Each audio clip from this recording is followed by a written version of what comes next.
Okay. Okay. Good evening, and thank you for viewing the January 18th regular and special meeting of the Arcata City Council. The City Council meeting is being held as a hybrid meeting with both in-person attendance and teleconference access via Zoom.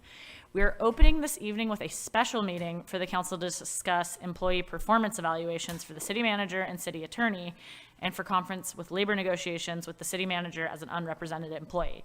We will take public comment on these items now, and we'll defer the closed session discussion until after our regular meeting. Are there any public comments on these closed session items relating to closed session labor negotiations? You have 2 online when you're ready. Okay. Oh, 1 online when you're ready. Okay. All right, call-in user, go ahead.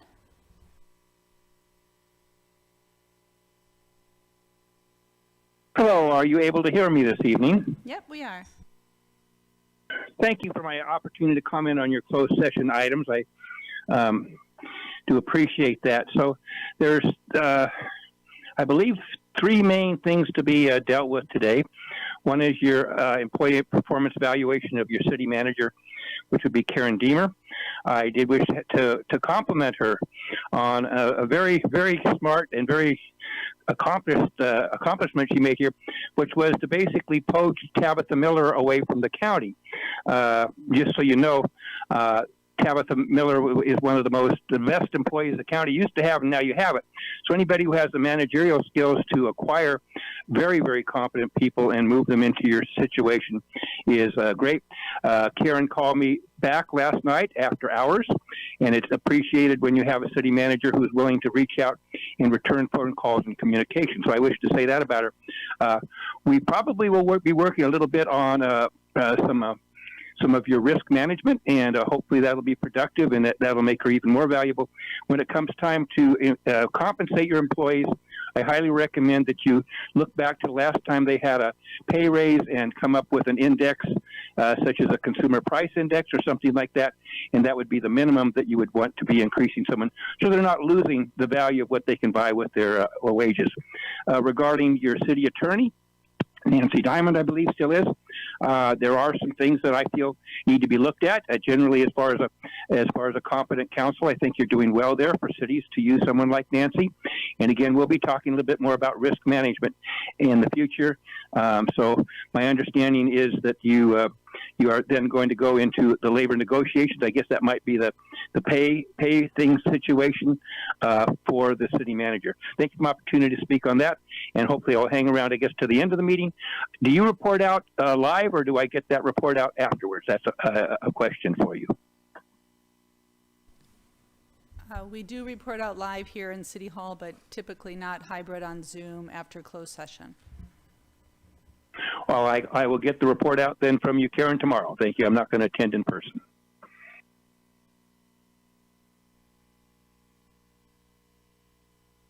Okay. Any more public comments on Zoom? That ends my comment. Thank you. Okay. Thank you. Okay.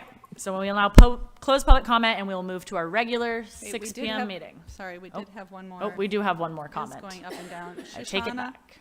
Shoshana, did you have something to say?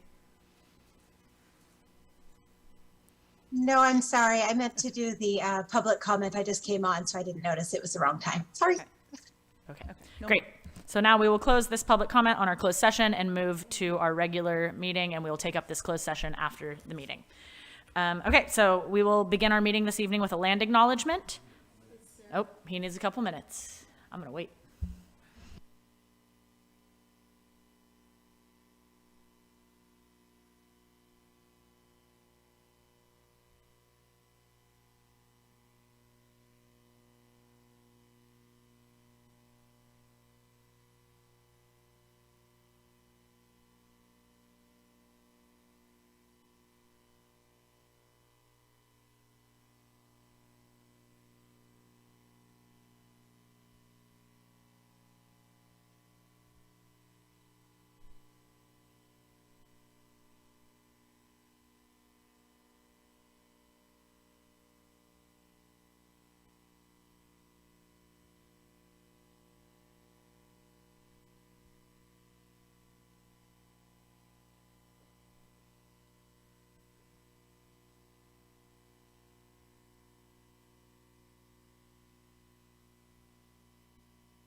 Okay. Good evening, and thank you for viewing the January 18th regular meeting of the City Council. We will begin this evening with a land acknowledgement. The City of Arcata acknowledges that the lands we are located on are the unceded ancestral lands of the Wiyot tribe. The land that Arcata rests on is known in the Wiyot language as Gudini, meaning over in the woods or among the redwoods. Past actions by local, state, and federal governments remove the Wiyot and other indigenous peoples from the land and threaten to destroy their cultural practices. The City of Arcata acknowledges the Wiyot community, their elders, both past and present, as well as future generations. This acknowledgement seeks to aid in dismantling the legacy narratives of settler colonialism. If you would like to, please join me for the flag salute.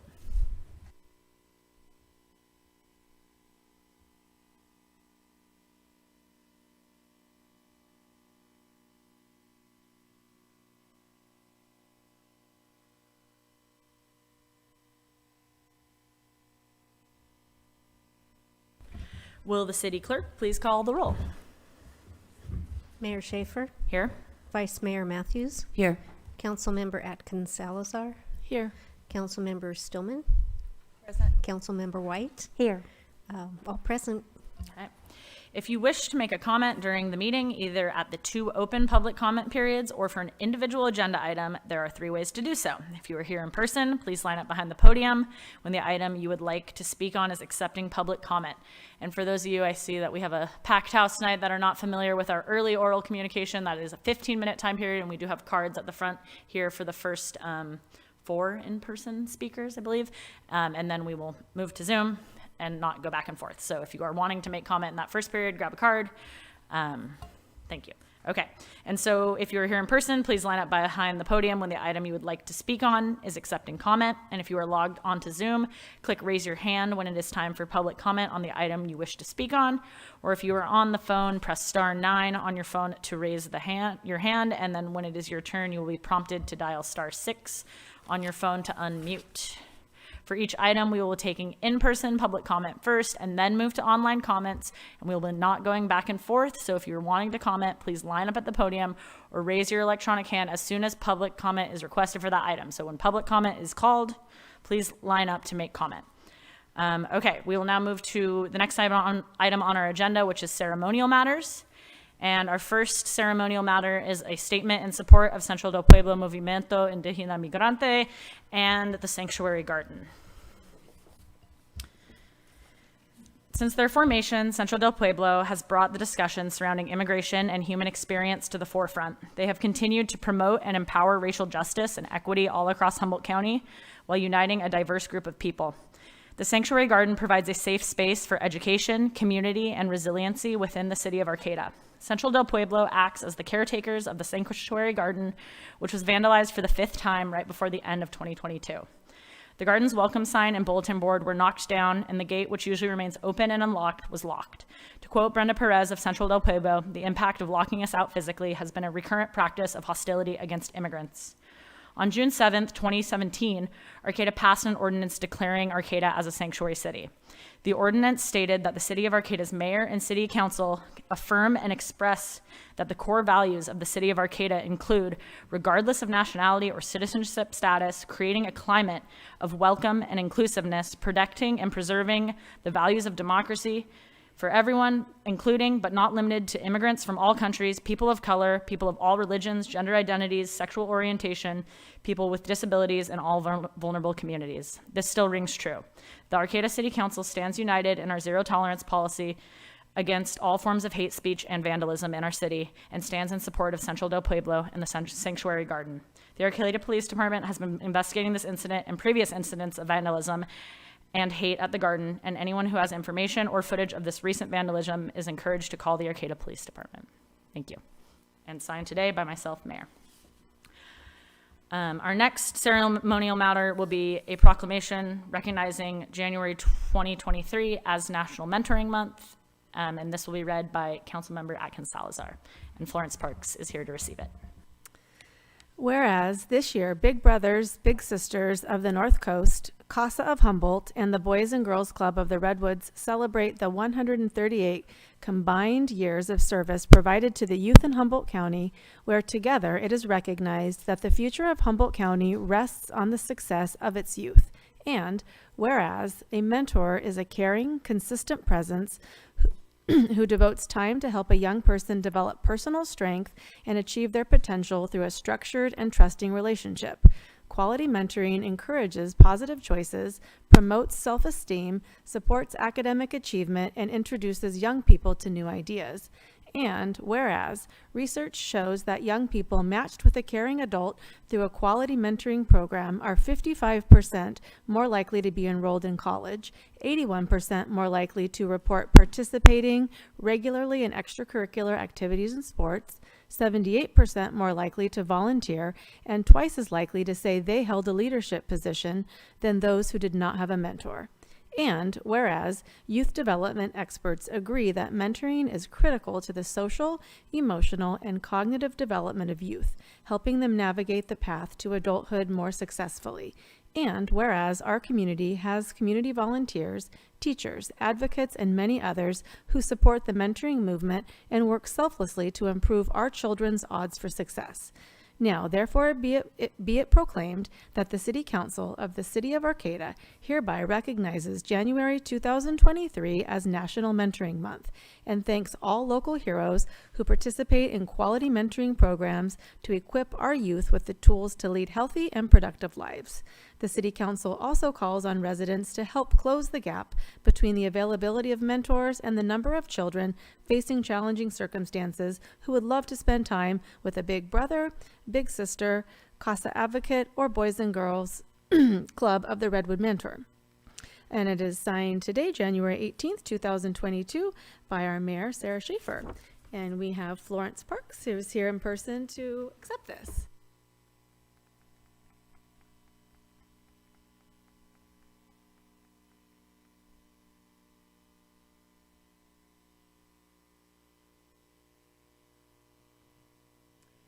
Thank you. Thank you, City of Arcata, and all of our civil service people that are here, and our honorable mayor and council members. We are so grateful for the time and acknowledgement to bring visibility to this amazing work that cannot be done without a league of volunteers and community members that purpose this work.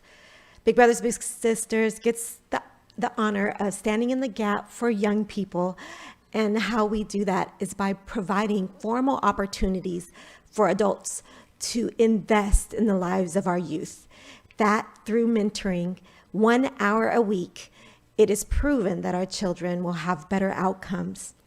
Every child in our community needs 5 positive adults to thrive. That could be 2 wonderful parents, an auntie or an uncle. But if that one relative is missing, that goal of thriving is at stake. So we as community members must stand up and stand in the gap for our children. We must do the part, take the role, and take it on ourselves to step up. It has always been that Arcata's mayor has been a member of Big Brothers Big Sisters in the role. We've always had a council member or mayor that has been a big in our program. So we urge someone to join us again. We're looking forward to expanding our reach and impacting more lives. Currently here in Arcata at Arcata Elementary, we have an after-school program where you can volunteer 1 hour a week with a child and be matched at the school site. And we have community-based program where you can go out in the community between 4 and 8 hours a month with your young person. Please find out more about our program at our website. And coming up is one of the best of Humboldt events that we have, which is our Bowl for Kids' Sake. And this is how we fund mentoring throughout our region. So we need everyone to step up and make teams and join us at Harbor Lanes on March 3rd and 4th. Thank you so much. This year's theme is Going Wild, Zootastic Bowl. And so we are partnering with our zoo and doing some wonderful things just to elevate our local region and all the many gifts we have locally. So Thank you for joining Big Brothers Big Sisters and celebrating National Mentoring Month.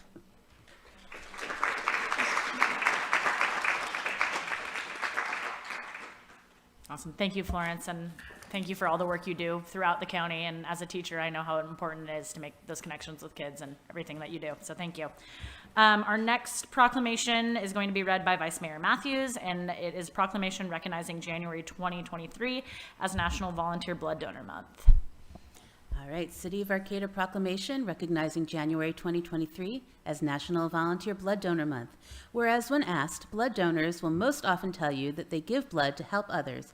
Donors also say that giving blood makes them feel good about themselves, supports their local communities and hospitals, supports their community culture, and pay back society for the times when they or their families have needed blood transfusions in the past. And whereas residents of Arcata are generous and compassionate people, in the United States, someone needs a blood transfusion every 2 seconds, and 1 in 3 people will use blood in their lifetime. Locally, 60 to 70 donations are needed each day to keep up with the transfusion needs of the community. Humboldt and Del Norte County residents donate on average twice the national rate, and whereas there are no substitutions or replacements for blood. There is a need for additional healthy, regular volunteer donors to join the ranks of those who already give themselves and generously, and the President of the United States has declared January as National Volunteer Blood Donor Month. Now therefore be it complained that the City Council of the City of Arcata hereby recognizes January 2023 as National Volunteer Blood Donor Month and urges all residents to pay tribute to those of us who donate for the others in needs. The City of Arcata recognizes the Northern California Community Blood Bank in their efforts and encourages residents in good health to donate regularly. A safe and adequate blood supply is our community's responsibility. January 18th, 2023, signed Sarah Schaefer, Mayor.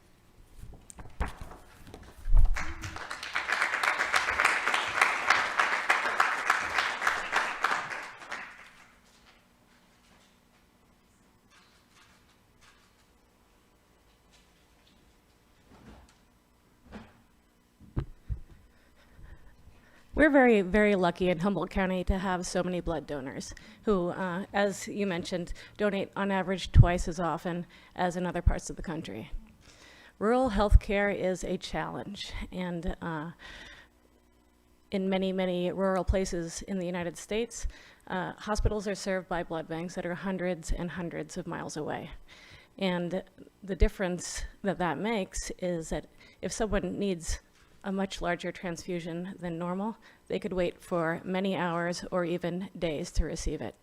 Here in Humboldt County, we're able to deliver blood to our local hospitals, oftentimes within minutes. So it really improves the health outcomes that we can expect in our community. So January is National Blood Donor Month. We are so grateful for our blood donors, including the ones in this room tonight. Thank you very much, and thank you, Arcata City Council.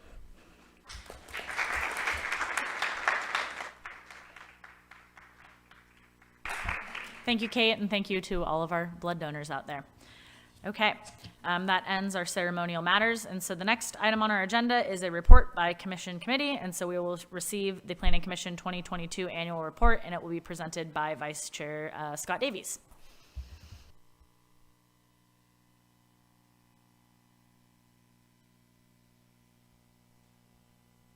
Good evening. Is this on? Good evening. I appreciate the opportunity to give you all a brief update on what the Planning Commission has been up to this year. I'm going to keep my comments, my updates rather brief, and give some time for questions if there are any at the end. Before I start, I just want to acknowledge and celebrate the fact that the Planning Commission and the City Council are both up to full strength as we roll into 2023. So hooray for that. When I think about Arcata, I think about environmental stewardship, innovation, artistry, cutting edge science, community, quirkiness, progressiveness, creativity. These are some of the qualities that make Arcata such a special place. And this very special place is under some real challenges right now, most notably sea level rise and our housing crisis. Both of these challenges are an opportunity and an invitation for us to use these same qualities to come up with innovative solutions, and we've done so in the past. The marsh is a perfect example of this, and it also happens to be under direct threat from sea level rise and the housing crisis, in that homelessness is really distracting and detracting from the beauty and safety at the marsh currently. In response to some of these issues, especially sea level rise, the city is finalizing its local coastal program, which was last updated in 1989. And the local coastal program aims to address sea level rise in a variety of ways. First of all, by prohibiting densification of housing in areas that are going to be most susceptible to sea level rise, encouraging it in densification in areas that are less vulnerable, creating a new trail system around South G Street and the Marsh, which could not only expand the existing trail network at the Marsh, but also double as an eco-levy at that part of the city, and considering alternative uses for some of the highest impact areas in the city, especially along the bay. Much of the work that we did in 2022 was taken up with strategic infill development, as you know. Much of this work was focused on the general plan updates and the local coastal element, but most especially the Gateway Area Plan took a lot of time of the Planning Commission. The strategic infill development is going to guide Arcata and our development for the next 20 years, but is also going to give us the opportunity to take the reins and be in charge of the state mandates over housing and development in our community, which is obviously really important. There are significant infrastructure challenges to be worked through as we complete this planning, and the Planning Commission is engaged in all of that, making progress. The fact is, more people will continue to move here for a variety of reasons as climate change makes other parts of the state less livable, remote work becoming increasingly more viable, and this is just a wonderful place to live. And so there's no pulling up the ladder here. Whether we plan or not, people are coming. And so it makes sense to get ahead of that, plan appropriately, and that's exactly what the Gateway Area Plan is. It's an opportunity to create environmentally responsible, walkable, bikeable, rollable living near the downtown core, and also keep, as I said earlier, Arcata in control of the housing development. What the Gateway Area Plan isn't is a response to Cal Poly Humboldt.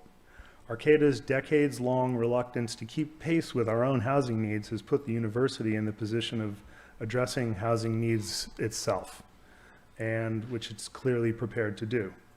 It's worth remembering briefly what a boon Cal Poly Humboldt is to our town and region, contributing nearly 5,000 jobs and $150 million annually in labor income. Given this, we have every reason to collaborate with Cal Poly Humboldt, welcome its students and staff, and work to make our marriage a successful one. The Planning Commission has also heard the City Council's goal for this work on strategic infill redevelopment to be completed by July, and we are committed to continuing working towards that goal. Other news, the Regional Climate Action Plan has been drafted, and the county is the lead, taking the lead as an agency on the environmental review for that plan. When it's complete, it will be part of the City of Arcata's plan to reduce greenhouse gas emissions. City is also part of the Sea Level Rise Working Group, which is obviously a related issue.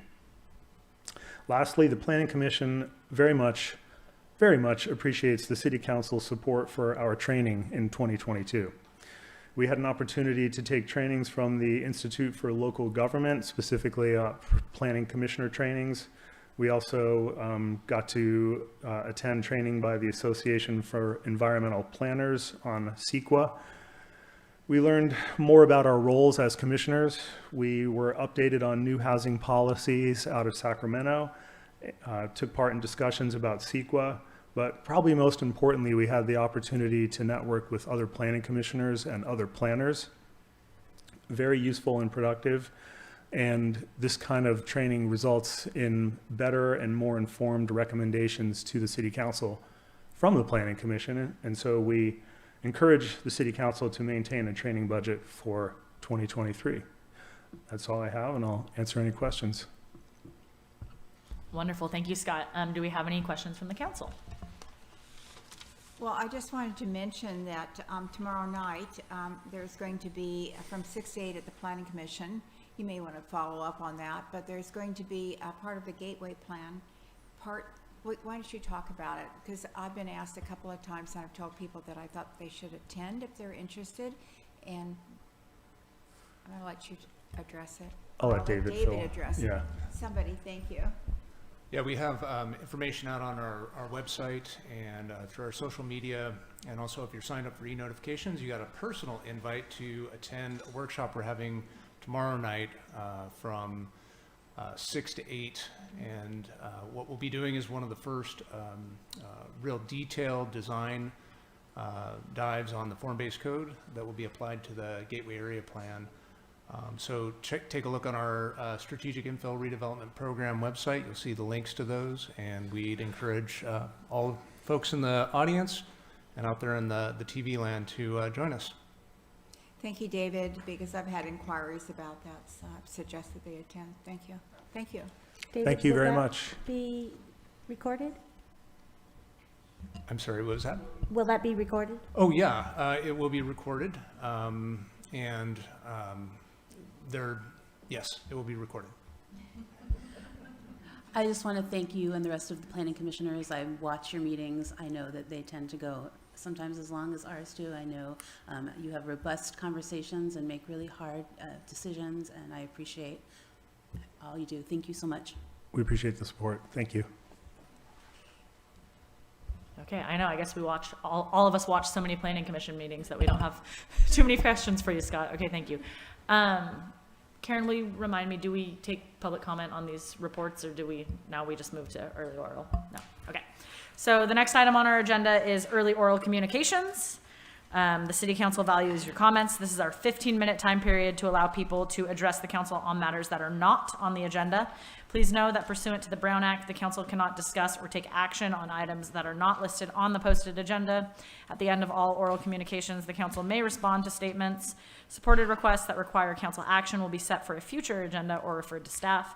Speakers may be limited to 2 minutes at this time, and there will also be time for public comment specifically on each agenda item, and again at the end of our meeting under item number 12.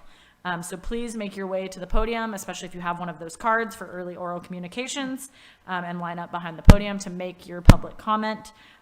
We will take the first 4 comments in person, and then we will move to Zoom. And if there is more time in this 15-minute time period, we'll go back to in-person comments if there's nobody on Zoom. All right, we've got some people here, and I will turn it over to the public. Okay, my name is Jude Power. I live in Arcata, but I'm here tonight representing Redwood Region Audubon Society, specifically about the problem of free-roaming cats at the Arcata Marsh. As we all know, cats kill birds and other wildlife and spread disease. So I want to bring your attention to a law that is already in your municipal code and has been enforced in the past. It's under Title 10, Chapter 3, Regulations for Use of the Arcata Marsh and Wildlife Sanctuary, Section 10.656, Release of Animals. And it says, in brief, the City Council finds that the presence of non-native animals in the Arcata Marsh and Wildlife Sanctuary disrupts the native ecology of that environment. It shall be unlawful to release or cause the release of any animal into the Arcata Marsh and Wildlife Sanctuary or into any area adjoining or in proximity to the Arcata Marsh and Wildlife Sanctuary. And lastly, it says the Director of Environmental Services or his/her designee is authorized to impound and remove all non-native animals found in the Arcata Marsh and Wildlife Sanctuary. The director or his/her designee shall deliver the impounded animals to Sequoia Humane Society, which I think at this point would probably be changed to the Humboldt County Animal Shelter. in McKinleyville. So please, Redwood Region Audubon asks that you direct the Environmental Services Department to designate someone to remove free-roaming cats from Arcata Marsh. This used to happen. A city employee used to do this. We also suggest that you mail another round of ordinance notification letters to the residents of South G Street just to let them know you intend to enforce it. Thank you. Thank you.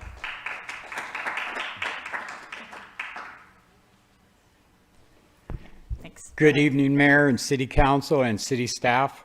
I do see some familiar faces. My name is John Shelter. I am the owner and coordinator of the People of New Directions, a program that's dealt with the environmental stuff since I've left Arcata in 2012. We are now up to 2 million pounds of trash that we've retrieved. We've relocated 13,000 syringes now. And by doing all this, we've actually been able to provide employment and training for 192 different individuals that have moved on. We are a social enterprise. We are not a nonprofit. We are a nonprofit that's self-supporting. That's a social enterprise. And we do the jobs, and there is nobody to match up. It's not a conflict of interest to call us and say, hey, can you do a presentation? It's not a conflict of interest. City law enforcement in Eureka uses our name quite a bit because there is nobody else that does anything like what we do.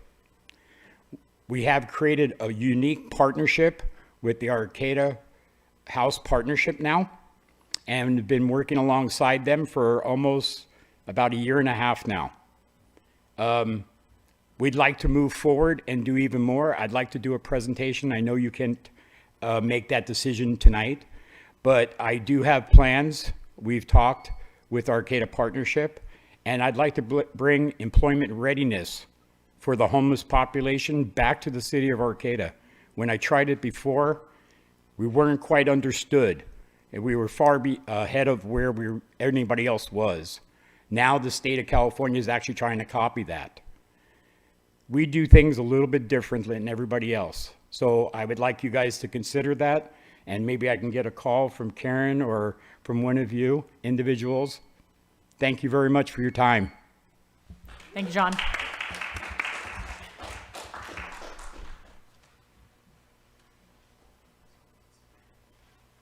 Good evening. I'd like to address the Arcata Fire District presentation from the last Planning Commission meeting. Hopefully everyone's had a chance to watch that and absorb everything. So as you all know, their recommendation is 40 feet, 3 stories. The most pressing issue right now is Cal Poly is finalizing their EIR. So I hope that the city is responding to that, because basically they're not even mentioning it's an issue, that's a problem. So the liability for the city, if they don't say something that, yeah, this is a problem, is going to be astronomical in the future if something goes wrong. You know, and Miami, with the collapse of that building, there was a $1 billion settlement, you know, and they specifically wanted to go after individuals who they thought were responsible for that. So for the city not to respond at all to this finalized report would just be unbelievable. So I don't know, I was here 2.5 months ago when I brought up the fact that there was a period, I think it was late October to beginning of December, as far as your response to that. And I didn't get the impression that you were responding at that time, but maybe you have. So it would be important to inform the public exactly what's going on from that standpoint, because right now, no one knows what's going to happen. You know, the university is just going ahead with this. I mean, can you imagine if this was a private developer trying to pull this? This is just a little crazy that someone's going about to put students at risk, putting first responders at risk, and basically all of the taxpayers here in Arcata too. Thank you. Thank you.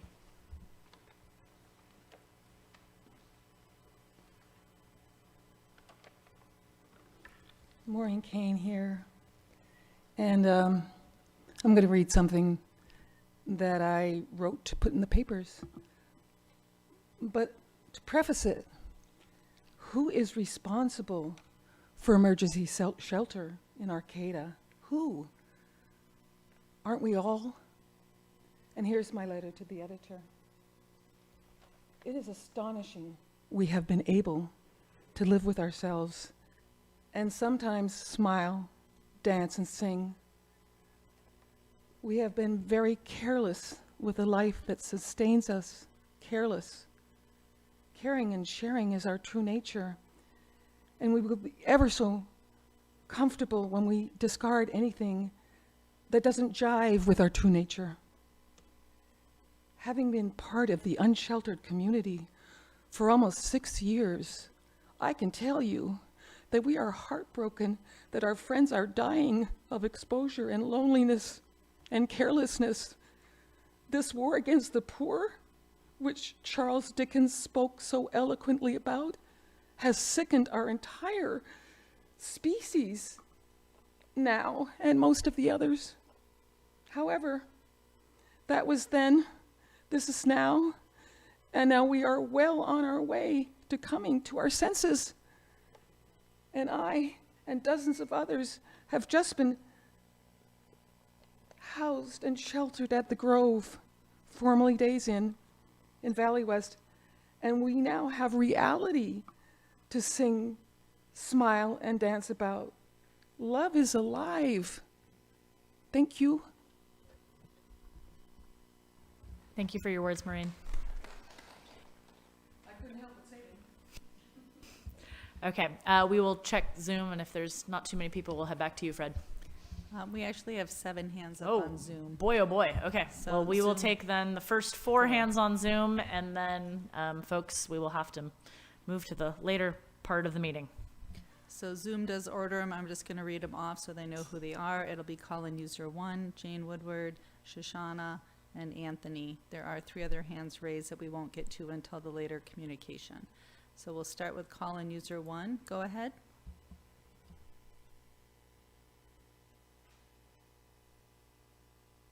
Hello, this is Kent Sawatsky. Thank you for my opportunity to speak. I wanted to reinforce what one of your speakers said a little while ago. What I deal with is risk management. I will be speaking on that continuously. Kind of a hobby of mine, but I'm pretty good at it. To potentially build a structure that exceeded the ability of your first responders to respond to, be it you or Humboldt State. In my opinion, Humboldt State would be grossly negligent to do this without having the required responders. You just passed a rather large, within the last couple of years here, rather large. In fact, I think you have the highest, most expensive user fee per parcel in the county, as far as I can tell, for your fire district. I possess, my construction company possesses an A license, which means we can build these large, tall structures, not particularly in that business. We can build bridges and those kind of things. But the feasibility of those particular structures and the cost of those structures are something you should weigh as far as something that you would permit in your districts. You should take into effect the lack of, I believe, 23 additional positions were required by your fire department, and that was quite a bit of money. So I would ask you to be practical. When you do your risk management, please don't endanger the public health, safety, and welfare until you have the infrastructure, being the first responders and other things needed to service these particular projects. So we'll talk a little bit about some other risk things a little bit later. Have some things that we'll talk about, maybe my last 3 minutes or something. I can't see the clock here, so I don't know if I have any time left, but I have some concerns regarding some permits that were issued. Hold harmless indemnification clauses are there. That's very important for risk management. They were required to be signed. They were not signed, and that was for the kinetic sculpture race last year. Highly recommend that this year you get your papers signed. Thank you, Ken. Otherwise, these things are not enforceable. Thank you for my time to speak. Okay, thank you. Okay, our next caller on Zoom, please. Jane, go ahead, Jane.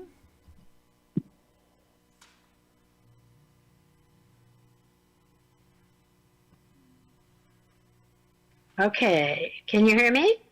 Yeah, we got you, Jane. Okay, good.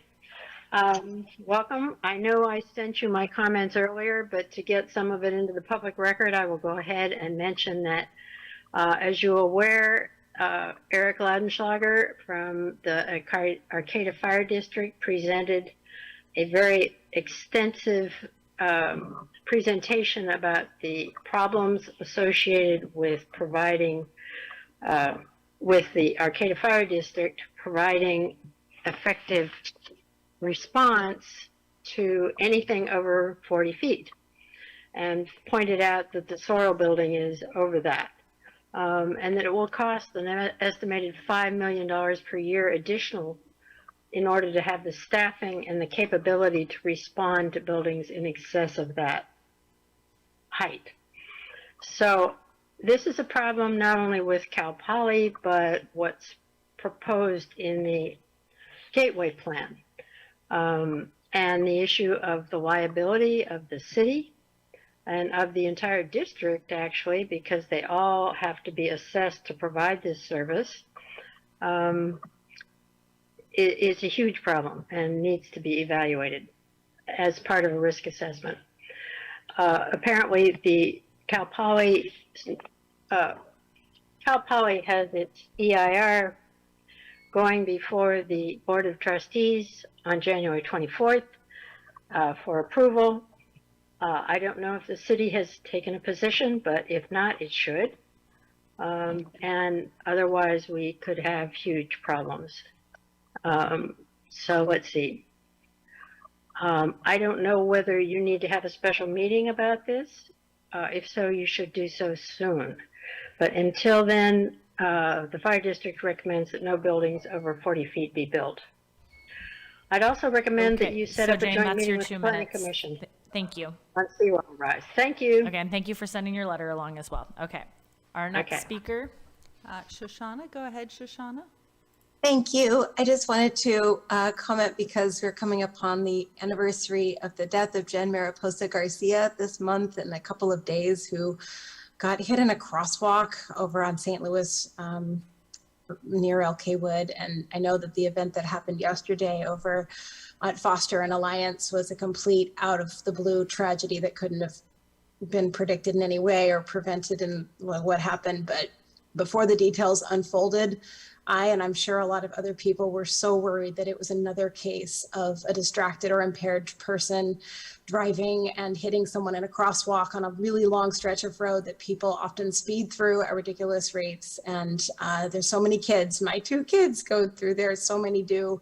So many college students, so many high schoolers and kids going to Fuente Nueva and Coastal Grove, and just a lot of kids on Alliance. And there are there's just so many spots where I really wish and hope for more to protect people from drivers. And I love it that some of the paint has been refreshed in some of the crosswalks, which is great, and that there's that Caltrans sign asking people to slow down, but hoping for more soon.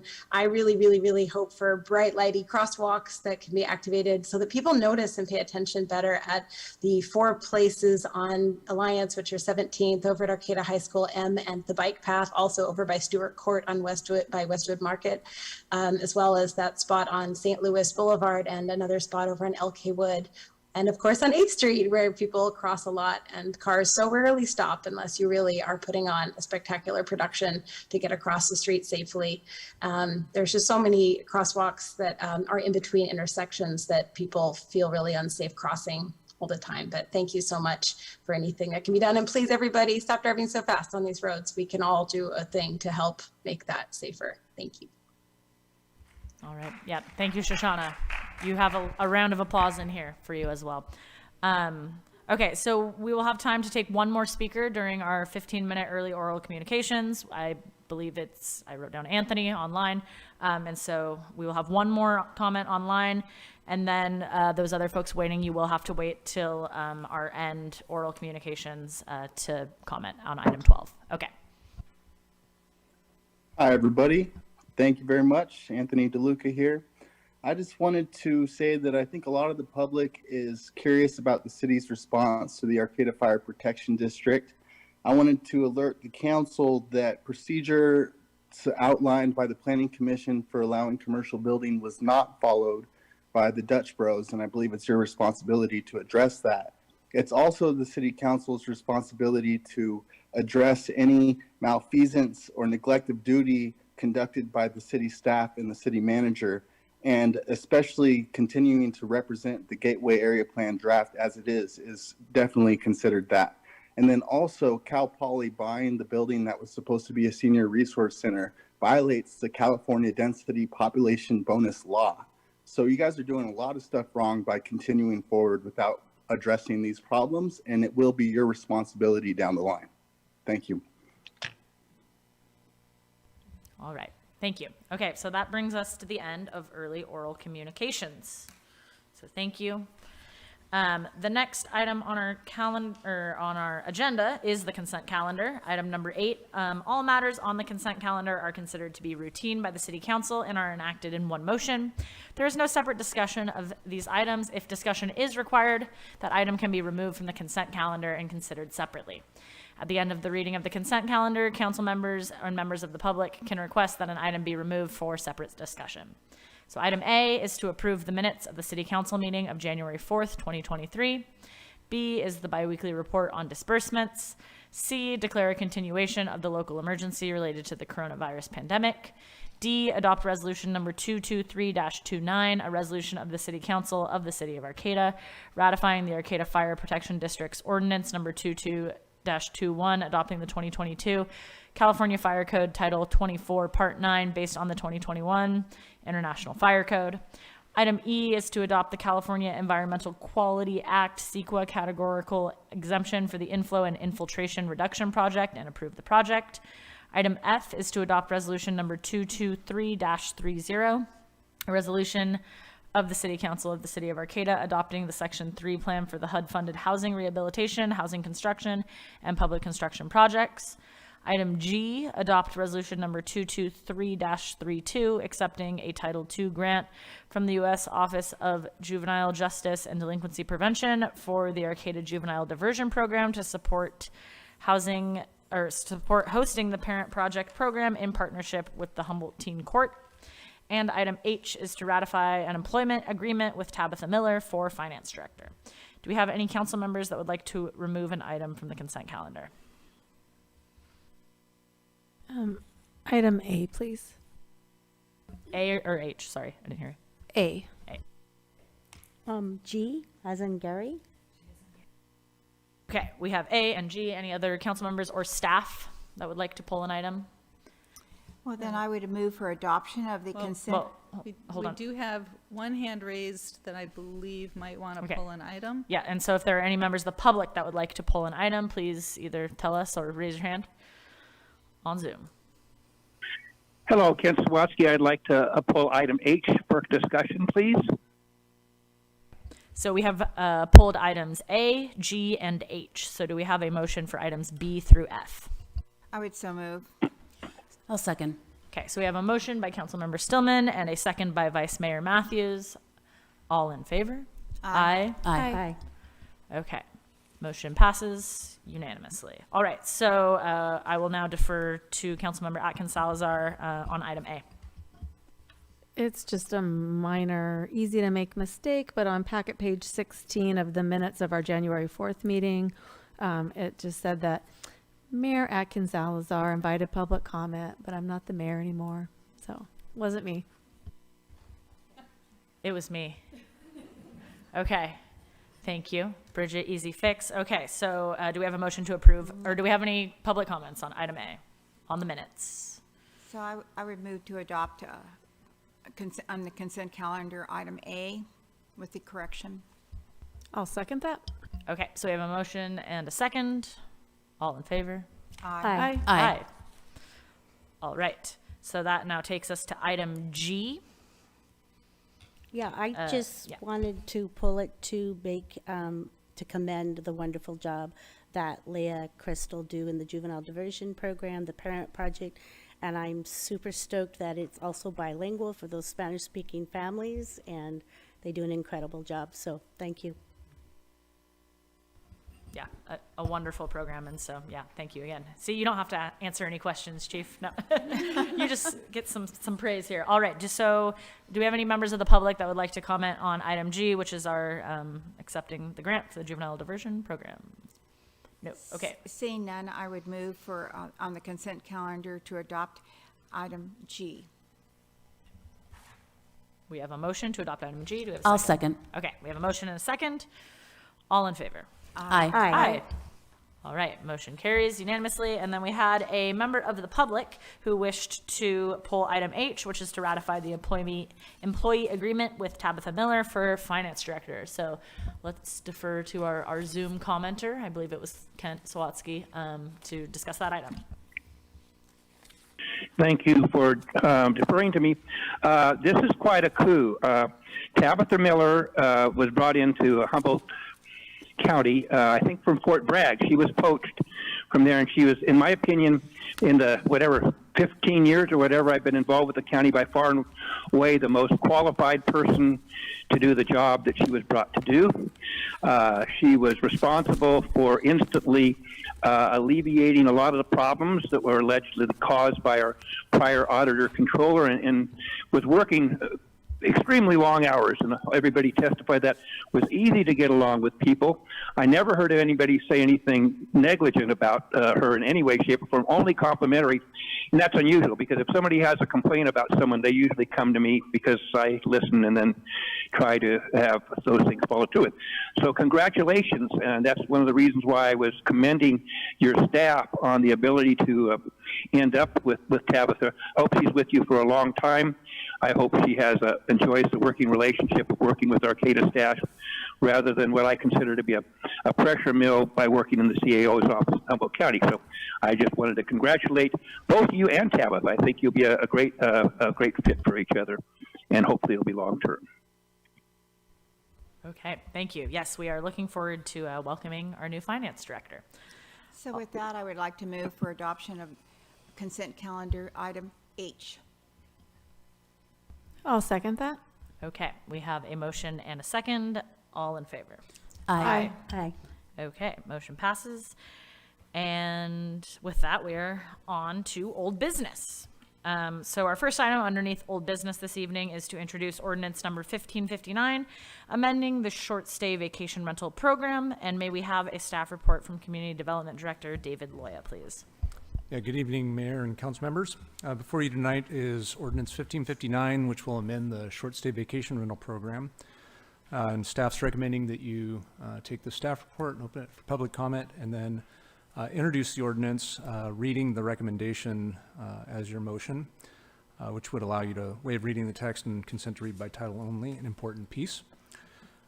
This ordinance comes to you, which is attached in Attachment A, as a direct result of your October 19th meeting, where you provided explicit direction to staff on what changes to make. At that time, we gave a pretty detailed description of the kinds of things that we'd heard in the various stakeholder meetings, on the concepts that had come out of community concerns, as well as some concerns that the council raised themselves. And so I won't go into detail about those, but I will point out a couple of highlights. It creates a new exception from the rules for hotels, motels, and beds and breakfasts, which are separately defined and treated differently in the land use code. So they're not even subject to the ordinance after the adoption. And it also creates a new exemption from the cap. As you recall, the city council put a limitation on the total number of permits at 100 for short stay vacation rentals, but then created an exemption for owner occupancy, and then one also for long-term tenancy. You created a new exemption for historic landmark properties with this ordinance, if adopted. And then you removed the exemption for long-term tenancy. I want to focus just a little bit on the effect of the removal of the long-term tenancy exemption, just so you have an understanding of the impact. And I've fielded many calls from public members as to what this might mean to them. Currently, as of my count today, you have a total of 93 exempt permits. Of those, 48 are owner occupancy exemptions, and 45 are long-term tenancy exemptions. And then you have 78 non-exempt permits. And so after the second reading of this ordinance and its adoption, there'll be a 30-day period after which it'll become effective. And on that effective date, you'll have the 48 owner occupancy as the exemptions. There may be some other permits that come in between now and then that would fall into that exemption, but given what we know today, 48. And the 45 long-term tenancy would be added to the non-exempt projects. And that would bring our total number of non-exempt permits to 123. 123 is above the cap. This has concerned many people who have long-term tenancy situations that are worried that they wouldn't be able to continue to use their property after they've invested the money that it's taken to, stand it up as a long-term or short-stay rental rather. And so it is the recommendation of staff that the City Council honor those long-term tenancy former exemptions and continue to renew those as an annual basis, so long as they are compliant with the remainder of the conditions of the ordinance. And then we would reduce down to the cap of 100 over time as those permits cease to operate. So that, I know that was a concern of many people who are currently operating under the exemption. The last item I have for you, and I'd be happy to answer any questions and then encourage you to open it to public comment, is that the ordinance is written in underlined strikeout. The double underline are additions, and the strikeouts are the items that we recommend striking. And again, this is all, for the most part, related to your October 19th meeting. There was one item on packet page 119 where we had an inspection clause where the building official was allowed to inspect based on known health and safety violations. This is actually covered somewhere else in the municipal code, so in order to reduce that duplication, we struck that paragraph as well. That's all I have for you tonight. All right, thank you, David. We will open it up to questions from the council, and I know we might have a few because we do have a new council member that was not at that October 19th meeting. So I will open it up to you folks. Yeah, as I remember, we had a very robust conversation about that several months ago, but thank you for clarifying that the existing non-conforming permits will be able to continue. I think that was important. So from what I understand, all the permits were at 123. That they're fine, and then as they drop off, no more, and the cap is 100. Yes, great, thank you. So I have a question.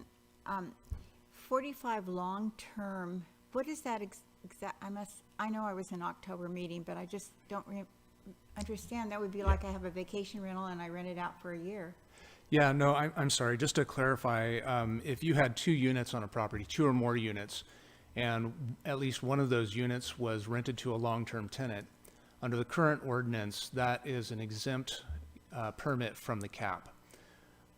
What the direction from council in October was to eliminate that exemption so that if you have a mix of long-term tenants and short-stay rentals on your property, that would now fall under the cap. You would be subject to the cap of 100. Let me see if I actually understand that. So let's say I have 3 units in my house. No, not my house, because I'm On your okay if I property. have it in my house, on a piece of property. But one of them I rent out on, just like it's a regular apartment. So I rent it out for 12 months or 24, whatever my lease or rental agreement agrees. And then I have 2 other units. One is a short stay, and one maybe I rent out for 30 days off and on. So what does this mean? So under the current ordinance, that type of situation would be exempt from the cap.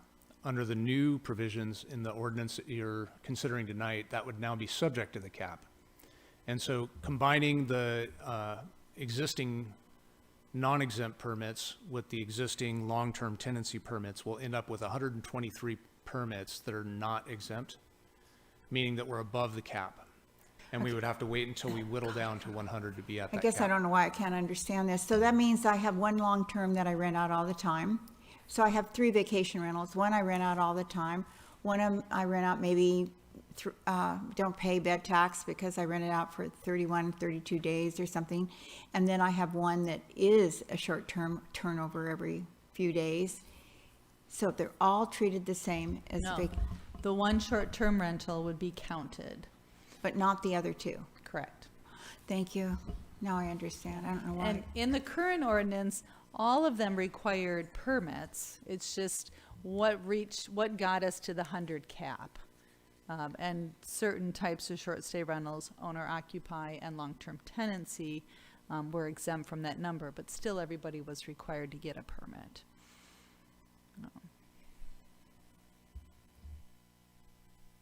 Any other questions before we open it up to public comment?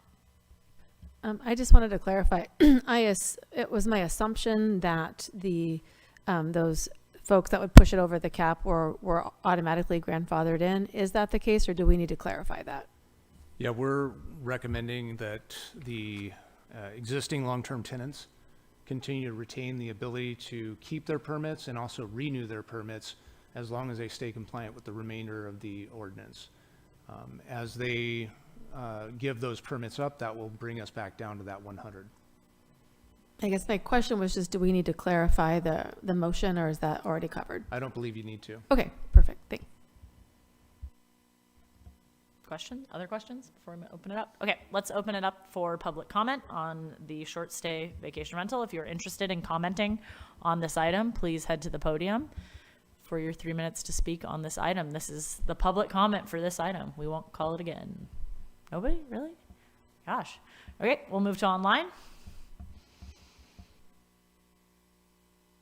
All right, our first one is call-in user 6. Your hand has been up since early oral communication, but this is communications on amending the short stay vacation rental. Did you have public comment on short stay vacation rental, call-in user?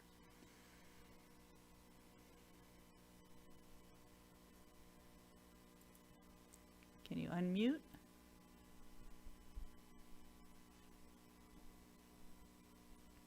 All right, we will try call-in user 1. Comments on short stay rental, go ahead. Well, this is Ken Sawatsky. Just a little bit of quick history on this. Back when I was about 15 years old, and I'm 68 now, I traveled Europe with my parents, and we stayed at what was called a Zimmer free. And it was the equivalent of this back then. It was all owner-occupied, and you would stay in their home, you'd have meals, and it was the most wonderful relationship we could have as far as renting a place goes instead of staying in a motel. My parents continue to have these same people back and forth to visit us here, and they go back and forth. So I strongly support the model, especially of the owner-occupied Zimmer frees or whatever you wish to call them, that seem to work very well. I think you may actually consider raising your cap eventually to allow more of these. Now, there's a big fear that we're losing housing. And I would like the city maybe to analyze how many existing motel rooms are being converted into affordable housing.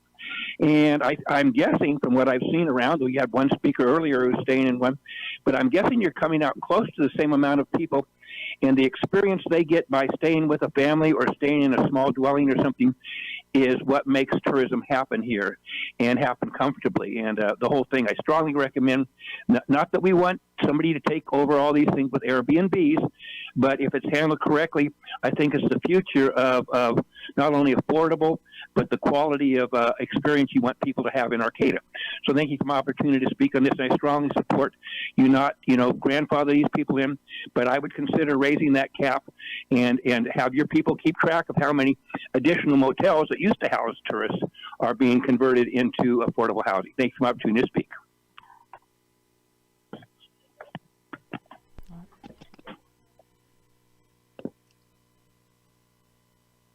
All right, can I go? You can, Anthony, go ahead. Thank you. This one is kind of personal to me, but I know extremely relevant to Arcata, is that I would like for you guys to consider including rentals to out-of-town nurses and people working in the medical field, and your limitations that you're going to put on, whatever kind of vacation rentals people are doing. I think you should include rentals to out-of-county professionals so that the medical system here can attract better professionals with better rates and better pay. People who are going to come here and live in this community, and the money that they make will remain in this community. It's really important because our medical system is suffering. There's barely enough people to help the amount of people that are sick now, and you guys want to invite thousands more here, and Cal Poly wants to invite thousands more here. So I think it's really important that we consider ways to attract good medical professionals, and then also in doing so, you'll probably help the rental market here in the sense that a lot of landlords are really raising their prices, thinking that if they put furniture on there and they advertise out of the area professionals, that they can add another $1,000 a month to their rental. So the situation is compounding and getting worse, and I think that limiting the amount of temporary rentals that are allowed is going to help that situation. Thank you. Thank you. No more online comment. Okay. So at this point, we are going to close public comment on this item. Ordinance number 1559, amending the short stay vacation rental program. All right. I will entertain more questions or comments from the council, or we can have a motion and a second. Well, I was just thinking about the last speaker, and what they're actually addressing is that they're addressing a rental that can be rented for 2.5 months or something. So you can, and I don't think it would fall under this at all, even though there is a concern. I know there's a concern about housing for medical staff and others, and that has been going on, and there are many people that do participate in that, but they probably aren't considered themselves as short stay rentals. In fact, I imagine quite a few people in our town are not doing short stay rentals. They are doing short stay rentals, but they are not participating in the program. We're going to find you. It's not me. Well, on that ominous note, I would like to introduce ordinance number 1559, an ordinance of the City Council of the City of Arcata amending Article 3 in Chapter 2, Title 6 of the Arcata Municipal Code to regulate short stay and vacation rentals, waive reading the text, and consent to read by title only. Second. Okay, so we have a motion and a second on the table. However, I think Councilmember White does have a couple questions, so we'll go to those before we vote. Actually, I just wanted to answer a question for Ken. He asked how many motel rooms have been converted. And I just wanted to say, I believe for the 2 home key projects out in Valley West, about 135. That was it. Perfect. Thank you for that info, Kimberly. Okay. We have a motion and a second on the table, and we shall take a vote. All in favor? Aye. Aye. All right. Motion passes unanimously. We will now move to item B under old business, which is to receive an update and provide direction on potential off-leash dog park sites. So as we're shuffling over here, we were going to have a staff report from Environmental Services Director Emily Sinkhorn once she gets seated and ready to go. Great. Good evening, Mayor, Vice Mayor, and council members. Thanks for, and I'm just going to delay a second. We have some visuals for this item, so it'll be helpful to pull up the screen.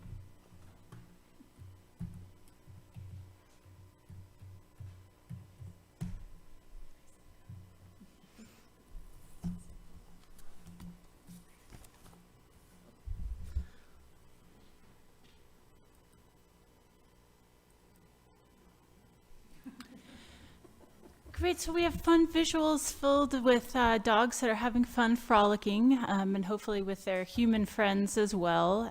So this presentation is just an update on off-leash dog park planning. And our suggestion is to receive a brief staff report, take public comment, and then provide direction as needed. So as you know, there's a lot of community interest in having a specific space for off-leash dogs and their owners to commingle, have fun, be at a place without restraint. And this has really had a lot of community support, both in Arcata and also recognizing that there are off-leash dog park sites in Fortuna, McKinleyville, and Eureka, and really seeing an opportunity for existing Arcata residents, future residents, and also visitors coming to Humboldt County and coming to Arcata. Really off-leash dog parks could provide an opportunity for owners that don't have a yard to have a place for their dog to play, also alleviate pressure on our existing nearly 50 miles of trails within the community forest and our Bay Trail and the marsh, where dogs are welcome, but on leash, both for them and other dogs and the humans walking the trail. So Environmental Services provided an update to your council in August of 2021. We have new council members, as well as we've had a lot of park priorities, which we'll touch on. So this will be an update and to seek additional guidance, in particular ahead of next fiscal year's goal setting and budget planning. So just for some history, we have many dozens of miles for four-legged friends and their humans to enjoy, as well as a lot of community parks where humans go with their dogs as well. In 2010, the Arcata Parks and Recreation Master Plan really outlined that a dog park is a facility need for many different user groups. And so from then, and especially in 2014, 2015, the Arcata Dog Park Working Group really demonstrated a lot of community interest and need in developing a dog park. In 2015, kind of through 2017, what was Public Works and now Environmental Services staff had really been looking into options, and one of those options being the Little Lakes property on South I Street north of the marsh, but really looking at pros and cons and also outlining in particular what are some key criteria that we should look at for what would make a successful dog park. So some of those criteria are really making sure that the siting of a dog park kind of fits with the adjoining neighborhood. Noise or parking impacts could be some of those neighborhood concerns, and also just opportunities for integrating a new public space with existing public space, perhaps around that new facility. We have talked about size in past presentations and in research with the Arcata Dog Park Working Group, and they have really outlined what would be an ideal visitor serving facility that could have big dogs and little dogs in separate spaces. And we've also talked about for a neighborhood size or an interim location that a smaller size, about an acre or less, could also potentially fit. Dog parks come in very many different sizes, from 500 square feet to 10 acres. So there's a big range in those type of facilities.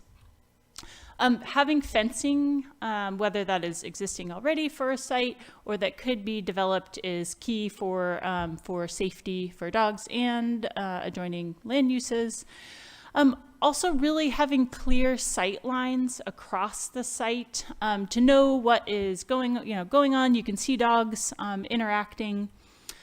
Really having some suggestions have been for it to be a clear place for visitors to get to, clear directional signage, and having parking nearby. And so this is a space with probably some surfacing improvements, fencing, and maybe some other key park amenities, having ADA parking, water accessible, benches. Those have been some key criteria we've been thinking about in our planning and that members of the public have voiced as well. So this is a map showing what were potential dog park sites proposed for consideration for both an interim use or a future really augmented use. And so in August of 21, the council gave direction to focus on 3 locations in particular. And those were the Little Lakes property on South I, the southern section of the D Street Linear Park, as well as Stewart Park. So I'm just going to talk about those couple locations, touch on a couple other sites that have come from being voiced from council members and one of our city committees, and happy to talk about any of the other locations as well. So the Little Lakes property is, again, on South I Street. It is north of the marsh, and it is accessible from downtown, accessible from 101. It is currently, a larger open space that could, seem as opportunities for flexibility for, designing future park amenities. It is a former redevelopment agency property. Our community development department is really ushering forward that dissolution of the redevelopment agency and how to then best plan for those properties. So that will be even future conversations and council direction for that. But in particular, some of the constraints have also been from having known contamination on a section of the property and from the former mill site that was located there. And community development has received a cleanup grant from the EPA to move forward on that work now that it has been characterized, and hope to get started on that cleanup work this year. Also, just for other things occurring on the site and constraints for planning for any public access on that site now, is that, as you know, we had our groundbreaking ceremony for the wastewater treatment plant project, and one of the staging areas for the construction of that project, especially for support when the work is happening in the enhancement marshes part of the treatment plant, is a corner, a section of the Little Lakes property. And so that is now being actively used for construction staging and will be for the duration of the project, of the wastewater treatment plant project. So that is another 30 to 36 months. So just thinking for constraints that are on that property, but that still could be a future location. In 2014-2015, the Arcata Dog Park Working Group had put together some concepts of what a larger dog park could look like there. And then in 2018, Environmental Services, working with others, city staff, had really thought about, as this former redevelopment agency property, conceptual ideas for that have included a component of public access on the site. And a dog park could potentially fit for, a smaller section of that site. So there had been some concepts developed in 2018, and then more of those constraints and opportunities for this site have arisen, and so this hasn't further advanced from the potential option. So went into more in depth there. This is just a photo of the D Street Linear Park south of 11th Street. And it is partially fenced along the Caltrans right-of-way. It is about 2/3 of an acre. And it is a kind of a longer orientation, perhaps, for a longer dog run. The street parking would be the only parking nearby. In 2017, Environmental Services conducted outreach with nearby neighbors and invited attendance at a Parks and Recreation Committee. There was less enthusiasm for this location as a dog park at that time. I think that, and again, there has not been a lot of neighborhood outreach since that time, and really could be re-looked at and neighbors re-engage, particularly if a focus is on a smaller, more neighborhood oriented dog park. The other location that in 2021 council provided direction to further research is Stewart Park. Some fencing already exists on the east and south sections. A lot of multiple park users use this. It's located near Arcata High. There's a great playground. There's a lot of use. It's about a half-acre site that could be considered. And again, this has really been in concept, and no outreach has been conducted to adjoining neighbors in the neighborhood. So those are the three sites that the council previous provided guidance on. And I did want to touch on two other locations that have come up in more city committee conversations. This is not a great picture, but tried to capture just south of City Hall on 7th is a former right-of-way of Caltrans that the city now manages, and it is enclosed, by fencing. but the only public access to that section is really from the 7th Street sidewalk.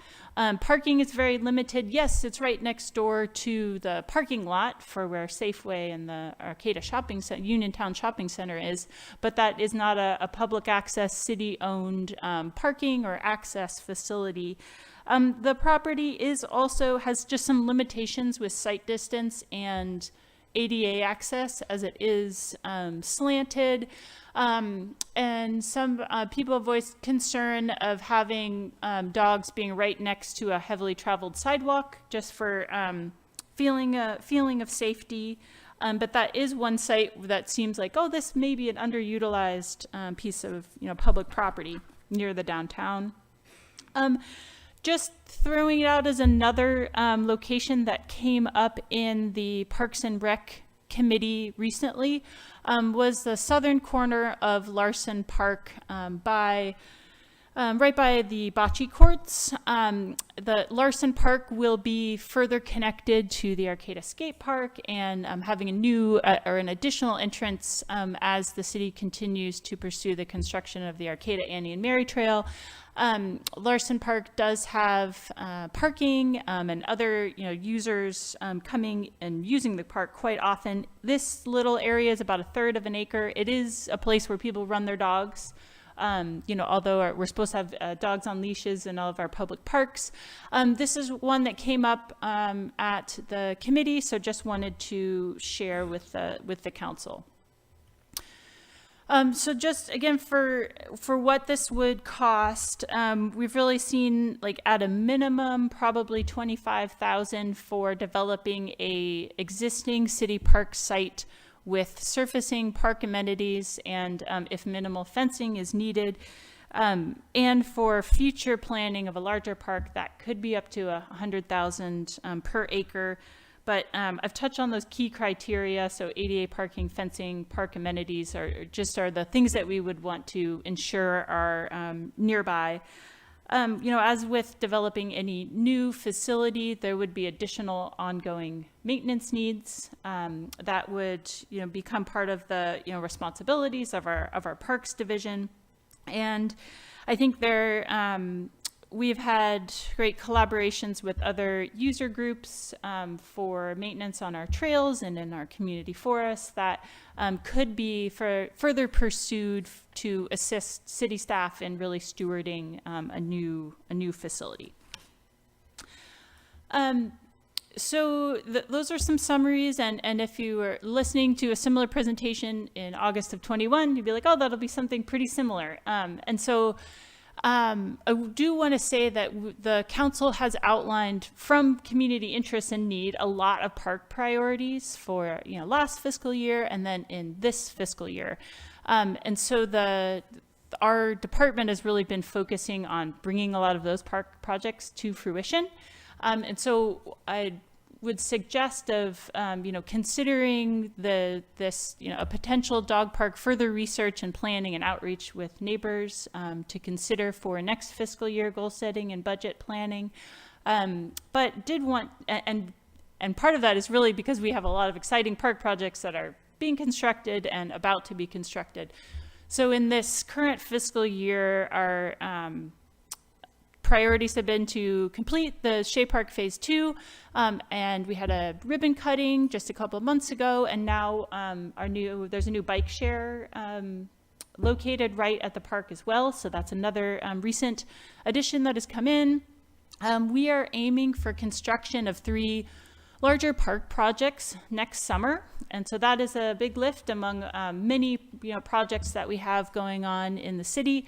But these are really reflective of the council's priorities. So the Carlson Park in Valley West has been a priority for development for many years, and we have 2 grant funding sources, and we're in the final design phase. And Redwood Park has been, again, also a council and community priority. And so that for Redwood Park, the key improvements will be the new playground, as well as a bicycle pump track and ADA parking improvements, as well as our neighborhood park, Bloomfield Park. We've received really incredible feedback from neighbors and people that use the park and our Parks and Rec committee. And we have new equipment. Equipment was taken out during COVID because it had been there for many decades. And so we've received helpful input for new equipment. So those are 3 big park construction projects planned for next summer. Also, in December, the council approved our project for the Arcata Indian Mary Trail and the CEQA document. And so these are kind of our key implementation priorities and really suggest kind of for next steps. I'm happy to answer any questions just on the planning and research that has occurred so far, any of the potential locations mentioned or not mentioned, and then to take comments from the public and consider any direction to environmental services either now or at budget planning for next fiscal year. Thank you. All right, thank you, Emily. Okay, so do we have any questions or comments from the council to start us off? I do. Thank you for the presentation. And I know that this has been a long time coming for the public, and we're still not quite there yet, but we're getting closer. So I think that's good. In the map of the 2018 plan, where it showed like potential fences and all that, I think it was about 1.1 acres. And then I think maybe earlier in the presentation, you mentioned 3 acres. Or that was on a slide, I'm not sure. And then I know that there's people that even want it bigger, like 7 acres. So I was kind of thinking somewhere in the middle, like 3 would be appropriate if we could find a space. Is that what you were thinking? Or I'm just kind of wondering on the difference of the numbers. Yeah, no, thank you for that question. The minimum of 3 acres was really suggested by the Arcata Dog Park Working Group with their research from what other communities have had and what has been successful, especially as a destination park for visitors and others in the region, just to have that separation of sizes of dogs and opportunities for different types of play. I think a size of 3 acres may be difficult to find within the city. So I think that is what is challenging. I think your council and with community development will have further discussions on planning for the Little Lakes property, as there are many goals and priorities for former redevelopment agency property, and especially since those concepts so far have included some component of public access, I would keep that in mind for those further discussions for that property. The knowing of what the previous councils have talked about for the concept for that Little Lakes property, and I can go back to that slide. The environmental services in the past had looked at how could we, fit, maybe it's a first phase, or maybe it really is all that is able to be prioritized within Little Lakes, and trying to look at getting to at least an acre for that size of a dog park. So that was a long-winded answer to, I think there will still be more conversations to come. Oh, thank you. I appreciate that. And my my personal favorite is the Little Lake site. I think that just makes the most sense, especially for people it will be easy to access, also for travelers. It's not, I think it's pretty separate from neighborhoods. There's not as much housing around, lots of more opportunity for parking. So for me, that's just the one that I lean towards wanting to support. I wanted to ask, because this kind of goes off, because Stacy asked one of my questions, which was about, how much of the Little Lakes property would a dog park utilize? But then also thinking, what is a realistic timeline for use of that property? Because kind of where and just to make my comment before I guess you answer, but, my mind kind of goes to the idea that this is further down the line, and that if we want to do something sooner, this idea of these little pocket parks, even, multiple beyond, what was suggested and looking into Valley West and other areas of the, kind of city to have smaller dog parks for neighborhood use as well. But yeah, I mean, what is a realistic timeline for the use of Little Lakes? I think at a minimum, it would be looking at 2026 with because we, in planning for the city's largest capital improvement project ever, the wastewater treatment plant, we were limited at or needing to find accessible locations for project staging for construction. And one of those, key locations is at Little Lakes. And so that's one constraint. And also there is the cleanup efforts will be starting soon. And so hopefully can also be within that timeline. And then probably really future planning for the Little Lakes property itself. But just thinking of what, is really within environmental services purview and knowing that that's a really key construction staging area to ensure we are able to upgrade our treatment plant. Thank you. And then just to, add my 2 cents on the whole deal. But I mean, I definitely think that Little Lakes is the obvious, property for this idea of this premier dog park that is, at least an acre, if not more, to have the different sections for small and large dogs to add these park amenities. But it is a bit further down the line. And I don't know why, it didn't come up before. And I think, the committee mentioning Larson Park, I think is a really great idea that is, already, I have a friend that lives right, neighbored up to that property, and you always see people taking their dogs out there already. And the line with the bocce ball court kind of already creates like a natural dog run area. And I do think that's a really great location in the sense that there is parking and there's also pretty close trail connectivity, and eventually there will be full trail connectivity once Annie and Mary goes kind of through that region as well. And so, I would be, if it is the will of the others up here, but I would be supportive of wanting to see some movement forward or at least engagement on that area to make, a possibility of having something in the interim while we work to build this bigger, more exciting destination dog park. So I think Larson Park would be a really suitable location, and it seems, part of it is already fenced as well and could, really be great. Yeah, I had written down Larson Park as well as something that I think would be a good interim project. I agree with everything that Mayor Schaefer said about that. Okay, well then, I don't have a dog. I haven't had one since 1966. So, but over here, I keep thinking about the one by Safeway, and we have 2 fences. I don't know how you access them. You must have an easement, but there's a double fence gates that go in there, and there's a single gate that goes in there off of the parking lot into that space. And I've talked to some people about a dog park there, and they said it wouldn't take long at all before it was completely worn down from the dogs running in it, and that it doesn't have any water. But they said, they're now with their dogs, they bring water to them anyway. They always have their bowls and they give them water, and so we wanted something in an interim until we could get the primo or whatever term we want to use for it. We might be able to do something as an interim across the street.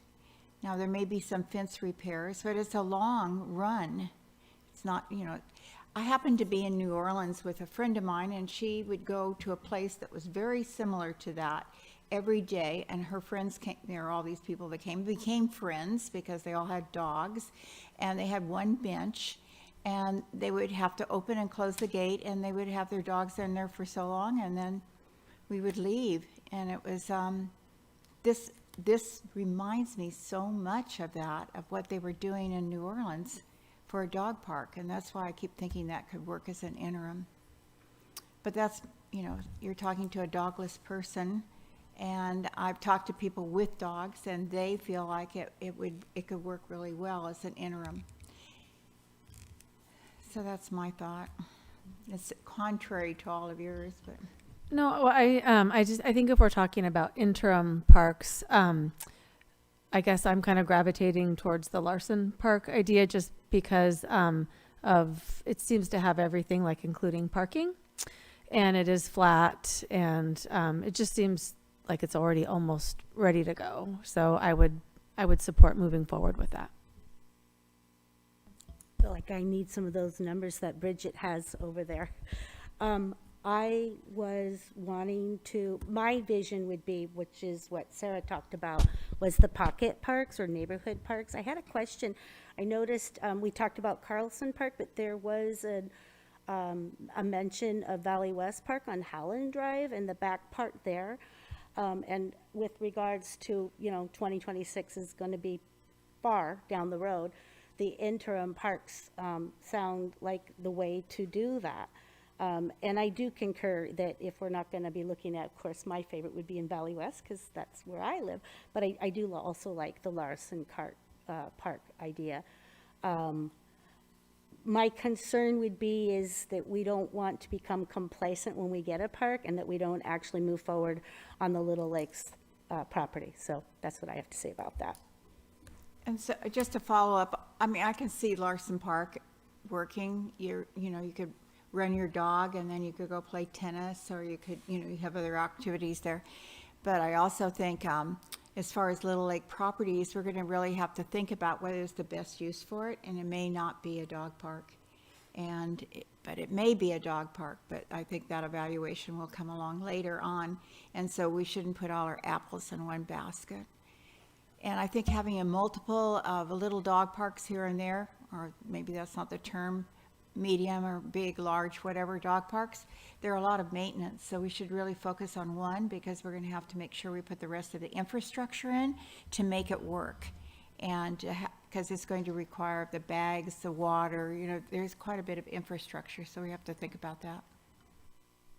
So I hear that. I guess one of the issues, like if you're out in Valley West, you have to walk 3.5 miles to get to a park.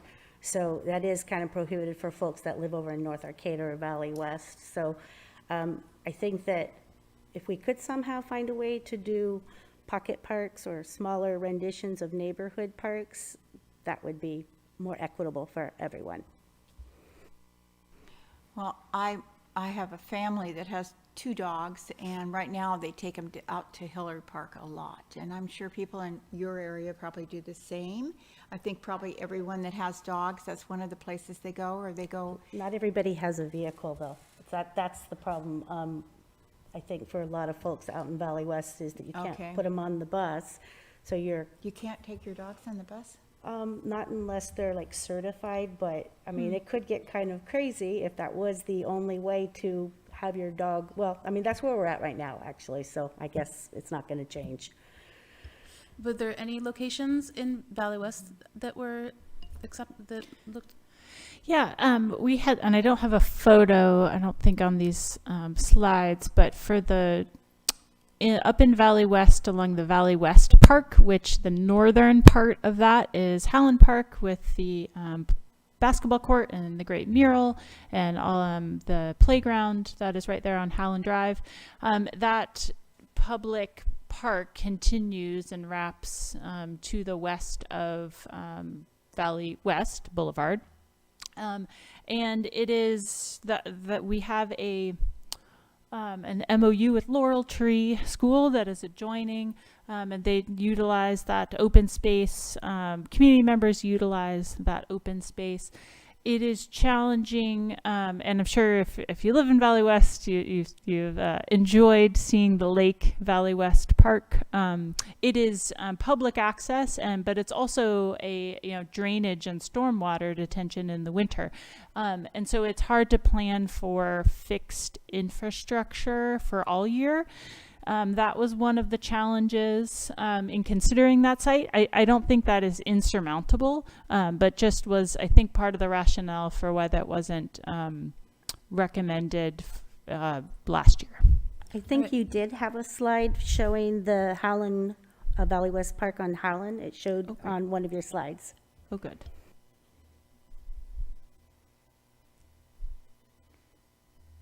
Did I? No. Mm-hmm. No, I don't know if I did. And these are. Okay.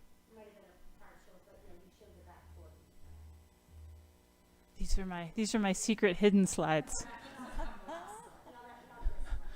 Okay, Great. Well, this is a shot at that westernmost Valley West Park. So this is shot taken at the photo from Valley West Boulevard, and so it is a great open space. And to the west is the 101 corridor, and the current Laurel Tree School is right to the south.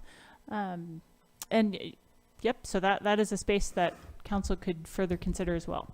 How many acres would the residents currently already have named it, excuse my vernacular, but Dog Poop Park, because there's no depository there, but we do have bags. What is the acreage for? I don't have that at the top of my head, but I think it's a little less than an acre, but yep, don't have that off the top of my head. And then Larson Park was what, a third of an acre? Is that what you said? That's the space next to the bocce ball courts is a third of an acre. Can we, I mean, I like the idea of having something in Valley West a lot. Well, there isn't any infrastructure out here. When you're talking about Larson Park, there is some infrastructure, so there's less infrastructure to put in, fencing, etc. So this is a big area. You know, some people have, I've never gone to the one at Hilliard out in McKinleyville, but I understand it's not fenced. Is that true? So this particular park that's up here has a meandering finger from the Mad River, so it is typically underwater. In fact, it's a great place to take advantage of that water attraction and do some pontooning. The park that you had mentioned earlier is Valley West Park on Howland Drive, and there is a cyclone fence already in place. There's fences on the side, and then also the Montessori school has a partial fence. So we would really just need one fence in the front to separate it from the playground. And it is currently what the locals are using it as a dog park and a Frisbee park. Yep. Is there any possibility with the grant monies, or is there already, kind of planning in place for Carlson Park to include some small off-leash area within those updates that are going to be happening?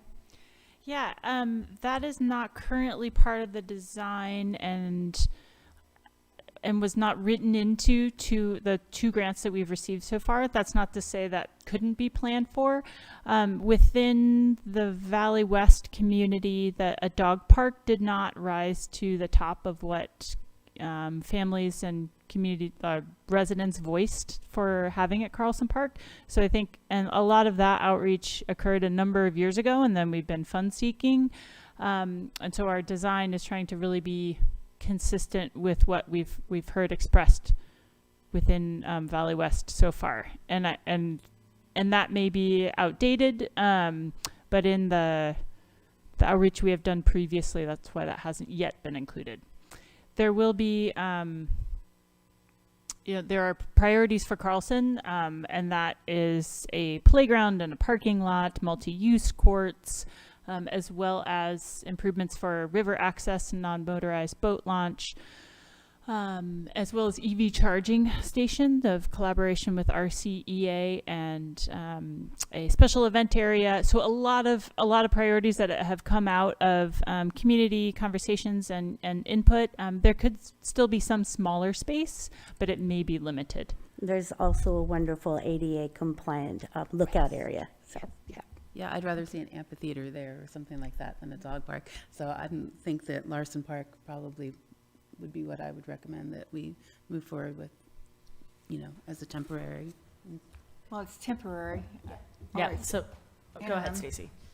Well, I think it'll obviously come down to cost, which that's always what it comes down to. And when I was, and I think the idea of having two smaller ones is great, especially when in Valley West, not only the residents that live there, but we still also have hotels there. And so that would be a draw. When I was looking at Valley West Park, it being almost an acre, that didn't make sense to me to try to fence that. That's basically like making the original dog park. So, but the smaller one that we're talking about off Howland, if it's, similar to Larson where it's, pretty much ready to go and doesn't need as much work, maybe we could get away with two, and that would be nice. So I think maybe if it seems to be that we're kind of on those lines as a council, so maybe we could get some, prices on that before budgeting. Yeah, I think that's what I was going to say. I think kind of general consensus right now as we're going into looking at budget seems to be that, many of us indicated that Larson Park seems to be a priority for interim, and then also investigating the possibility of adding something in Valley West as well, if it's feasibly financially possible for us to do at that time. And I think the Howland Drive site that Kimberly was speaking about seems to be a good bet because it is already highly utilized.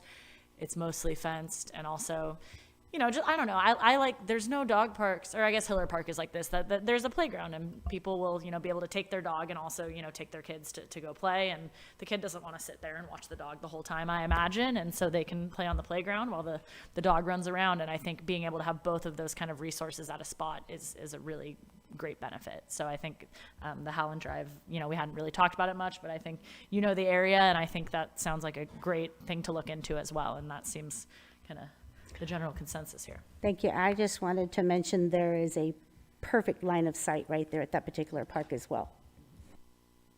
Well, Okay. and I could see this as people running their dogs on that too. I mean, just open space. It's mostly underwater though because Well, of, when it's not, but we have the spring, summer, and fall, I think it's pretty good.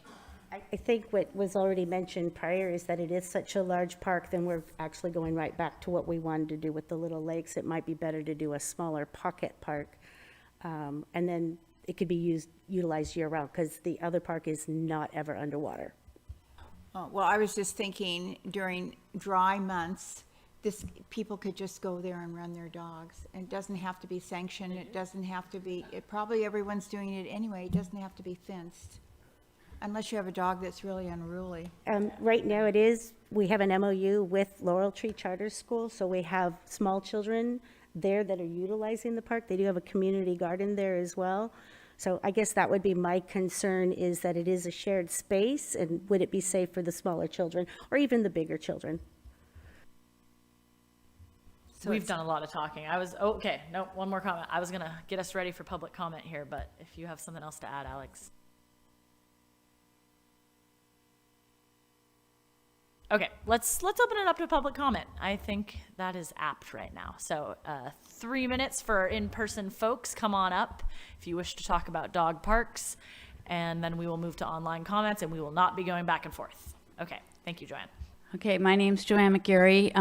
I lived in San Francisco and worked at the San Francisco Society for the Prevention of Cruelty to Animals for 16 and a half years. I then became a national park ranger in the Presidio and dealt a lot with dog issues, both in the national park lands and in neighborhoods. I had the opportunity to meet in the mayor's office in San Francisco when Willie Brown was mayor. He had one-on-one meetings with his citizens, and I came to talk to him about neighborhood dog parks. And in San Francisco at the time, more people had dogs than they have children. And the reality is, in terms of recreation, you really need to provide nearby recreation for people and their needs, whether it's children or dogs or themselves, in a nearby place where they can leave their home, walk down the street to the closest park area, and hopefully have the opportunity for recreating in the way you want to recreate. And if you talk to a lot of dog behaviorists and dog trainers, dogs don't need to get in a car and go down to the beach, or they don't need to get in a car and go to Little Lakes if you're living in North Arcata.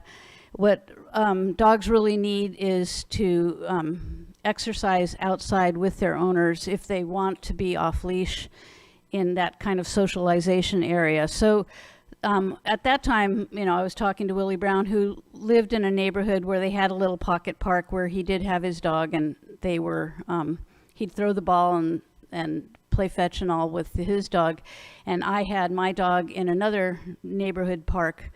And that the reality is that is what the future for a lot of our community is to be able to take your animal that you care about and you have in your home and be able to walk it nearby and exercise and recreate in the way that the dog and you want to do it. So I think focusing temporarily on building, I saw some of this fencing when I was volunteering a couple weeks ago. you could put up a lot of temporary fencing and try these things out. It's not like rocket science. You can just do it, stake it down temporarily, see how it works. I think the D Street Linear Park is another really good location. Just set up maybe 3 small pocket parks in nearby areas and have people walk their dogs from their home to those parks and exercise, and not focus on this destination type of park, because that really is, in a climate changing world, not realistic, because we don't want to be driving cars with dogs in them long distances to walk. We want to have something nearby our home to do. So I really think looking at these neighborhood parks is the ideal way to look, and do it temporarily and see how it works. Thanks. Okay, thank you, Joanne. Anybody else in person wishing to comment on dog parks? All right, we are going to move to online comments. All right, call-in user, go ahead. Call-in user 1.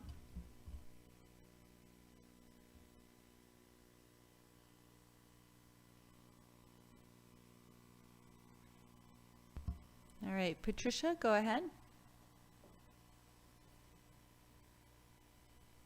Go ahead, Patricia. You're unmuted. All right, we'll come back to Patricia. Oh, good point. Thank you, Mayor. Hold on. Hold on, Patricia. No, actually, it looked like it was on.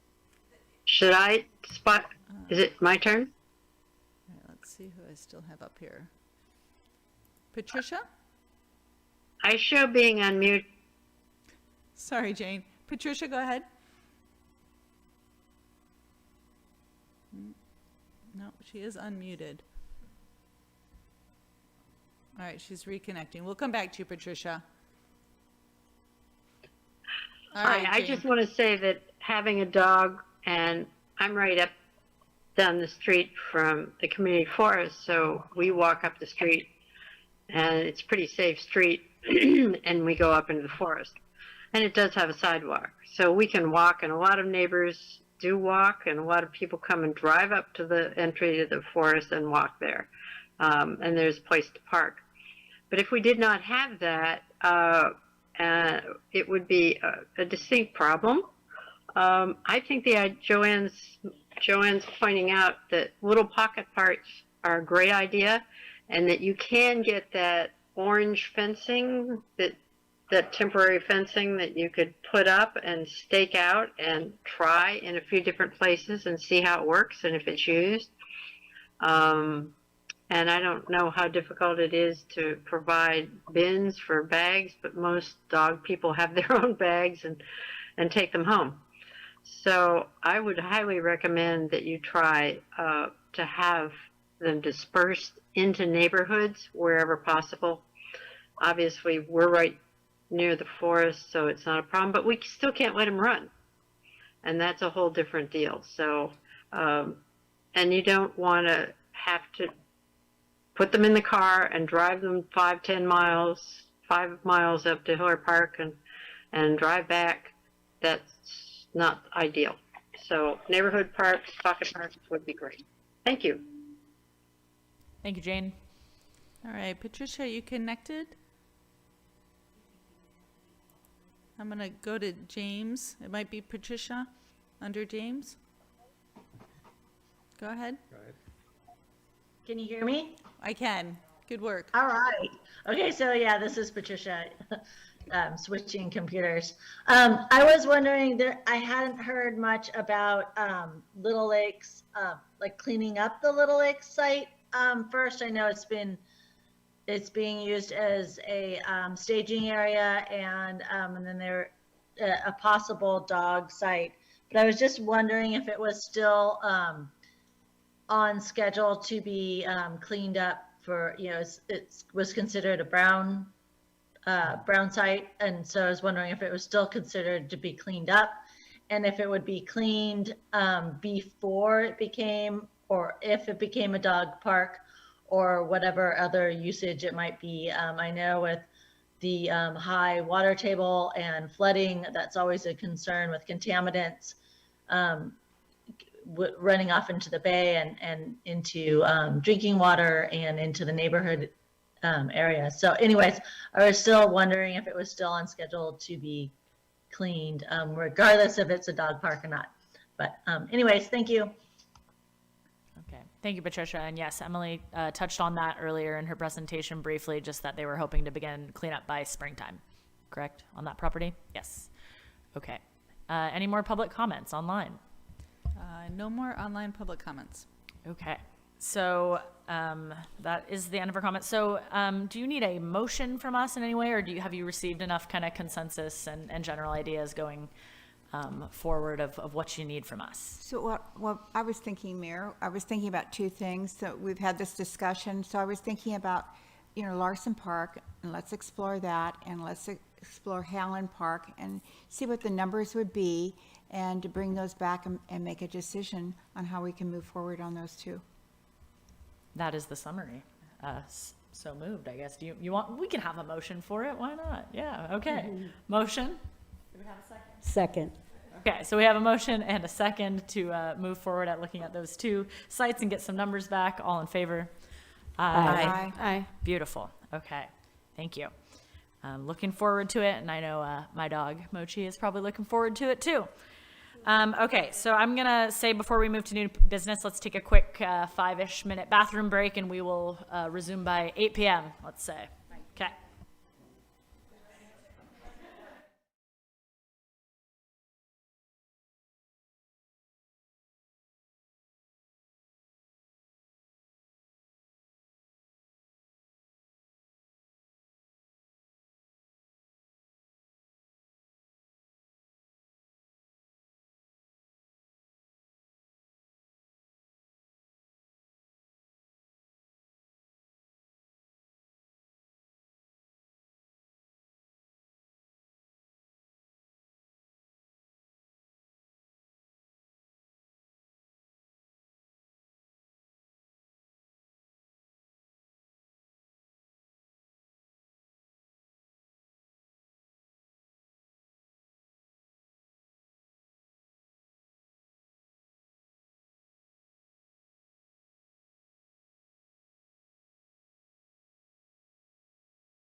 Okay, we are back.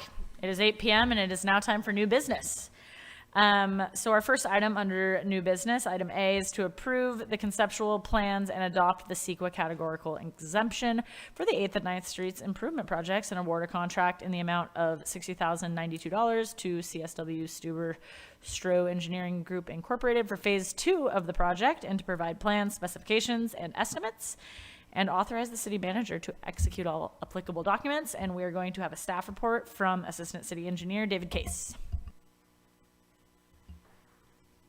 Good evening. We have a presentation for you tonight, but before we go into that, I was just going to give a little background information on the project. So back in 2020, we applied for an IIG grant, which is an infill infrastructure grant, and a couple months later, we received that grant. It was a little under $3 million.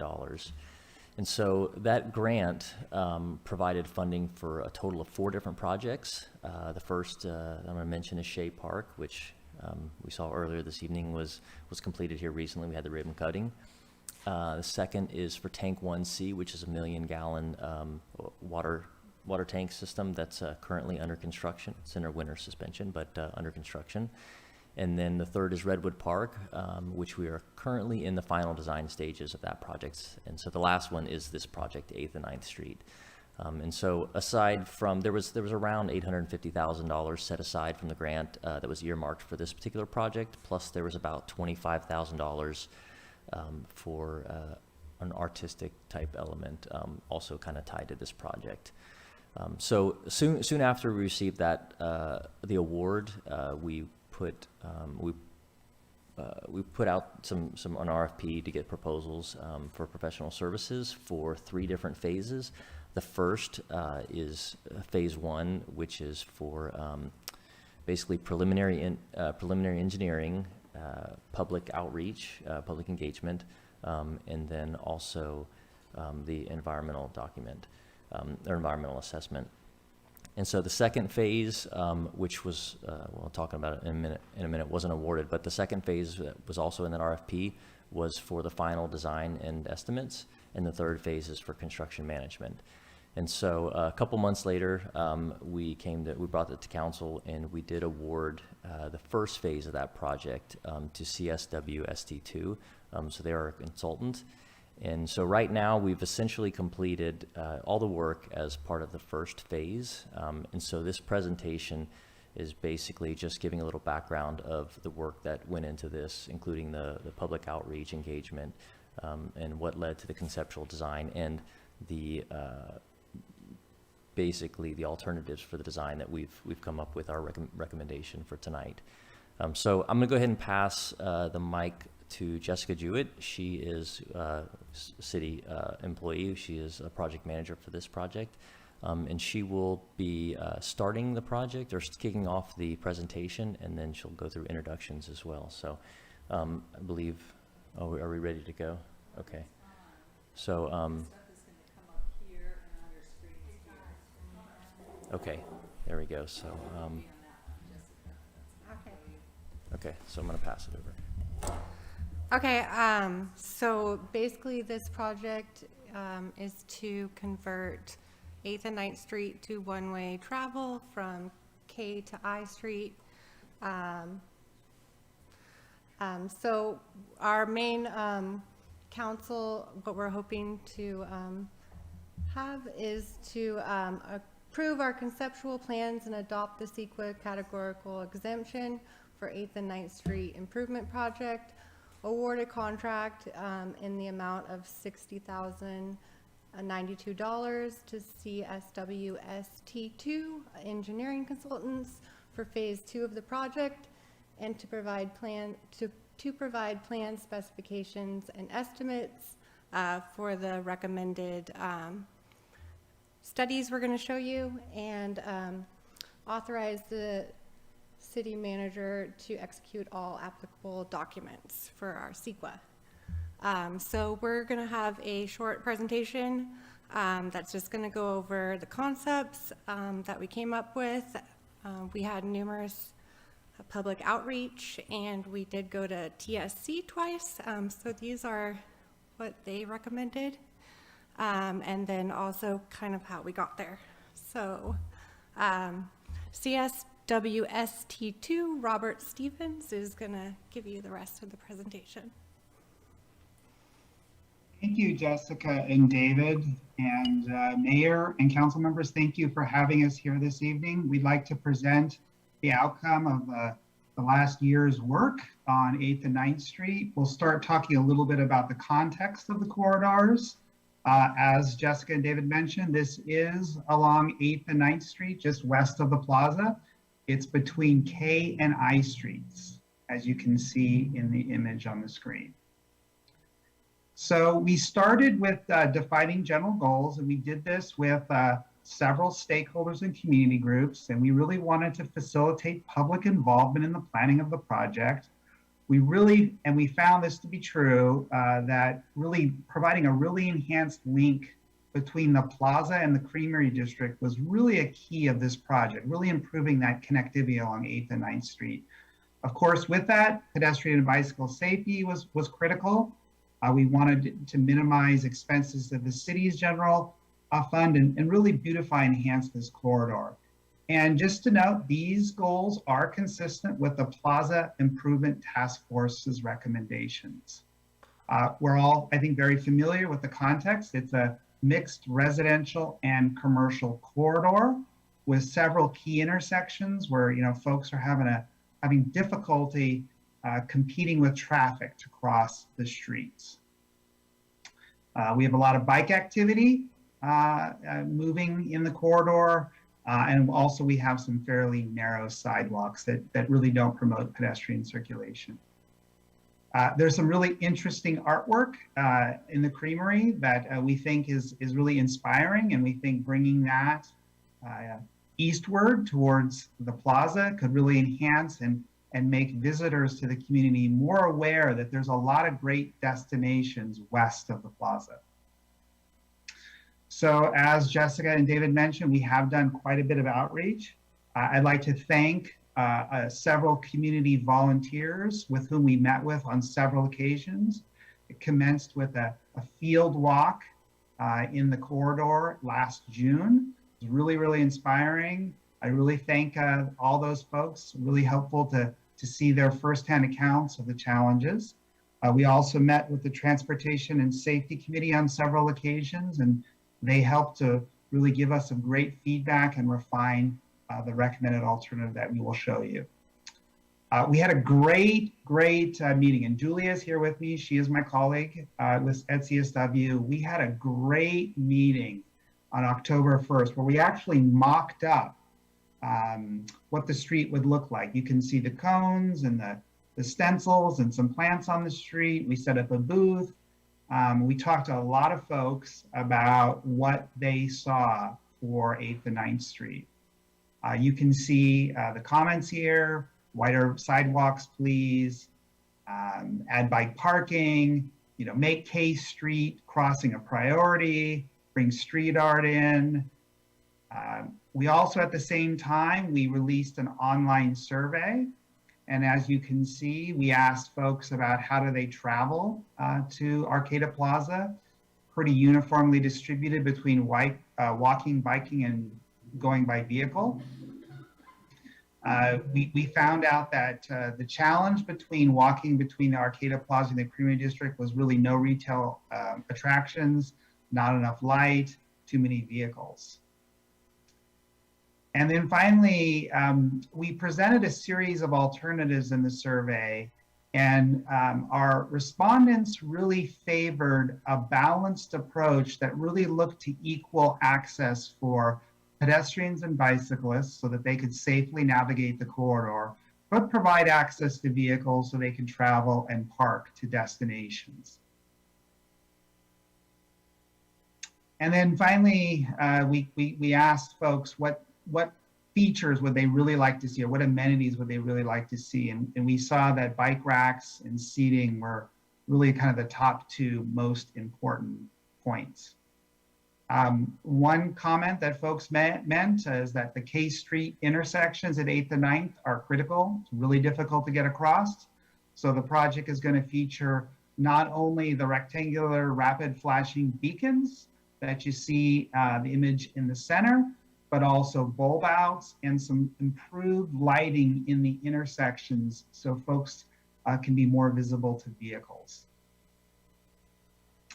And then finally, we'll talk a little bit about the street options. I'm going to show you, the first option I show you is kind of the runner-up, and then the second option will be the one that we're recommending this evening.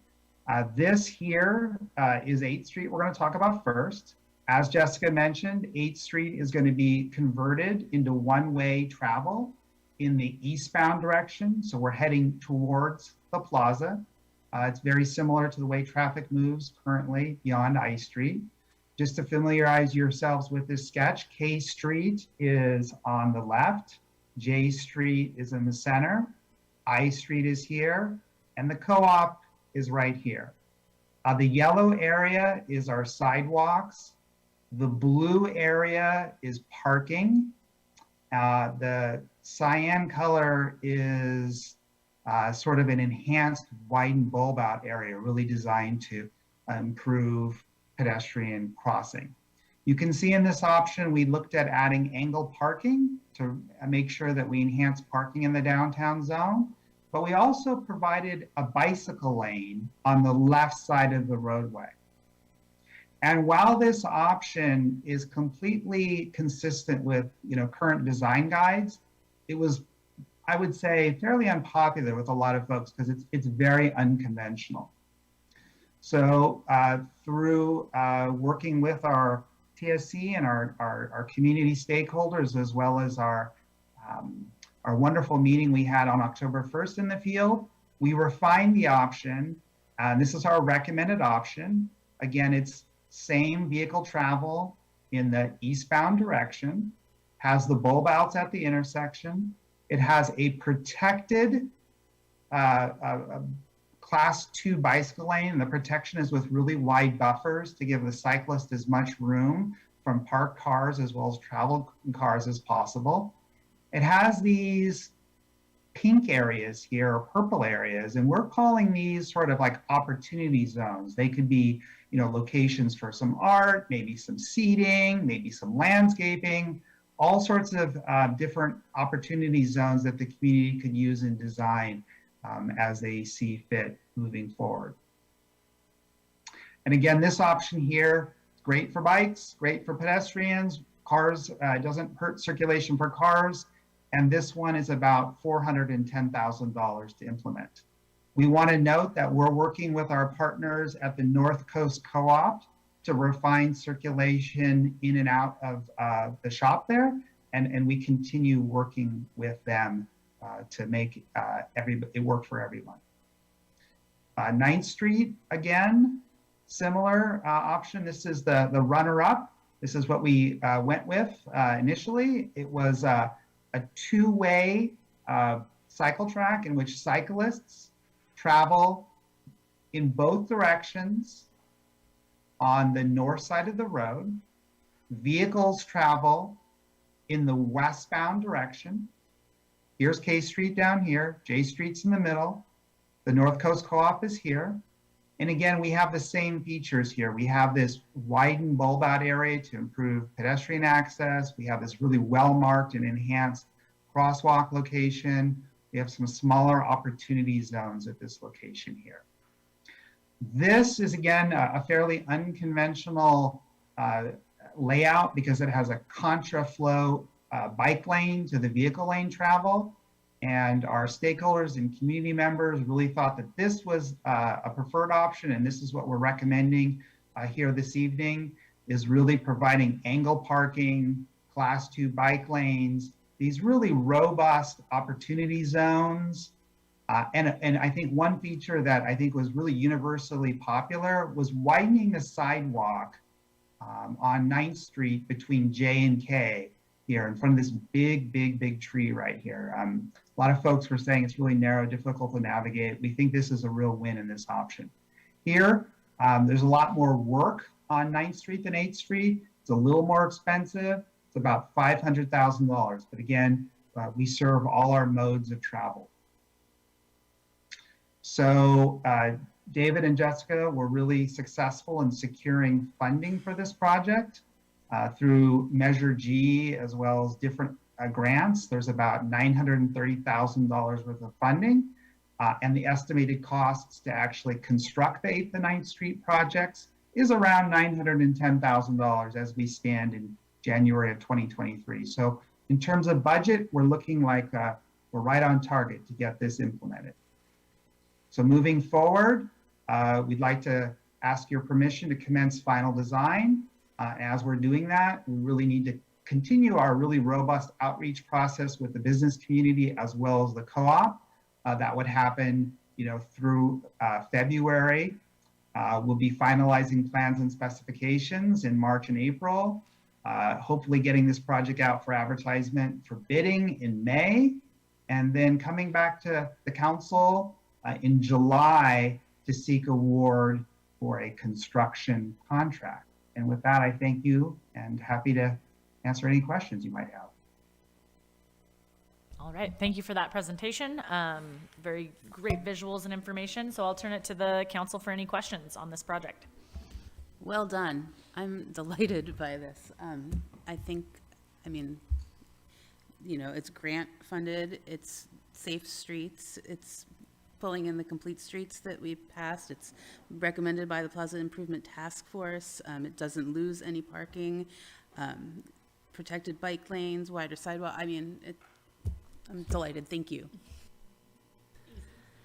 I just wanted to kind of echo that and thank city staff for finding the funding. I think from what I've witnessed, our staff they're very astute and clever at finding funding for our project. So I'm really appreciative of that. So thank you. I had a question that got answered. So I was really grateful to hear that the 9th Street sidewalks would be improved and widened because those are, I think, older than the ones on 8th Street. And then just to echo the community's concern for K Street, I do appreciate the enhancements that are planned for that. Although I think we'll have to do more. As somebody who lives directly on K Street and works from home, I see all kinds of things on a daily basis, including we do have a lit up intersection. We have the light you can push across, and unfortunately people don't stop. And I have seen children trying to cross the street and having to literally jump back on the sidewalk to avoid being hit by a car. So whatever, I love the idea of connecting the plaza to Creamery. I think it's great, but K Street in between that is really an issue. So I think whatever we can do to mitigate that is going to be really important to get people to use it. I'm glad that came up, and I think that we just can't underestimate that factor in it. So thank you. I had a question, and this just might be in my brain, a confusion, but I guess, is there future plans to extend this one way to N Street, or is that part of the gateway plan maybe in those roadscapes? And just, yeah, is there plans to continue that? I can say not as part of this project. Not as part, because I saw that and then I was like, isn't it supposed to go to N Street? But I was like, okay, that might be in something else. And then you answered that question. And I'm just going to say I'm really glad to see the coordination with the co-op too, and just getting everybody involved. And I live on 9th Street, and so I had a neighbor that was really involved in your guys' pop-up projects, and he really enjoyed it and just thought it was super helpful. But the one question he did have, which I'll relay to you guys, and I wanted to ask, so approving this next step is to go forward to design and plans, and then we will see this project again once more before any construction happens and be able to give feedback on those final plans. But this is what we saw tonight, is the direction that it's moving. Yeah. Perfect. That's correct. Just basically trying to approve the conceptual plans to move forward with the final design. And one thing I'd like to add is that, as we noted, we've talked with the co-op, and I had hoped that prior to this meeting, we could come here and tell you that we have, worked with them and we have everything sorted out 100% with regard to their parking and layout, but we're not quite there yet. So we've had multiple discussions with them, and we will continue to work with them in the future. But part of this project is going to require some changes to the driveways in and out and their circulation, and just portions of their parking lot. So we are working with them to come up with a couple different designs for layout, and they're a very good partner. They are very willing to work with us, but we just haven't settled on exactly where we're going with that yet, but we are making progress. Okay, great, thank you. Any other questions on this end? Yes, I wanted to ask why on 8th Street they took away the parallel parking. You're going with a plan that'll just be perpendicular. You're going to just go where you park along the side and you don't come in. And why did they do that? Because it would generate so much more parking. I know he's explained it, but I still don't. I understand the bike lane, but we have a bike lane that's going to be over on 9th and then have one on 8th, and I'm just wondering why. Because anyway, I would like it. I know the citizens preferred this other, but what was the rationale? I believe it's, Is primarily. he gone? Is he gone? No, I think Robert's still on, and I'm going to let him probably elaborate a little bit. But I believe it's primarily due to the width of the right-of-way that we have and the infrastructure that we're trying to fit within that width. So, depending on the angle of the parking, it requires a certain offset from the curb, for example. And if we want to maintain a certain travel lane width, then we're just not able to pull in parking. So maybe Robert, you can elaborate a little bit more on that. Well, I know you have to have 25 feet to back up, and so maybe that's one of the issues that would happen here with the cars backing out into the right of way. And that, because that was one of my questions too, Alex, and I guess what I assumed the rationale was it's a lot more dangerous to have pull-in parking like that where you're just directly reversing out of a spot and not maybe looking around you, to have a bike lane directly behind you, and the rate of incidents where you can probably back into a bicyclist if the bike lane is right up against your parking like that is probably a lot higher than if it's parallel and you have a forward line of sight and your mirrors can see where the bike lane is, was kind of my assumption. I don't actually see it affecting the bikes. I see it affecting the cars driving down the road when someone backs up, and that would be where the issues would be. Pulling into the right of way for the cars moving along. But how many parking spaces would this provide compared to the proposed plan? Oh, go ahead, Robert. Oh no, Jessica, please continue. So this version with the angled parking would actually reduce it by 1 parking space, and the other version that we're recommending would keep the parking spaces the same. And so the main issue people had with the angled parking was having the bike lane on the left side. And also people wanted to incorporate wider sidewalks, which our budget doesn't really allow for currently, but the recommended design would allow for some widening between the sidewalk between K and J in the future. Because the bike lane will be striped with buffers, so that extra buffer could then be used to make wider sidewalks if you move the space over. So that was the main reason people wanted this 5A version. Well, thank you. I have one other question. So the spacing, is that going to be for compact cars or regular cars or vans? When you think about them, how are you going to space those out?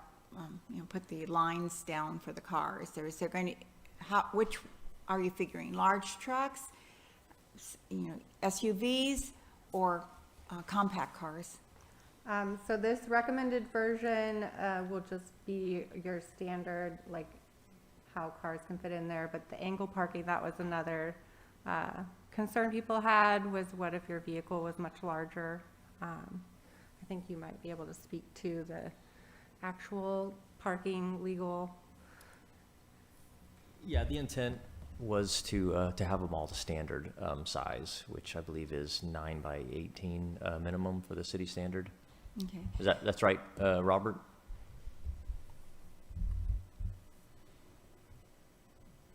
So yes, these stalls here, as they're delineated here, are 20 feet long. So they're standard parallel stalls. So they're a little longer to allow a vehicle to move in and out. Okay, and so you're moving from your parking in and across the bike lane, and then you go into the transportation lane, or right away? Yeah, so you would park here as you would today.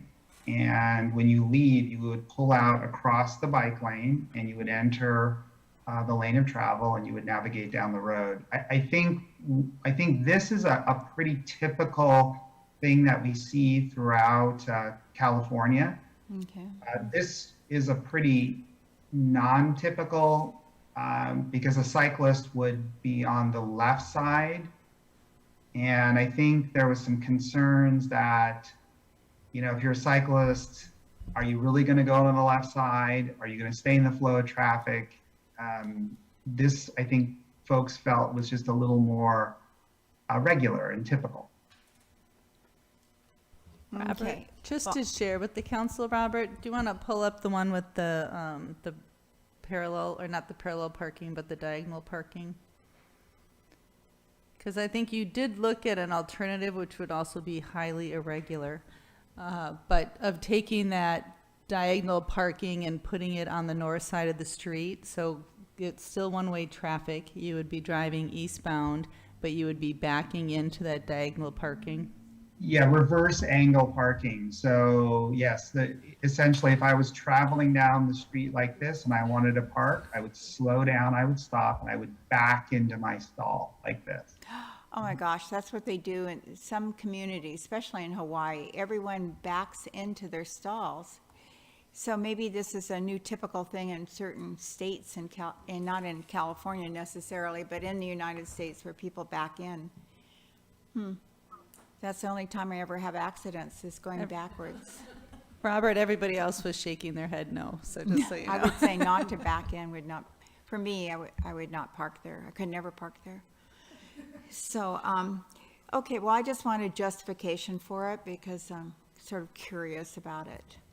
And the other thing I wanted to mention is when we had a redevelopment agency, which was quite some time ago, well, it went away in the early 2000s, and we had a redevelopment committee at that time. And one of the things they really talked about is how to connect the downtown to the Creamery District.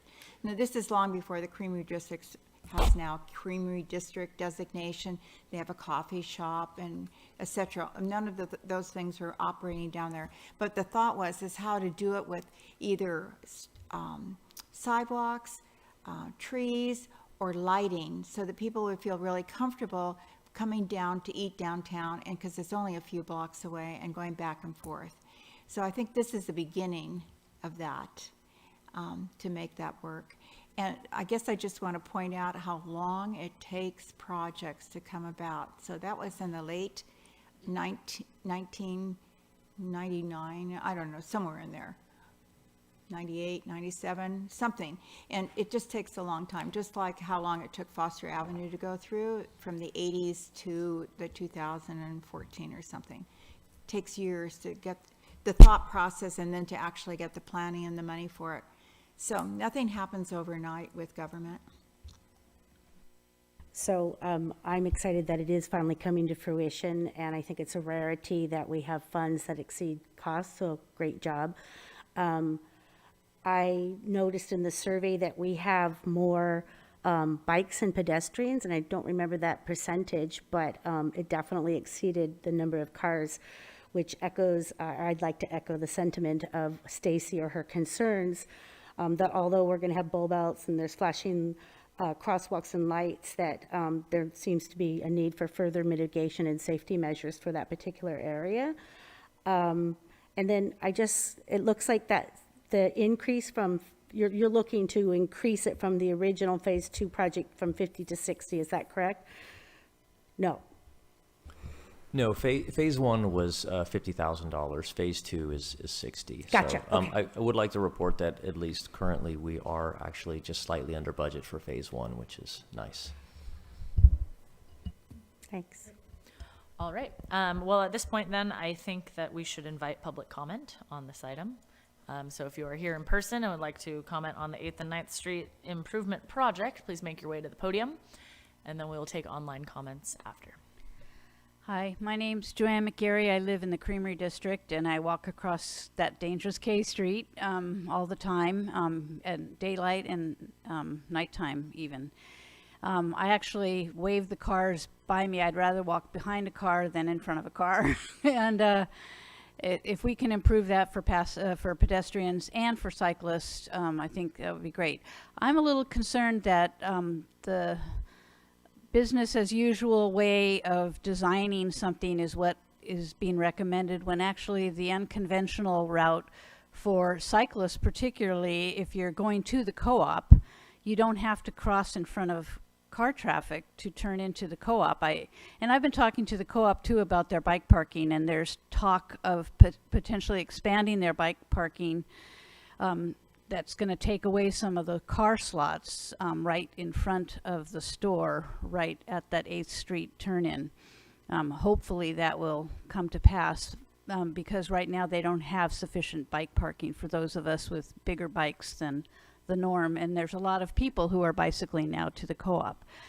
So I'm hoping that you'll talk to them about all that as well. But the whole thing about having to ride my bike or my trike on the south side of 8th Street and then cross into the parking lot across car traffic is less than desirable to me and less safe, it seems to me.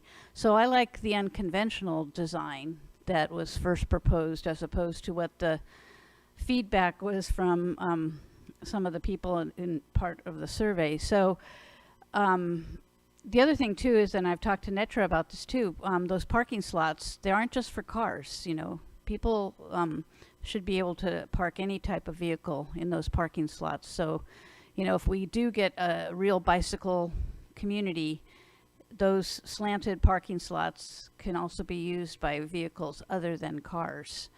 And they shouldn't be exclusive to cars particularly. So I think looking at easier access into the co-op for a bicyclist would be my preference in the design. So if anybody can speak to that, and if I'm reading it wrong, let me know. But just because it's always been on the right-hand side that the bicyclists go and the cars are on the left of it, it seems like we can change it around to make it safer for cyclists.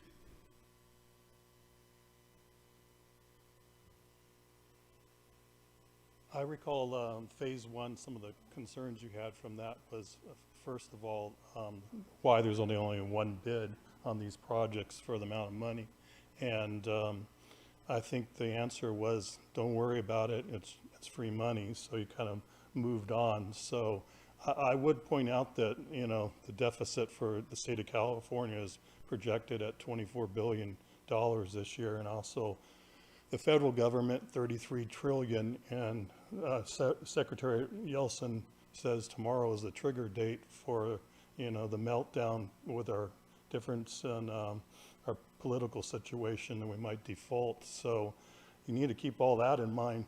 But the other thing I would point out, I totally agree with Stacy that it is dangerous on the K Street and cars going there, but the in-between part from the plaza to the K Street, I mean, I bicycle there all the time, and I walk. It's not dangerous. I mean, how it is right now, it's not like it's that many people are on the sidewalk. I mean, many people are bicycling. So you wonder, and also the sidewalks and the streets are in fine shape. They're not cracked. They're not dangerous. So the question would be, why was this focused on this area? And I believe the reason is because this is the missing link in the Gateway project. If you look at the draft plan, you could see the, you know, the traffic plan coming from Sunset down 8th Street, and you're going to turn right on 9th. So basically, we're looking at 3,500 potential units. I mean, it could easily be like 9,000 cars coming down in the future there.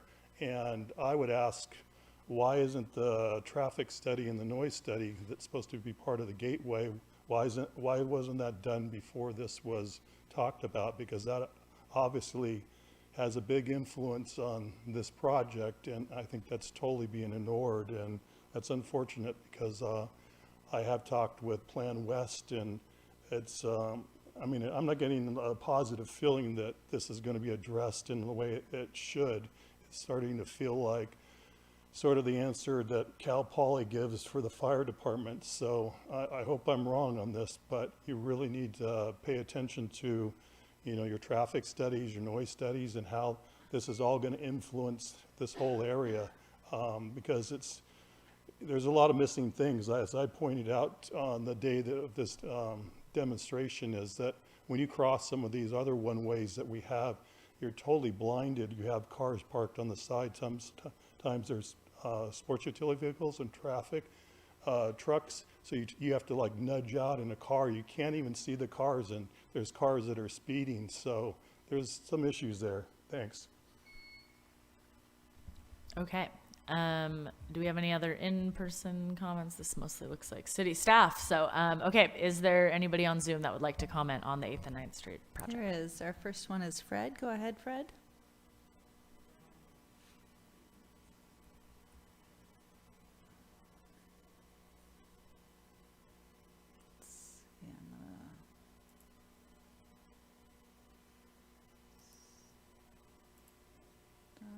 Let's see, you're still muted. Fred, can you unmute? There you go. I have no desire to speak on this agenda item. Thank you. Okay. All right. Thank you.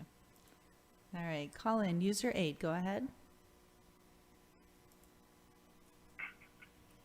Hello, this is Kent Swatsky, and I would like to reiterate quite a bit of what was made by the last person who was commenting in person there. I've seen so many overall projects that come in little tiny sections and they're broken up and not really looked at an overall project. The whole concept of how this all gets fixed, in my opinion, should be done rather than piecemeal, be done all at once. That's how good planning works. Some of you seem to say no way that it would be good to back into those parking lots. Let me give you parking places. Let me give you an example of what you might really be surprised with. If you're going up Fickle Hill, you have a trailhead, and this is where you had a $3.9 million settlement.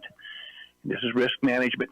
And the solution to that would be you'd be pulling back up Fickle Hill, and then you would back cross traffic back into your trailhead parking, which is, there's no organized parking there. There's nothing. In fact, a car actually backed in, I think, the other day and backed off the hill there because there's no stops there. So if that bothers you just in a single where someone be behind you and stop, can you imagine going back there? And that was the solution to the problem. And that's why I keep bringing forward the risk management things. And I think that kind of thought process should be applied to your other things. If you think it's dangerous here, you can imagine how much that's compounded with people going 40 miles an hour through an area. So just wanted to point that out, and I hope you will look at overall planning and not just segmenting your planning. It's imperative for long-term use. Thank you for the opportunity to speak. Okay, thank you. Any other online commenters? Our next speaker is Anthony. Go ahead, Anthony. Hello, everyone. Thank you for all your hard work. This comment that I'm making right now is probably not going to be as detailed or direct as some of the comments that I've made. Basically, though, the idea is the same, is that there are a lot of things that are being overlooked, especially public comments. And there's a lot of the public who's losing faith, losing hope that it even really matters to come and speak to the council or the commission. And a lot of that revolves around city management.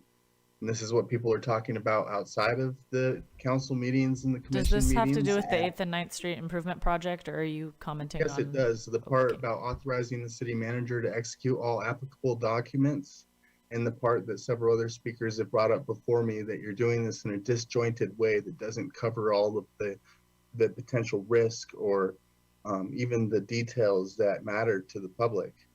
I think that there's a real case for neglect or malfeasance or even maladministration or misfeasance that is going to be put together, and the city could get sued. People could be individually held responsible. And I think that all of you should really consider that, and also consider reining in Cal Poly, because Cal Poly seems to have made a bad investment coming to a place that isn't ready for the type of growth that they want. And this is the reality check that is going to either be realized now, all of us together, or it's going to come hard and fast in the future. Thank you. All right. Do we have any other online commenters? Yes, our last speaker is Patricia. Go ahead, Patricia. Okay, did it work this time? It did. Okay, thanks. I agree with Stacy and K Street being an issue. I cross it. I live just on the other side of K Street, so I cross Patricia, it all can the you try to time. speak into your microphone system better? Okay. Sorry, I'll you try keep to. going in and out. Okay, so I agree with Stacy that K Street is an issue to cross, and I would highly suggest doing a stop sign at 8th Street. It would help people to cross, and it would also slow down traffic. I think K Street has a speed issue as well. So anyways, I keep pushing for a stop sign at 8th Street. There's a school there on the corner. So anyways, I think that would be a great solution. So thank you. Great. Thank you, Patricia. Do we have any more online comments? No more online comments. Okay, thank you. Okay, well, I will bring it back then to the council to clarify anything, any more questions or comments, or we will have a motion on this. So I heard you say that, I think I heard you say that this is just this proposal, and right now there's no thinking about going from K down to M Street. And so I would imagine eventually that'll probably be, must be somewhere in the far distant thinking that we'll continue to move further down the street. It might be difficult because there's some planning issues down there. We wouldn't know how to deal with curb cuts, etc. This project originally came from the Plaza Improvement Task Force, and it was really looking at addressing to and from the plaza. I mean, I Okay. think it's just sort of where its origination is, but perhaps you've got another comment, David, on that. Director Loya just said that this same design was in the gateway plan. So. Okay, well, thank you. Okay, well, I know that the neighbors or one neighbor in particular was going to repair a sidewalk, and then he was told this project is going to repair a sidewalk and widen it, and he says very happy when I saw him on the street the other day. So I would think that we should move forward with the approval of the concept plans and adopt a CEQA category exemption for 8th and 9th Street Improvement Project and award the contract in the amount of $60,092 to CSW/Stubber.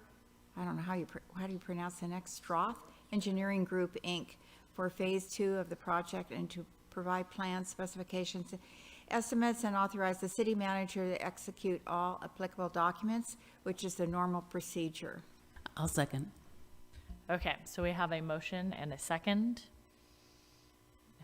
Any more comments or anything, or we shall move forward to a vote. Okay, so all in favor?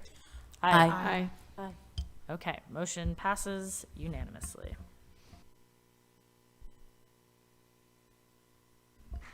Moving right along, under new business, item B, authorize a memorandum of understanding with Turner House Innovation Labs. Can we have a staff report from Community Development Director David Loya, please? Yeah, good evening, Mayor and council members and public. Just before I start talking about the MOU that we're asking you to authorize us to enter with Turner Labs, I did want to make a connection between the last item on the agenda and this item on the agenda, and that is by way of discussion of the IIG funds that are going to fund that project and many other projects. The Sorrel Place project, which was 44 units of affordable housing, rent-restricted Let's take, for example, how rent-restricted affordable housing was the project that was used to back up the IIG funding. So community development and Danco Communities worked together to apply for those funds using the Sorrel Place project as the base project for that.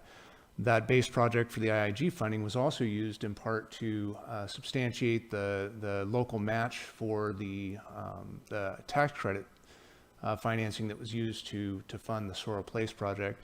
In addition, we were successful at securing about $4 million worth of affordable housing sustainable community funds through that project. And then in addition, we had home and CDBG funds into the project itself. And so I only raise this because one of the early studies that we did, the infill market study, Basically looked at a couple of different pro formas, which are basically a cost analysis for how profitable or how feasible a project would be for these different scenarios that we were projecting early in the infill planning work that we were doing.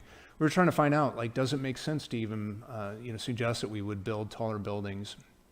And many of the different kinds of projects that came out of that analysis, those pro forma that we did, suggested that there would need to be substantial subsidy that would come to these projects to make them, not only affordable to the individuals living inside of them, but affordable to build. And so, that was a one-off pro forma. And we were seeing that happen in our community. We weren't seeing these projects built unless, community development, the, engineering department were working together to, get these projects done, to, perform on the grants so that we can continue to, seek those grant fundings to, bring more affordable housing. And affordable housing is great. Affordable housing in this sense I'm using as rent restricted housing, but we all know that we need all kinds of housing in the community as well. We've been really good at these, at these grant programs and securing the funding to bring in affordable housing into our community over the last couple of decades, and we're proud of that work. The pro formas, though, were a little disturbing. There were only certain kinds of build types that would pencil on their own in our infill market study. And you can imagine every time you do the infill market study, you're going to do a one-off pro forma based on the conditions as they are at the time. So the market conditions, the policy conditions, you run a pro forma, it's very manually intensive. You have to, run the calculations for each scenario. And the reason why I've done this big build-up to sort of connect the dots between all these different practical pieces and this very abstract agreement that we're asking you to allow us to enter is because the Turner Labs is proposing to work with the City of Arcata to take the now existing market conditions, the now existing policy that we have in place as defined through our land use code, our zoning ordinances, our building codes, to develop a model that effectively runs thousands of pro formas in, basically an instant, with the ability to modify those variables. And so we paid to have AED produce a pro forma, a one-off pro forma that is probably out of date at this point for many of the projects that we looked at because market conditions have changed. And the idea behind that was, still very useful to help us identify, paths forward for our planning work. What the Turner Labs is proposing is to provide us a tool that allows us to flex those variables so we can decide, if we wanted to have 3 parking spaces per unit as a minimum, how would that affect the probability that the site would be developed? If we wanted to slide that scale down to a half a parking space per unit, so every 2 units would share 1 space is one way of looking at it, or emphasizing other building developments, what happens to the profitability of that project?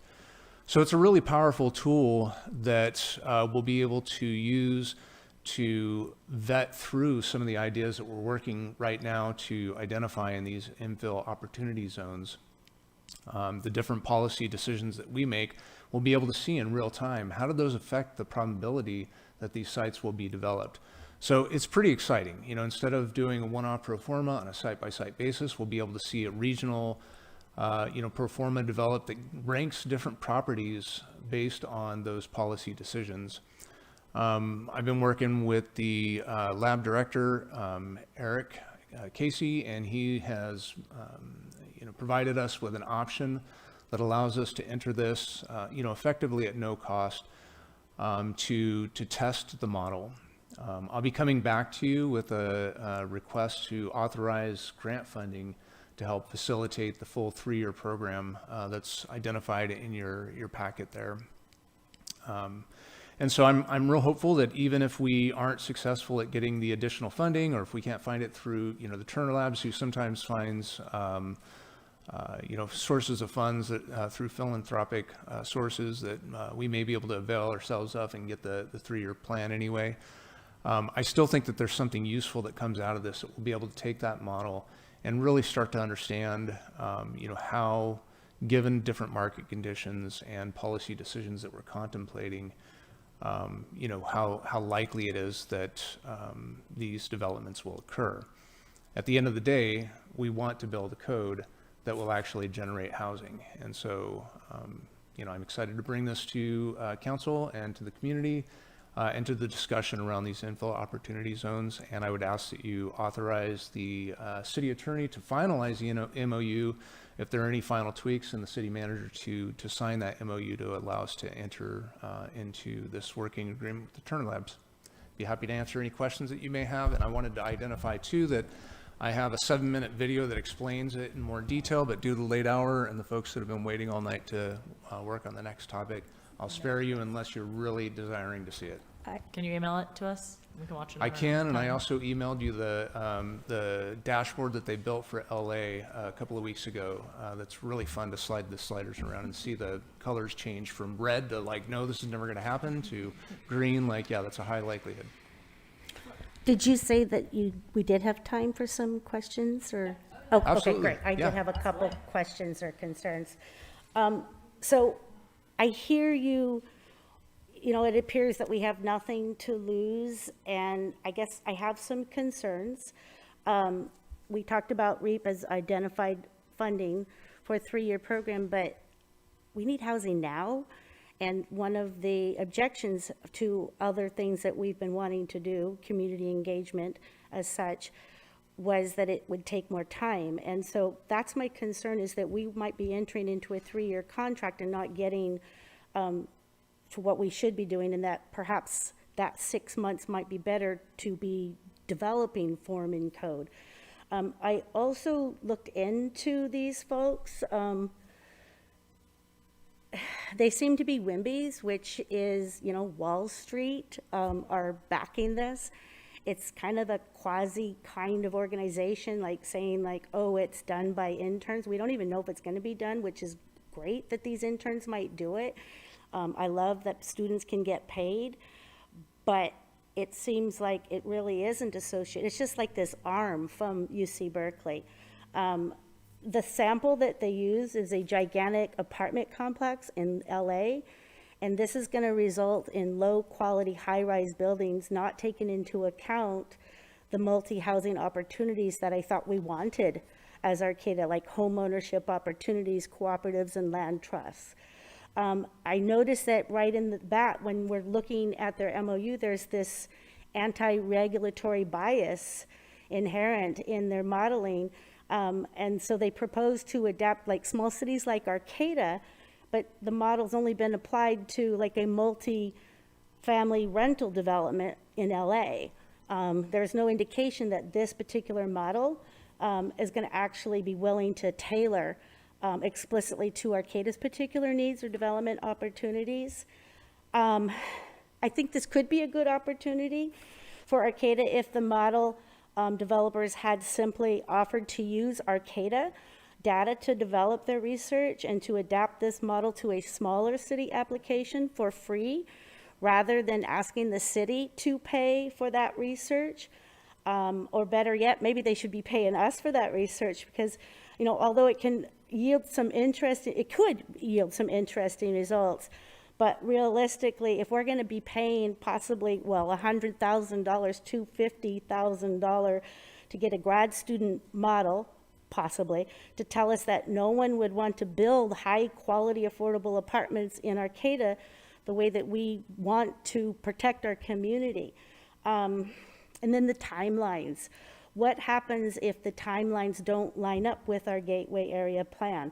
The 5,000 ramp on for 6 months, guinea pigging, is not necessarily going to come at a time where it's most useful for the gateway area plan code and the general plan code and development.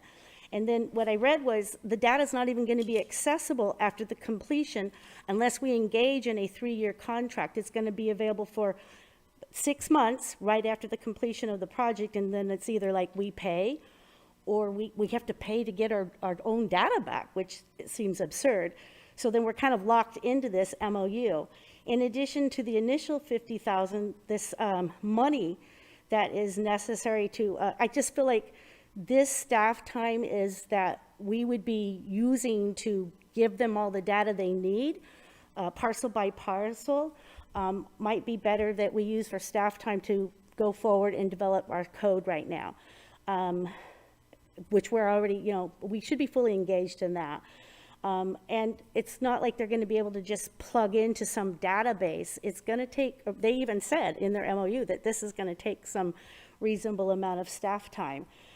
There is no room for community engagement, input, or involvement, and Arcata truly would be the guinea pig. There's no way that the model will do any more than what a particular set of regulations might be penciled out by possibly one of our likely builders. So I guess, since large-scale apartment development in Arcata will need to compete with investment money from other investment potential investors that they can make, then their choices are going to depend on, the same thing, external financial market conditions as any other local regulation. And that in that context, then it's unlikely that any standard is going to be any more stringent than like the lowest common denominator. I don't think we want the lowest common denominator, just because that's the only thing that's going to pencil out in this type of model. So unless it's tied, as you pointed out, to subsidy from a developer, and then we lose our community benefit bonuses. So I guess I just wanted to, in sum, point out that this dashboard was just introduced less than 3 months ago, and by making such a dashboard useful as those standard setting processes to continue would lock in our city for even a longer extended contract. And while they're still using Arcata as the guinea pig for a scaled down model, it looks like a great bargain, and it could become, useful, extremely expensive too.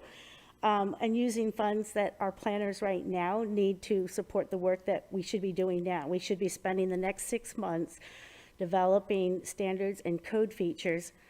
And my concern is that this is going to squelch them because it's from big cities, they have big apartment complexes, and it's not going to be scaled down to what we need in Arcata. And I just took a whole lot of time, so I apologize.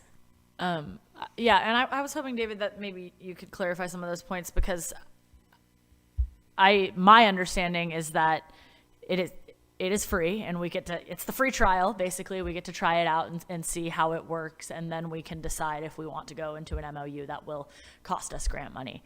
And just to add, this is actually kind of the thing that people have been asking for, and if we want to do it, we should do it now as soon as possible, because the question I feel like a lot of people have been asking is, well, why are we going to build buildings this tall if they don't pencil out? So it's really easy and accessible to be able to participate in this process and from my understanding from conversations with staff is that they reached out to us because they want to have more small rural communities that are to build this dashboard, and basically they're not going to be using LA's data. I didn't really understand what you were saying there. They're not going to be using projects from LA to go to here. They're going to be using our housing policy and looking at our codes to be able to decide if any type of housing project, we could say it's 2 stories, we could say it's 8 stories, we could say it's this X many number of units, how much space it takes, and how that will pencil out on a specific parcel, right? Is that true? But I mean, just to play off of that seems like what people have been asking for. And if we can do it now, as soon as possible, before we're approving these codes and approving gateway project plans and approving general plans and looking at these different other infill areas of the community, that we want to do it as soon as possible to know, yeah, why would we approve 8 stories if it doesn't pencil anywhere? And it's really cool to find that out. So. Yeah, there was a lot in there on both counts, but I think that, you, Mayor Saunders, you've summarized the key points, I think, really well. The fact that something can't be built today because of market conditions doesn't mean that it won't be built in 5 years, in 10 years, in 15 years, because we don't know the market conditions. So what the tool will allow you to do is to adjust the variables. And so if right now it's $300 a square foot to build, or $400 a square foot to build, because the cost of materials has been going up, through the pandemic, we had, shortages and et cetera. We know that previous to that, it was $250 to $300. And so you can look at, well, what does it cost at $400 a square right now? And then you could take that same set of parameters and slide the slider down and see, well, what if we went back to $250, $300 a square? You could also take a look at, since cost is not the only variable, there are factors that we have under our control within our policy that affect the development potential of these sites. You can flex those as well. So you might say, well, I'm expecting the cost to continue to go up. So I'm going to assume that it's going to be $500 a square in the future.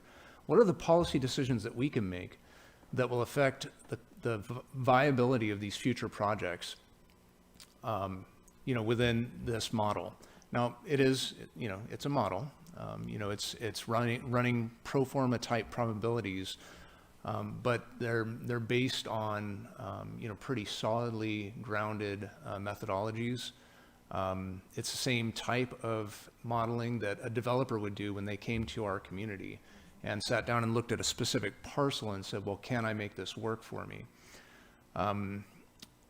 And then as to the timing, I think it's really important to acknowledge that, we are trying to get housing built. We're also trying to get the planning documents in order and work through that policy work that we're doing. And, it would be ideal if the timing lined up, but it may be that the, Gateway Area Plan is largely put together. We're still working on parallel tracks. We're working through the form-based code to try and bring that together. As the Vice Chair of the Planning Commission said earlier, I conveyed what I heard is the council's desire to get the work done in the next 6 months. I conveyed that to the Planning Commission. They took it seriously. They're working on doing that. This work will probably take about that same time period, about 6 months. And so one way it could be used is that we use it to make last minute flexes. If we settled on, one parking space per unit and we ran the model for the gateway area and found out that, really, it pencils much, it will have higher probability of penciling if we did, 0.75 parking spaces per unit. We can make those last minute decisions for that plan. But I also want to point out that we have, 4 other plan areas within the city that we're looking at doing, similar type work for. And so the model will be very useful for, for those purposes as well. I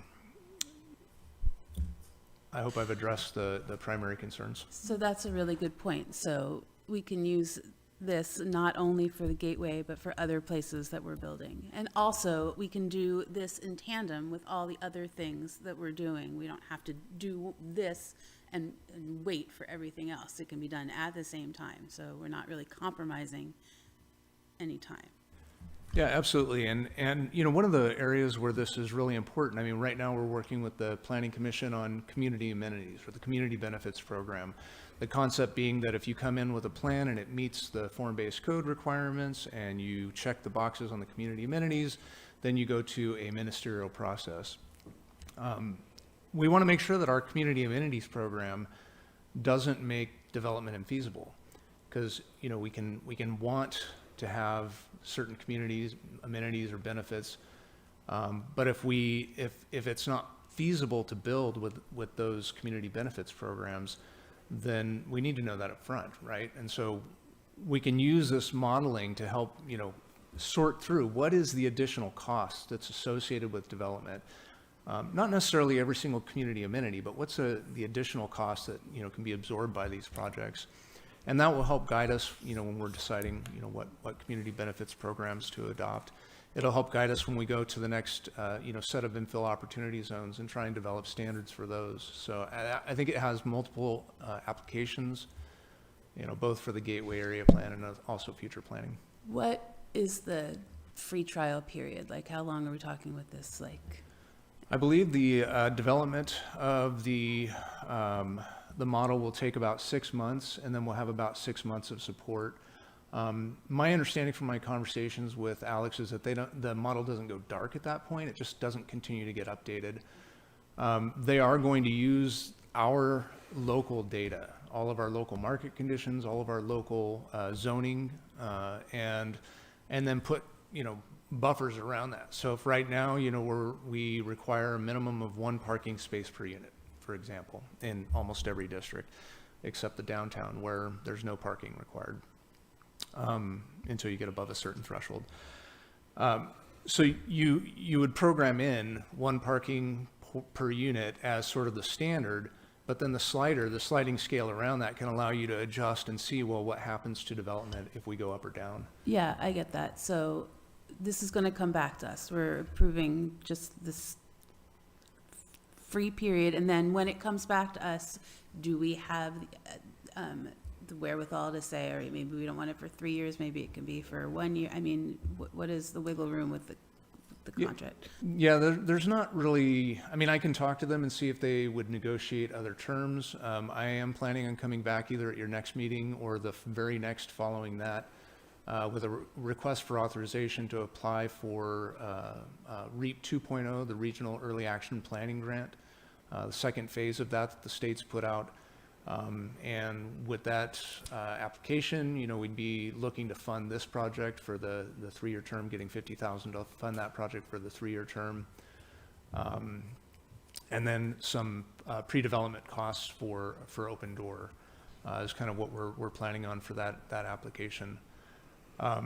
And so it would be, it would be grant funded if it gets approved, and sort of if it doesn't get approved, if that grant doesn't get approved, then either, we could, if we decide we really want to, pursue other opportunities, or, the Turner Lab has also said that they will commit to trying to find funding for us. So it's just $50,000 additional if we want the 3-year program, or if we want to do basically the 6-month. So could basically you free. clarify, because I am a little bit apparently confused, because I thought they were asking, so basically we do the free trial for 6 months. And if it takes longer than 6 months, we don't use it, we don't lose it. But it looks like we're having to basically buy if we don't get there in time. So, I mean, do we as staff have enough time to give them all the input and data? Because they're gonna hold us accountable to that. And then I guess my big question is it our intention to go ahead and buy into the $50,000 to $1,000 contract? To the first question, yeah, we have the data all pretty readily available. It's, can be easily exported from our GIS database. From the conversation that I had, I think we would be able to do that, and there's going to be coordination back and forth. And I think that if the council says, yeah, we want to go forward with this, then we will absolutely commit to that time necessary to get the project done. To the second question, staff would recommend that, yeah, we try and pursue the 3-year term and try and get the full build out of the model with the additional support that helps us update the model over time as conditions change. So do you feel that if we were to apply for a REAP, help me try, I thought for some reason that the REAP was for community engagement, but that's not the case? The REAP is pretty flexible. The REAP 2.0 funds are pretty flexible. The main ideas behind them is that you are in some way creating housing. So they want to see housing produced as a result of So the fact that this doesn't have any community engagement will not keep us from applying for that particular grant. What about the fact that there's no history on this particular project, that they don't have any, we don't, you know what I mean? There's like, they don't have a product other than one, and it was 3 months ago. So it's like brand new. I mean, for us to be the guinea pig, and then if we don't get it done, we're going to have to pay them $50,000 just to have access to our very own data that we gave them. That's what it, I mean, unless I'm misreading this. So like just on packet page 135 at the bottom where it says updates, up to 6 months of collaborative onboarding, policy structure customization, and data updates, and up to 6 months of basic training and simulation consultation from Turner Lab staff. That is included. 6 months of each of those things. The option to enter into a 3-year agreement and access additional simulation support, so updates that they make to their general system. But as you said before, David, we don't lose it, it just doesn't get updated, right? We don't have access to it is what it says here. We just don't have access to it. I think they stopped supporting it after the 6-month term.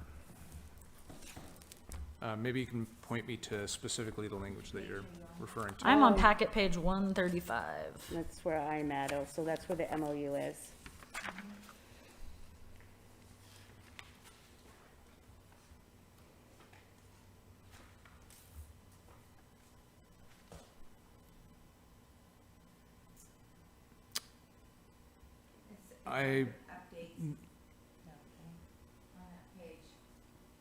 I'm sorry, can you help me hone in a little bit more on what you're? I was Under reading updates. and looking at the part that said updates at the very bottom of page 135. Yeah, what, And that's what I see too, is updates, up to 6 months of collaboration onboarding. So I think it's on 136, the timeline and the process. So they want to start in February, which is right away, which is good. And then, of course, it's dependent on how we can get them what they need. And then the expectations are laid out, basically anywhere up to 20 hours of staff time are going to be needed. And then it says, if there's a delay or subsequent elevation period, it looks like.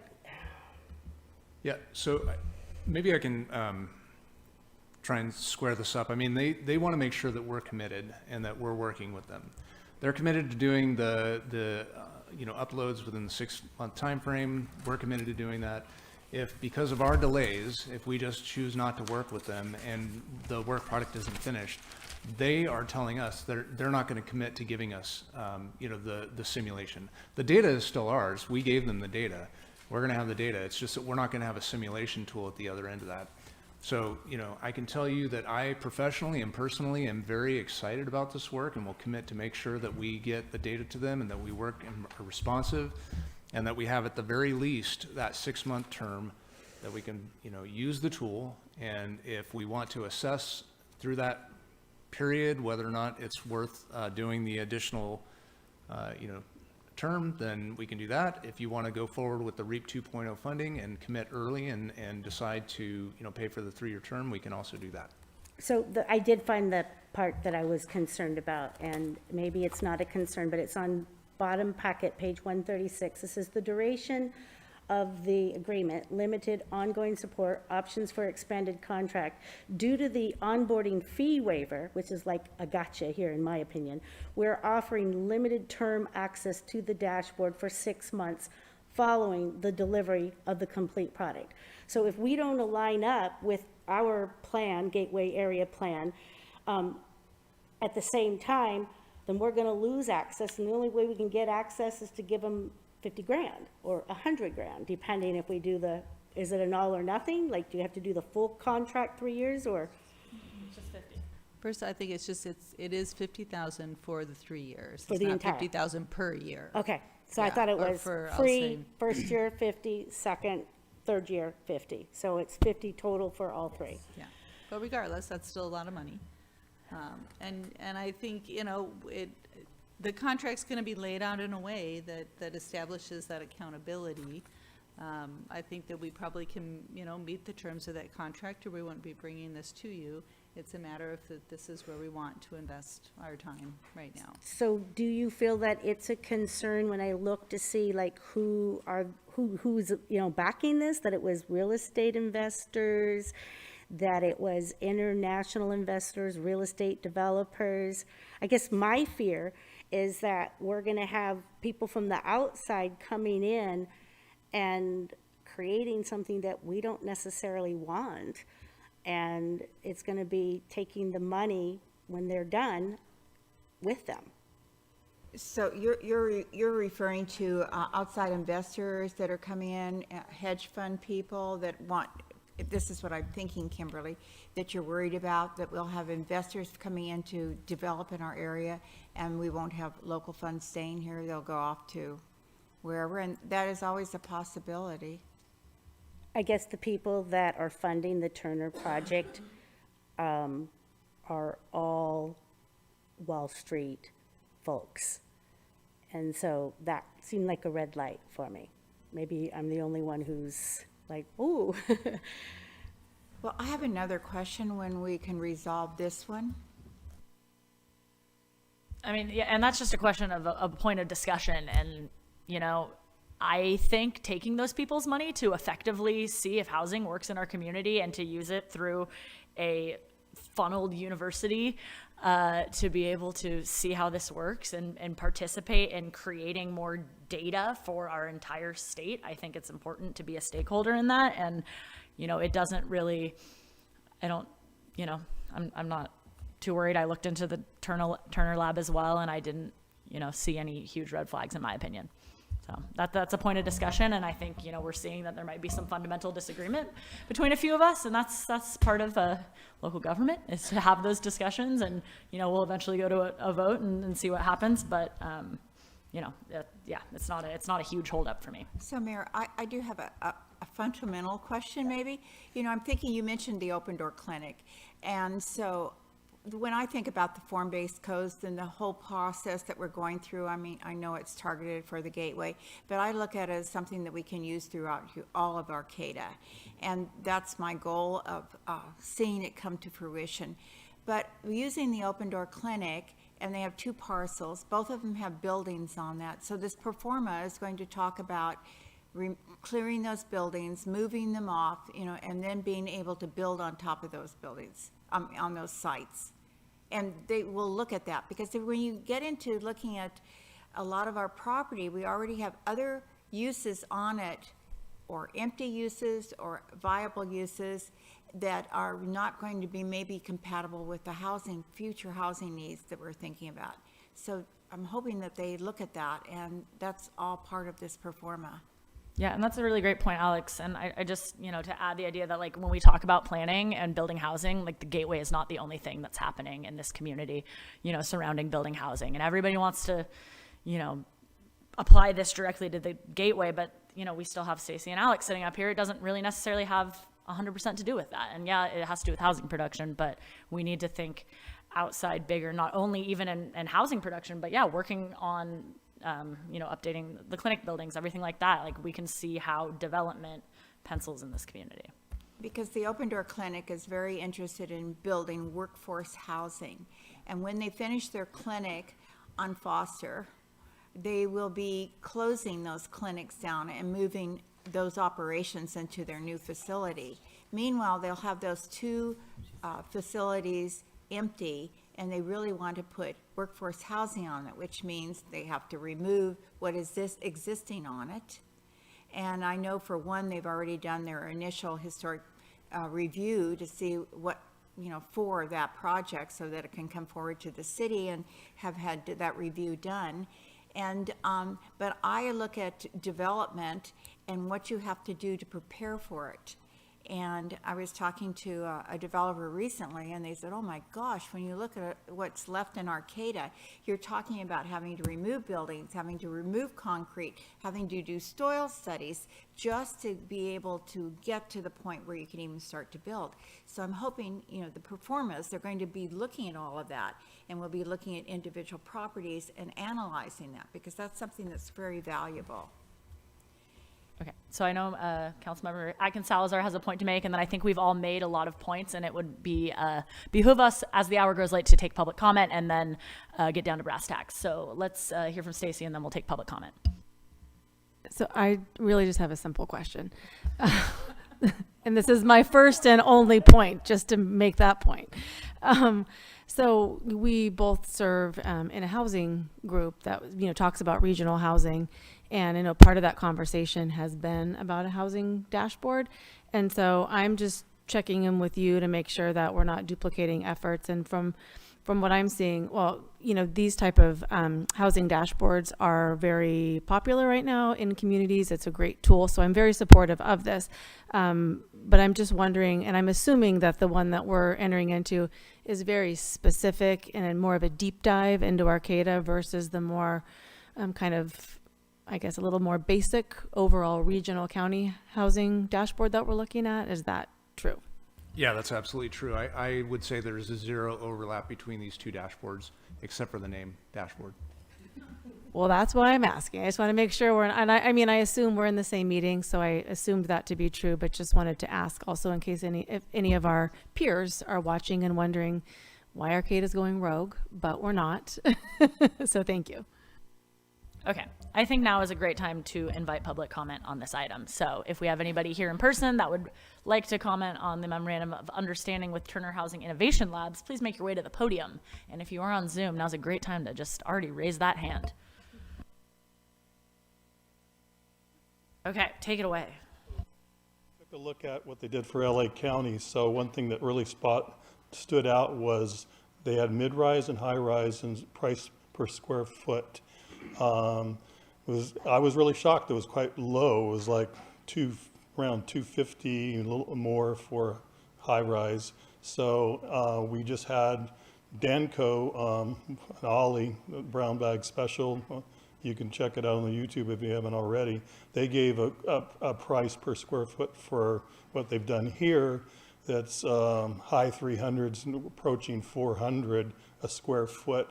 And they even said, Danco said that they're not even getting subs to give them bids because, the basically material cost is double, triple in the last 2 years, and also labor. So I'm a little skeptical about that was so far off, but I'll go to the next step. Is it going to capture sea level rise? That's a pretty a critical element of the whole thing. And my suggestion would have been like a year ago, the free software, which is Cal Poly with their Sea Rise Institute, and you have some of the experts in the state right here.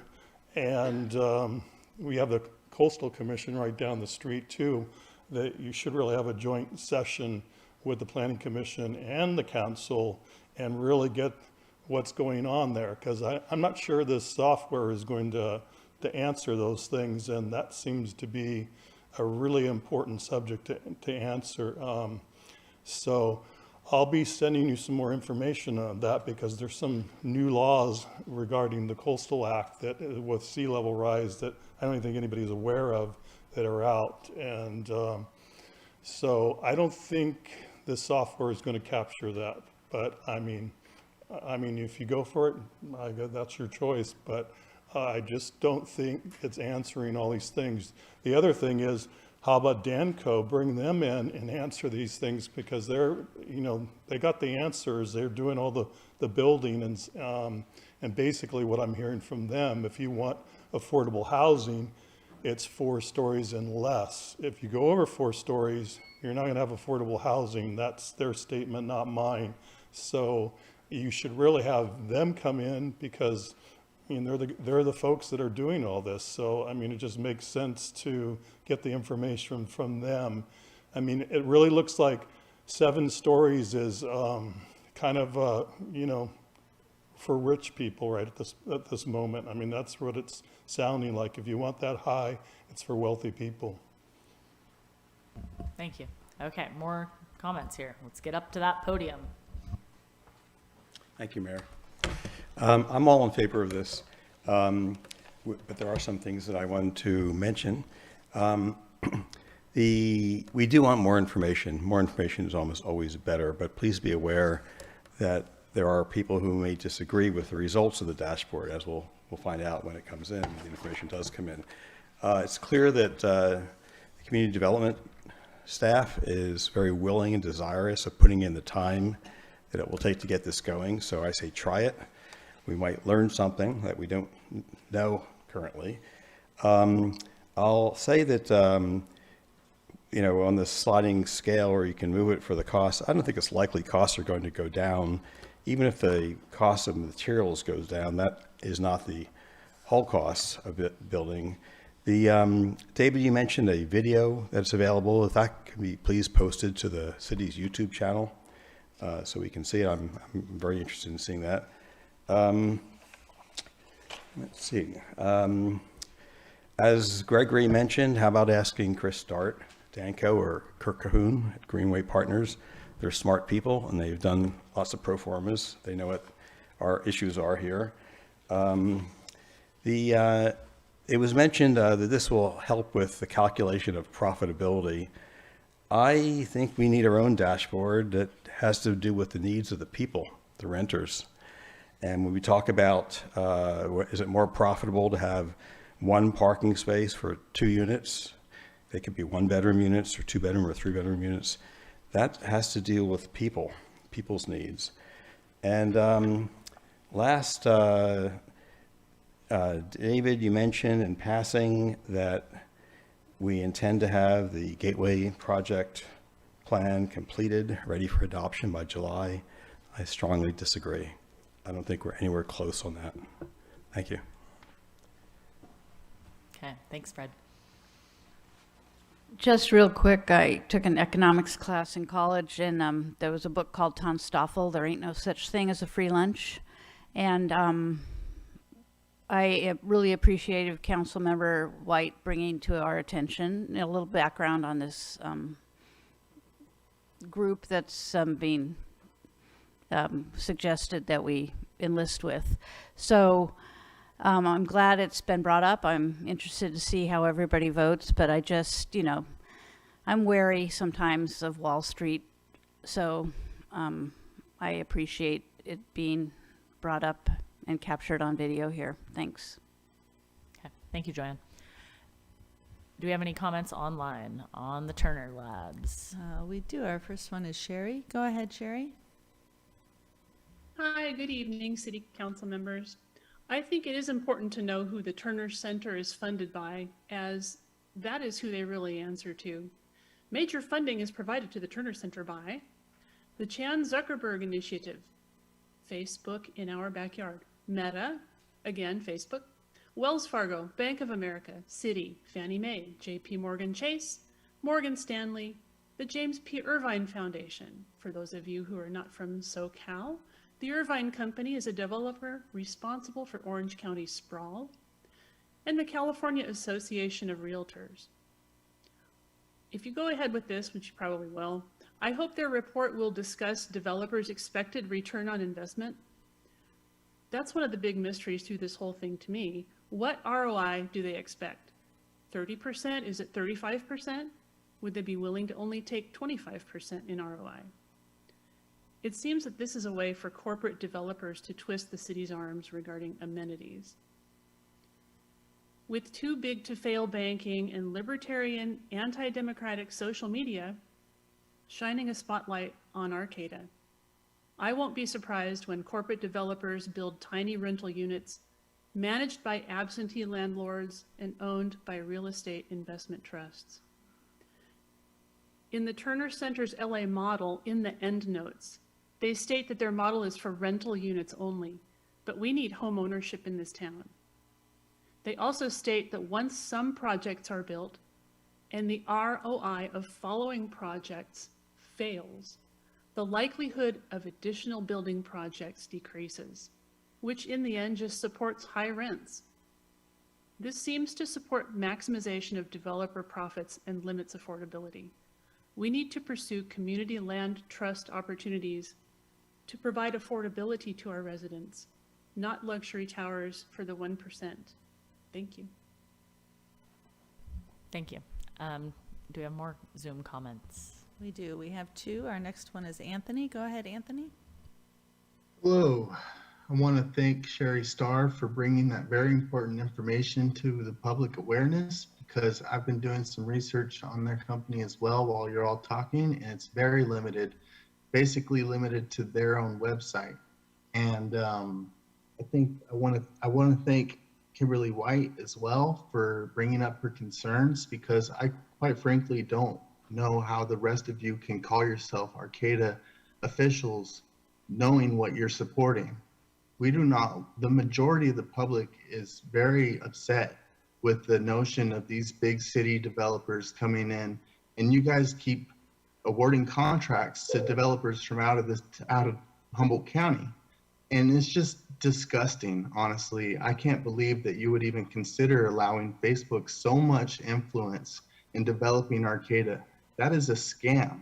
You're basically scamming the public. And it's really important that we figure out why this is happening. And I think a majority of the public really doesn't want what you guys want. And I think that it's not going to work out the way you want it to. I think that you believe this company has some kind of authority and that you trust them, but your trust is misguided. And I want to say that I appreciate the work you're doing, but if you approve this project, then I'm going to basically feel like my town has turned its back on all the values that I've known to love and grow up to appreciate. Our character is based on our local business economy. The cannabis industry may have collapsed, but we will not survive as a community if we let these out-of-town companies come and run the show. We have a lot of natural amenities, which they want. We have each other. We have a lot of intelligence and creativity, and we have a lot of reasons to be proud of where we live. And approving any kind of influence from Turner Labs is basically selling out our community, and it's disturbing. I would like to ask you to please reconsider working with the Turner Housing Innovative Labs, because their company is obviously a scam. We all know about the wealth gap issues in our country and in our world, and what you're doing is promoting more homelessness by allowing someone who doesn't care about our economy to influence this development. Thank you.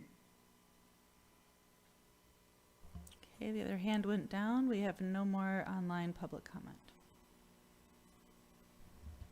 So, Go ahead, Alex, yes. so I have some comments, but I would like to move to authorize the city manager to negotiate a memorandum of understanding with Turner Housing Innovation Lab to develop a housing dashboard for the city of Arcata. If there's a second on that, I would just like to make some other comments. I will second that.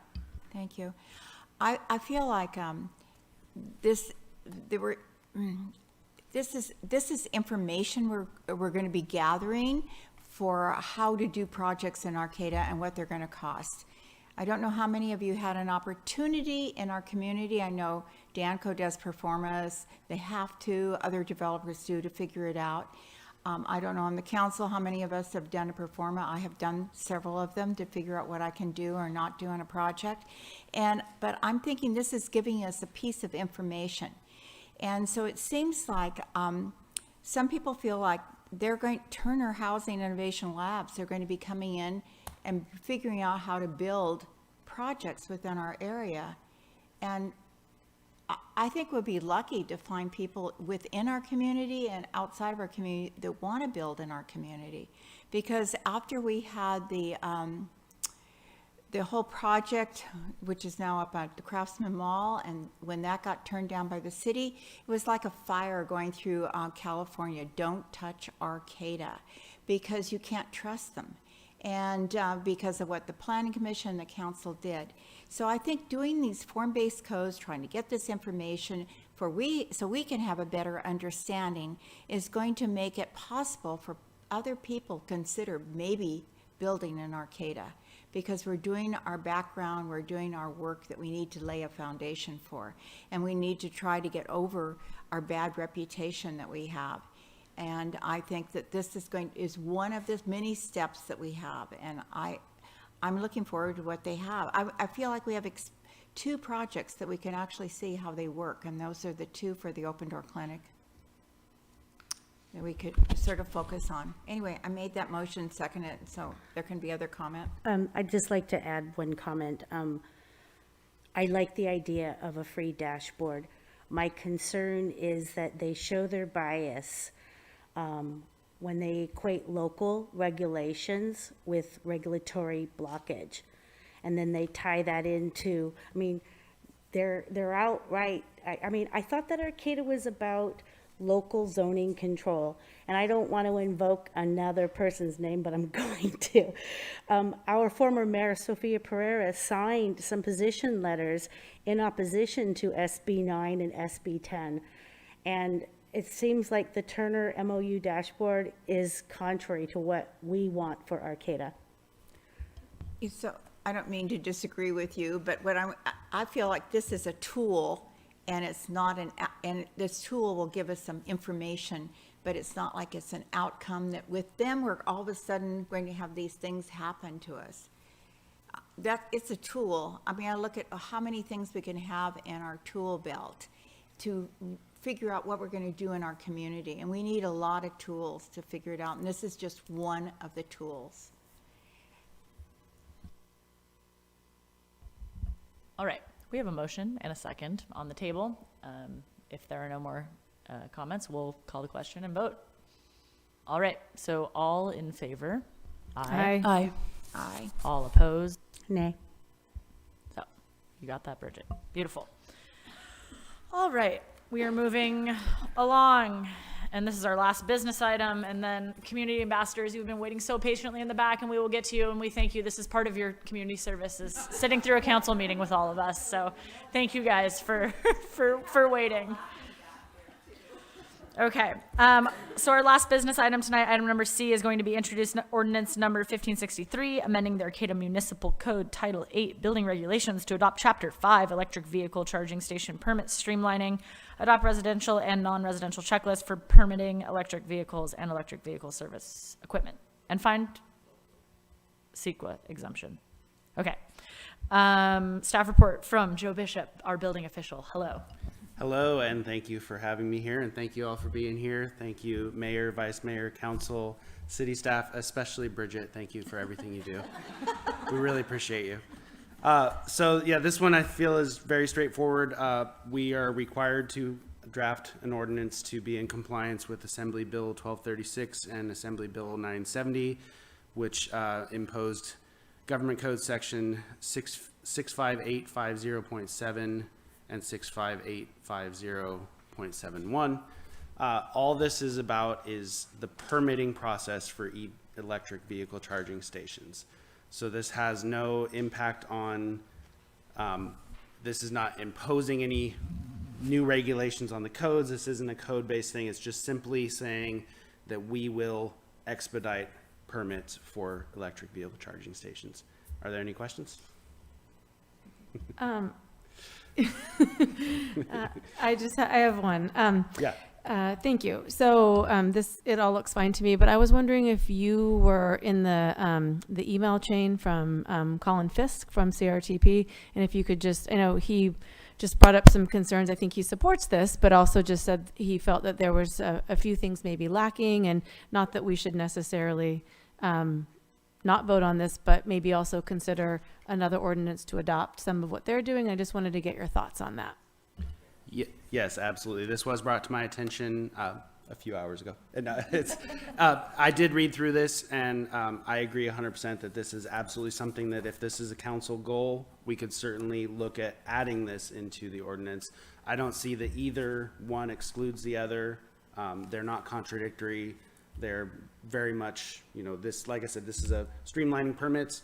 This is more about right-of-way and more, I would almost consider this kind of a zoning land use type of thing that relates more to public right-of-way and things like that. So absolutely, if we would like to introduce something like this, I can help make that happen. Yeah, can we send it to the Transportation Safety Committee to have them vet it and then bring it back to us? That's what I would like to do with that. But. Yeah, that sounds great. And yeah, Colin suggested, pass this, but then suggest to staff that we move forward on something like that. And it all makes sense to me, both of these ordinances, so, yeah. Okay. Any other questions or comments from the council before we open it up to public comment on this item? No, none for me. Okay, so we will take now public comment. Anybody in person? Electric vehicles, going once, going twice? Okay, do we have anybody online? Electric vehicles, permit streamlining. No online public comment. Whoo, okay, well. I would like to make a motion. Joe, I honestly feel, for Joe. To introduce ordinance, oh my God, my eyes are. Number 1563, amending the Arcata Municipal Code Title 8 Building Regulations to adopt Chapter 5 Electric Vehicle Charging Stations Permit Streamlining, waive reading of the text and consent to read by title only. Find the adoption of ordinance number 1563 is exempt from CEQA pursuant to section 15061 B3 of the CEQA guidelines for reasons stated in ordinance 1563. am I reading the right thing? Okay. And adopt the residential and non-residential checklist for permitting electric vehicles and electric vehicle service equipment, EVSE. I second. We have a motion and a second. All in favor? Aye. Aye. Okay, unanimous. Thank you to Joe for waiting around for that one. You're almost there. We got to do public comment first, and then our community ambassadors are going to be on the floor. So item number 12 tonight is oral and written communications. The city appreciates public input, and this time is provided for people to address the council on items that are not on the agenda. Please know that pursuant to the Brown Act, the council cannot discuss or take action on items that are not listed on the posted agenda. At the end of all oral written communications, we may respond to statements or requests that require council action will be, oh God, I messed up. Speakers addressing the council may be limited to 3 minutes with a maximum, may be limited to 3 minutes, and the time limit on the overall length of oral communications may be imposed. I've lost the ability to read. If you are in person and wanting to give comment, please line up at the podium. Thank you. You're a step ahead of me. And if you're on Zoom, raise your hand or on the phone by pressing *9. Speakers are limited to 3 minutes.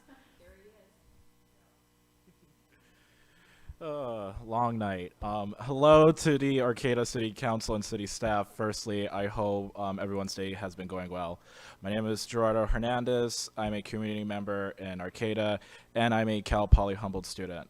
I'm just here to talk about the recent news regarding a part of the Arcata Fire District statement, which refuted Cal Poly Humboldt's assessment of the AFD having the resources towards helping out and in like Cal Poly Humboldt's upcoming student housing projects.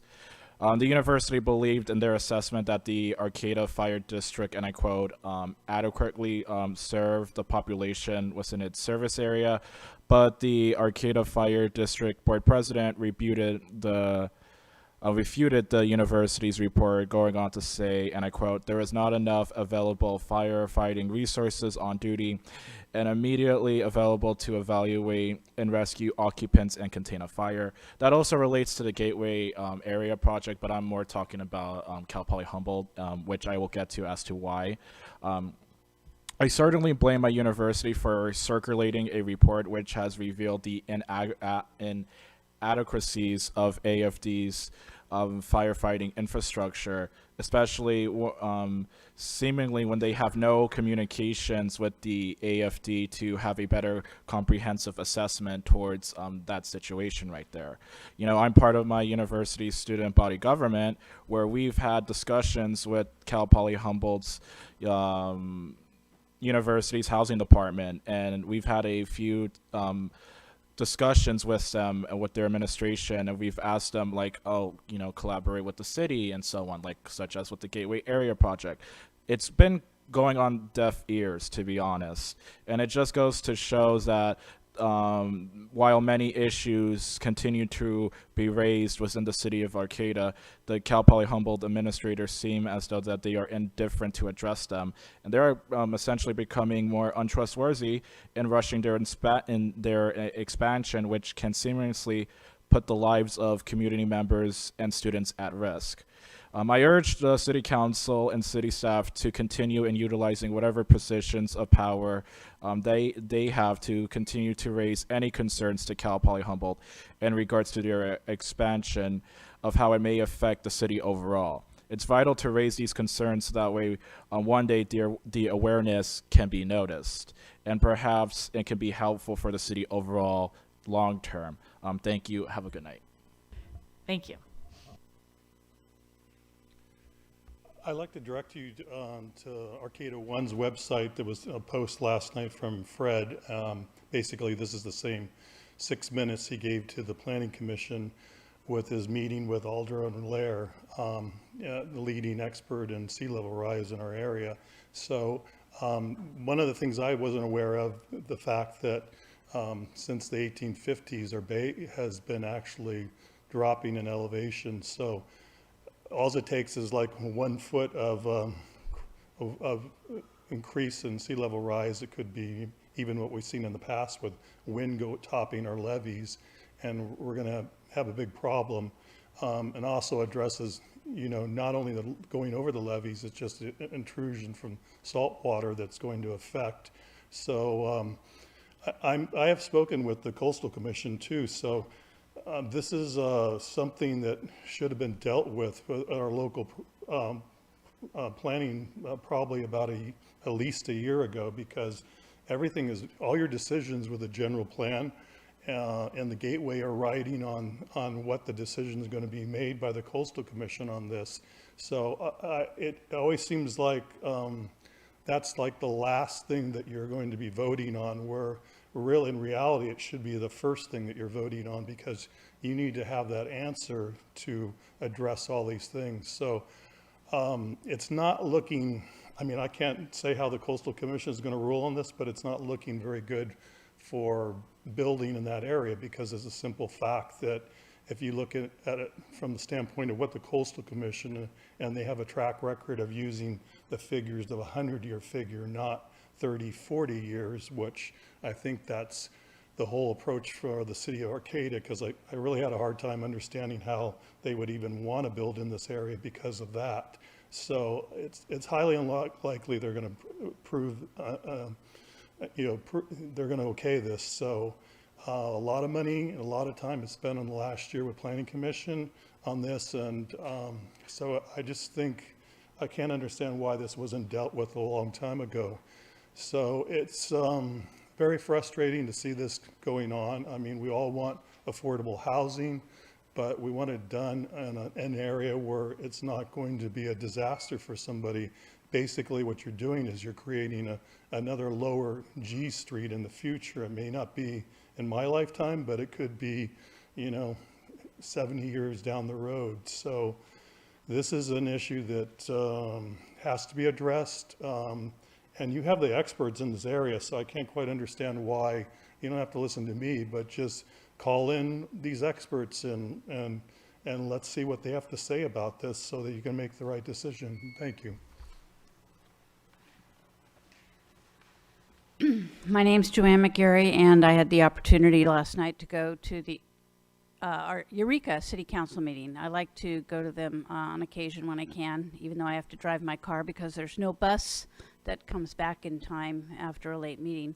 But I do have the agenda here, and they do things a little bit differently there. One of the things they discussed was the complete streets and their transportation safety issues. They also discussed their local coastal plan, and they put together a really interesting and a good visual on the local coastal plan for that town. And so I suggest that we reach out to them and maybe see some of the slides that they have for that, as it might apply to us in terms of our discussion on our local coastal plan. I mean, we're a different coastal than they are, more an urban coast and waterfront. But anyway, getting back to the Eureka City Council, the mayor took the opportunity to acknowledge the death of Justine Green, who was the woman found in the dumpster who died in the truck and ended up being found at Recology. And it was somebody she knew, and Mayor Burgell took the opportunity during the meeting to acknowledge her death as a human being. And we had a moment of silence, and it was very, very touching and moving and important to me to see the leadership of that community acknowledging the death of a human being in their community. And I brought this little visual that exemplifies all of us, and we're all just bunched together, and we don't necessarily recognize that we're all connected. And this is the big picture, and we really need to continue to recognize that we all are connected, and we need to be compassionate and stand in a circle of compassion for all the people in our community. So I thank you for listening to me and letting me share what I experienced last night.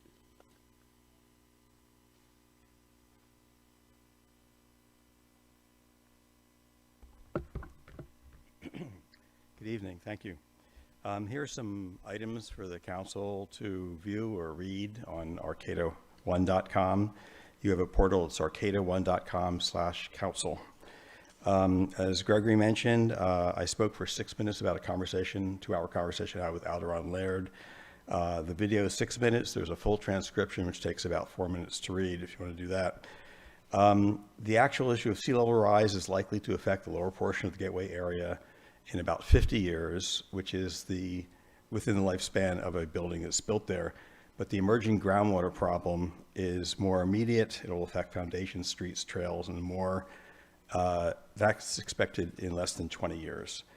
A report from Alameda, Marin, San Francisco, and San Mateo last year about emerging groundwater, their issues. 67 pages, but I summarized it in 1 page of bullet points. You can read it easily, see what they had to say. The full video of the Arcata Fire District presentation to the Planning Commission, I think some of you have seen it. It's on my website. And there's a really good 3-minute video summary by Eric Black. It's fun to see.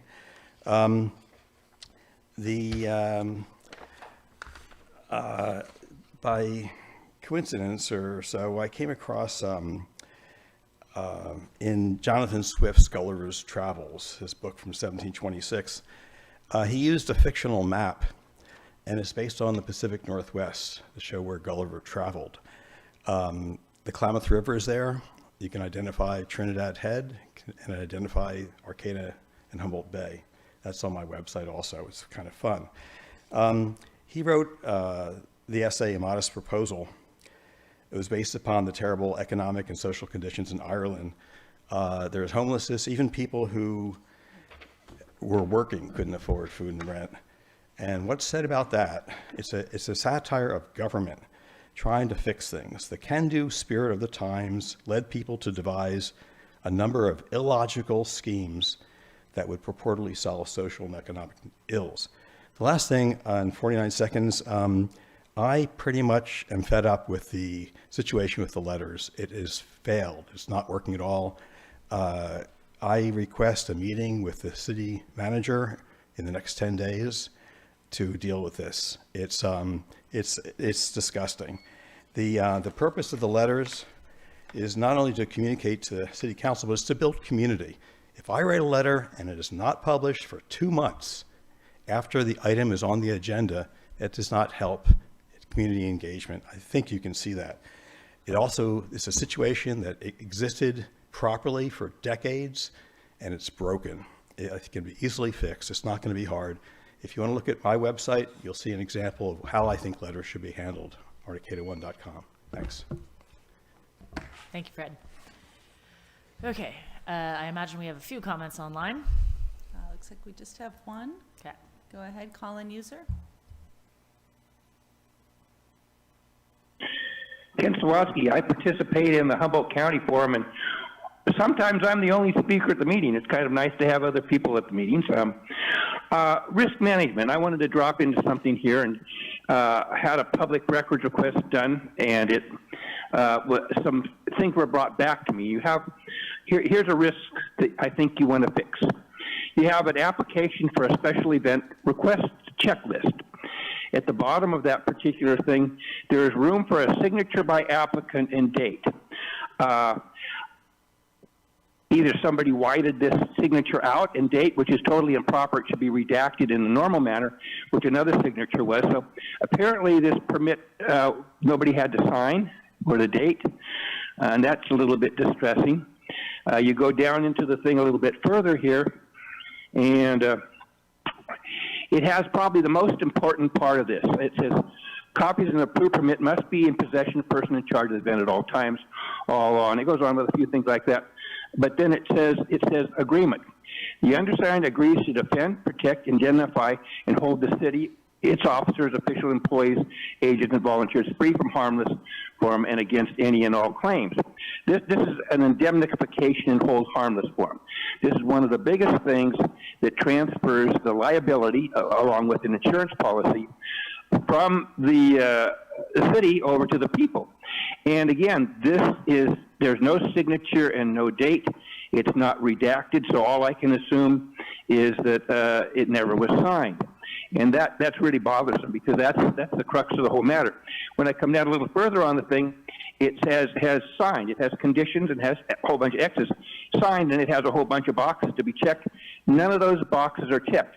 Now, part of the problem may be that this was apparently signed by Karen Deemy, city manager, and that is redacted, so I can't see if it's her who signed it or someone else, which I may or not be entitled to. But this event took place on 5/28 of 22, and her signature was 5/23 of 22. And it just seems to be rushed. It doesn't seem to have any of the signatures that would be required. There's major event recycling and waste diversion plan. That's not filled out at all. So maybe it wasn't appropriate to have that. And then you get down to later in the document, certificate of insurance. That appears to be in order. It's not enough to cover a $3.9 million settlement. I've suggested other people, they go ahead and up their insurance coverage from $2 million to, well, cover 3.9. And then I go down here and it has all the routes listed. And in these routes listed, it has a signature place where, in other words, there's a room for NETRA to go ahead and sign these and date these things. And it says approved by, so I assume that should be signed and approved. There's no signatures or dates involved in that. So it's distressing not to see the, So Kent, that the is your required 3 things to minutes. provide you. Thank you for my opportunity to speak. I appreciate it. Thank you. Okay, do you have any more public comment for items not on the agenda? One more hand raised. Go ahead, James. Jim?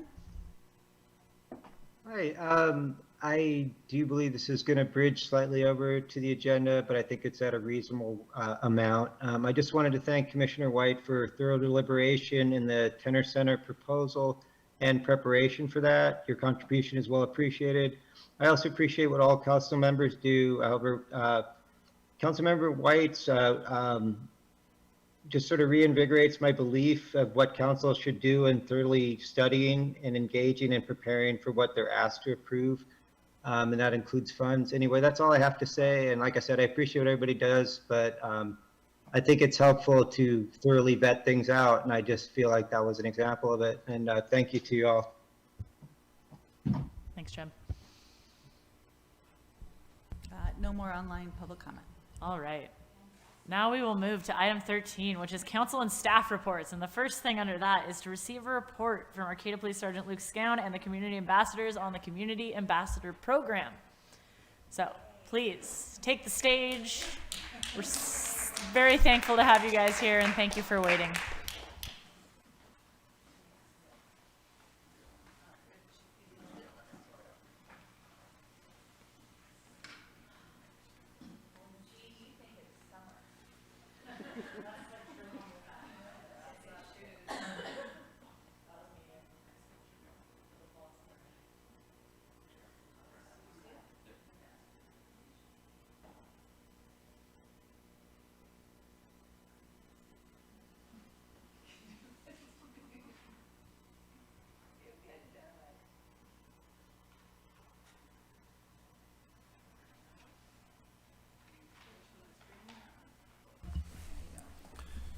Good evening. Hi. For those of you that don't know me or remember me, my name is Luke Scown. I'm a sergeant with Arcata Police Department, and I'm managing the your Community Ambassador Program. So here are some of your ambassadors, as well as these. Tonight, Laura, Fire, and Jean are here. I believe all of you probably know them. They're kind of fixtures here in Arcata, which is really good. The ambassadors out here in the streets are making a huge impact in just cleaning up a huge amount of the area. This is a picture of another one of the ambassadors, Isaac, out working on the plaza, cleaning up litter. Jean here on the pedestrian overhead down at 17th Street, cleaning up a large amount of litter that had been left behind. Jean is also, on his own volition, taken on the task of doing a lot of general street cleaning. And so he spends a lot of time cleaning gutters, the gutters along the streets. He goes out there with a trash can and shovel and is doing an amazing job. Kind of stuff that I never envisioned them doing, and I don't know that we thought they would be doing that stuff, but it's having a great impact. Some current challenges that we faced in the first four-ish months of this. This started back we really got rolling beginning of October. And some current challenges that we're facing just really kind of come down to staffing and hours worked, just as far as getting, it's a part-time job, and there's quite a bit of management that goes into making sure that we have people there when they need to be, or when the city would like them, and that people are available or not. And so Fire has been doing a great job managing that. I really appreciate all the work he's done on that. That's been huge. One of the kind of unforeseen challenges that we've been dealing with is trash removal. They're cleaning up so much trash that we have to figure out how to handle that. And so we've had to figure out what to do with that, where to put those resources, and how to manage the removal of that. Just kind of general management supervision, given that this is a part-time position, and that it's new, it takes a bit of my time, to probably more than I was expecting, to manage this process and to answer questions that come up and make sure that we have appropriate supplies and things on hand, which goes into kind of the fourth thing here, just equipment and supplies. They use a lot of stuff, which is good, but just things like gloves. They're using trash picker-uppers and shovels and different equipment like that, even things like as mundane as getting a water faucet key to be able to wash tools off and stuff. Those kinds of things we've had to address, and so a lot of those are becoming less frequent problems, but they were on the front end things that we had to account for. Here are some of this is just a quick little representation of some of the statistics they've been keeping. Fire did a great job on the very front end of this, of realizing that he wanted to keep stats on things that the community ambassadors were doing. So each day as they go out, as they're out and about in the streets, they keep a rough tally of things that they're doing and interactions that they have. So here they have business. They've separated into different sections, and there's a couple more sections in this. But there's business, unhoused, trash, tourist interactions. One of the most impressive to me is the buckets full of trash that they've picked up. I keep coming back to the trash theme, but they have picked up an estimated 1,689 5-gallon buckets of trash. If you figure that's 10 pounds a piece, roughly, that's like 8,000 pounds of trash. That's crazy, but somehow they're doing that. They're also out cleaning up needles, assisting the city in having better response as far as public works and things like that. They're calling public works when it need be. They're interacting with businesses and just people out and about in the streets. And they also get a huge number of just people really pleased to see them. A lot of thank yous, a lot of glad to see you're here. And they'll attest to that. Impact on quality of life calls, kind of on the more police side of this. While they are not a police force, it has had somewhat of an impact on us. I compared police calls for service from the 4 months that they have been active to the prior 4 months to them coming on. There's been about a 9% reduction in calls for service overall during that period. Part of that could just be weather, and I mean, there may be other things in here. I mean, we're coming into winter time. There's other factors at play, but regardless, that is still something that has occurred. These statistics were run specifically for the area in which they work. So the kind of the downtown business district generally. There's been a 65% reduction in verbal disturbance calls. Animal details, which would be, and so these following calls here, these are all calls that normally a police officer could get dispatched to. depending on what the details of that call were.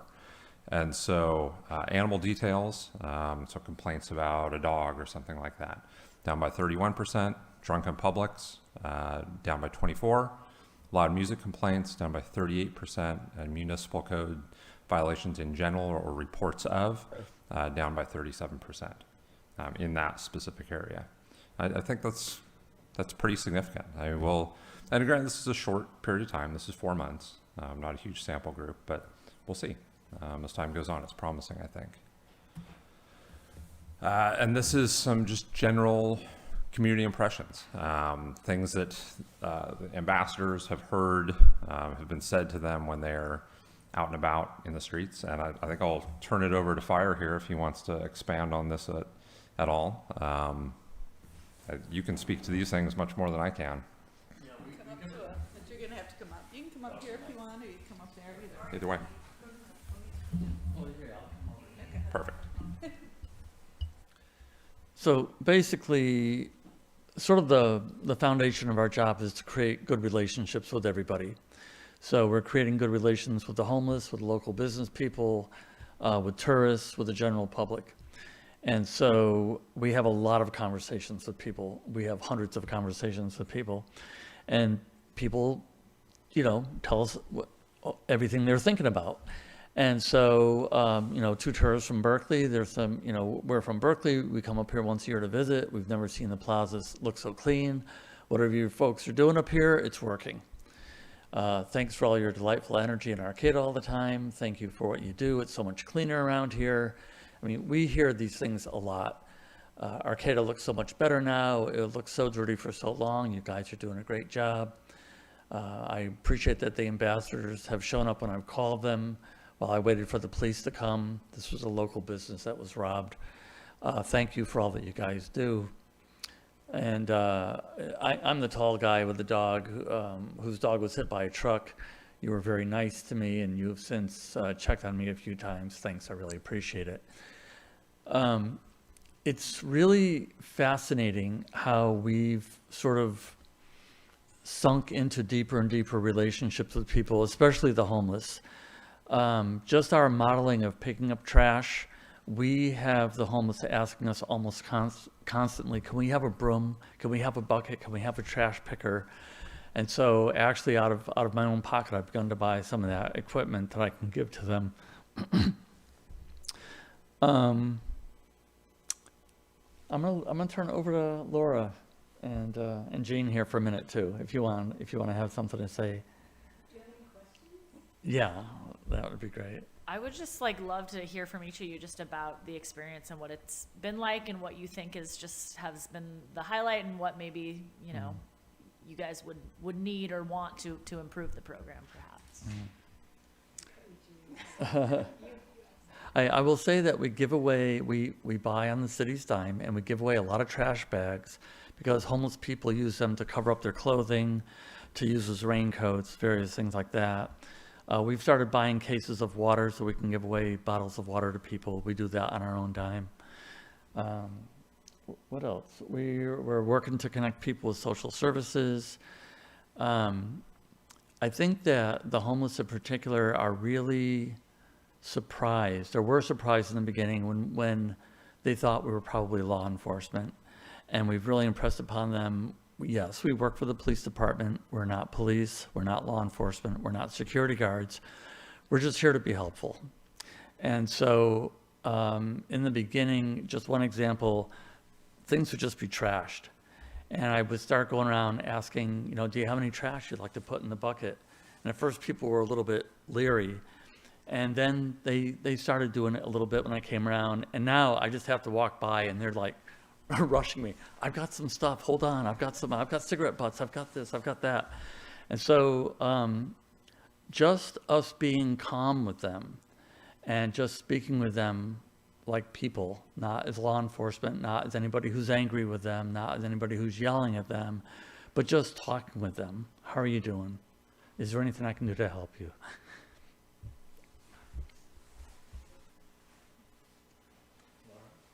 So I just wanted to, Jean, you mentioned something about all the trash, that's where it comes from on the 17th Bridge. I don't know if you want to bring that up. Well, I think some of the trash I pick up on the 17th Street footbridge, I think does get pulled out of some of the dumpsters and trash cans out there. Actually, what I was going to address a little bit is what we're doing out there is we're you wouldn't think at first, pulling the weeds out of the gutters and off the sidewalks, picking up the trash here and there would make too much of a difference. But it's showing pride and ownership in our community. And there's a population on the plaza that sometimes we'll look at and think, well, what are they doing here? And historically, we haven't given them the time of day and whatnot. With them seeing us out there, making an effort, putting the effort in to take pride in our community and make a difference and show that we really care, and giving them the time of day and whatnot, that pride of ownership and community is rubbing off on them. Yeah, we've all heard the loud yelling that they'll have at each other out there at times.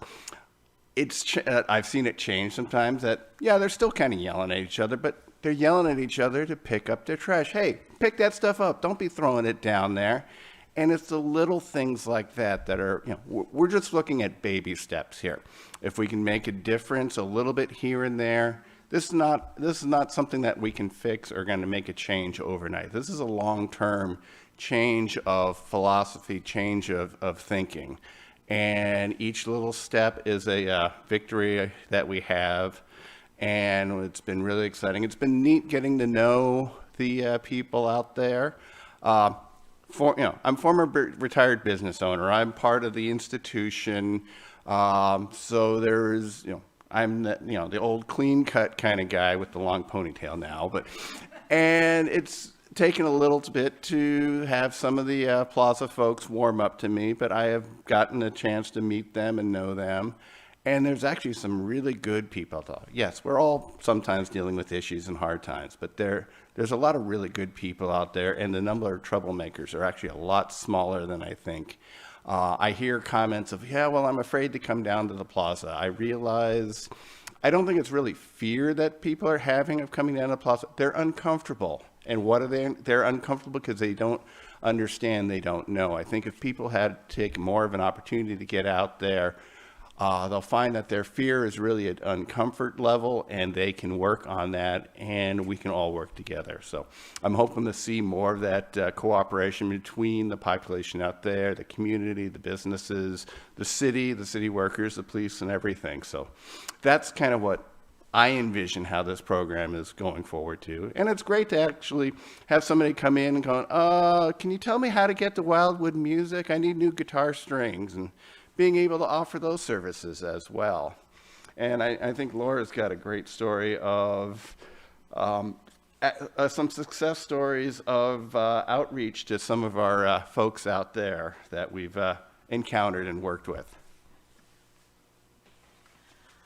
So I just want to say thank you so much for this job. When Stacy came up with this or mentioned it to me, I did a lot of research out of the area, and I was so excited to be part of a program that just brings community together. So it's about all of us finding purpose, and it's a great purpose for me, and joining with other business owners as well as people in our community, housed and unhoused. So for me, it's been about making connections and being consistent, checking in all the businesses, checking in all the people that are around when they're not there.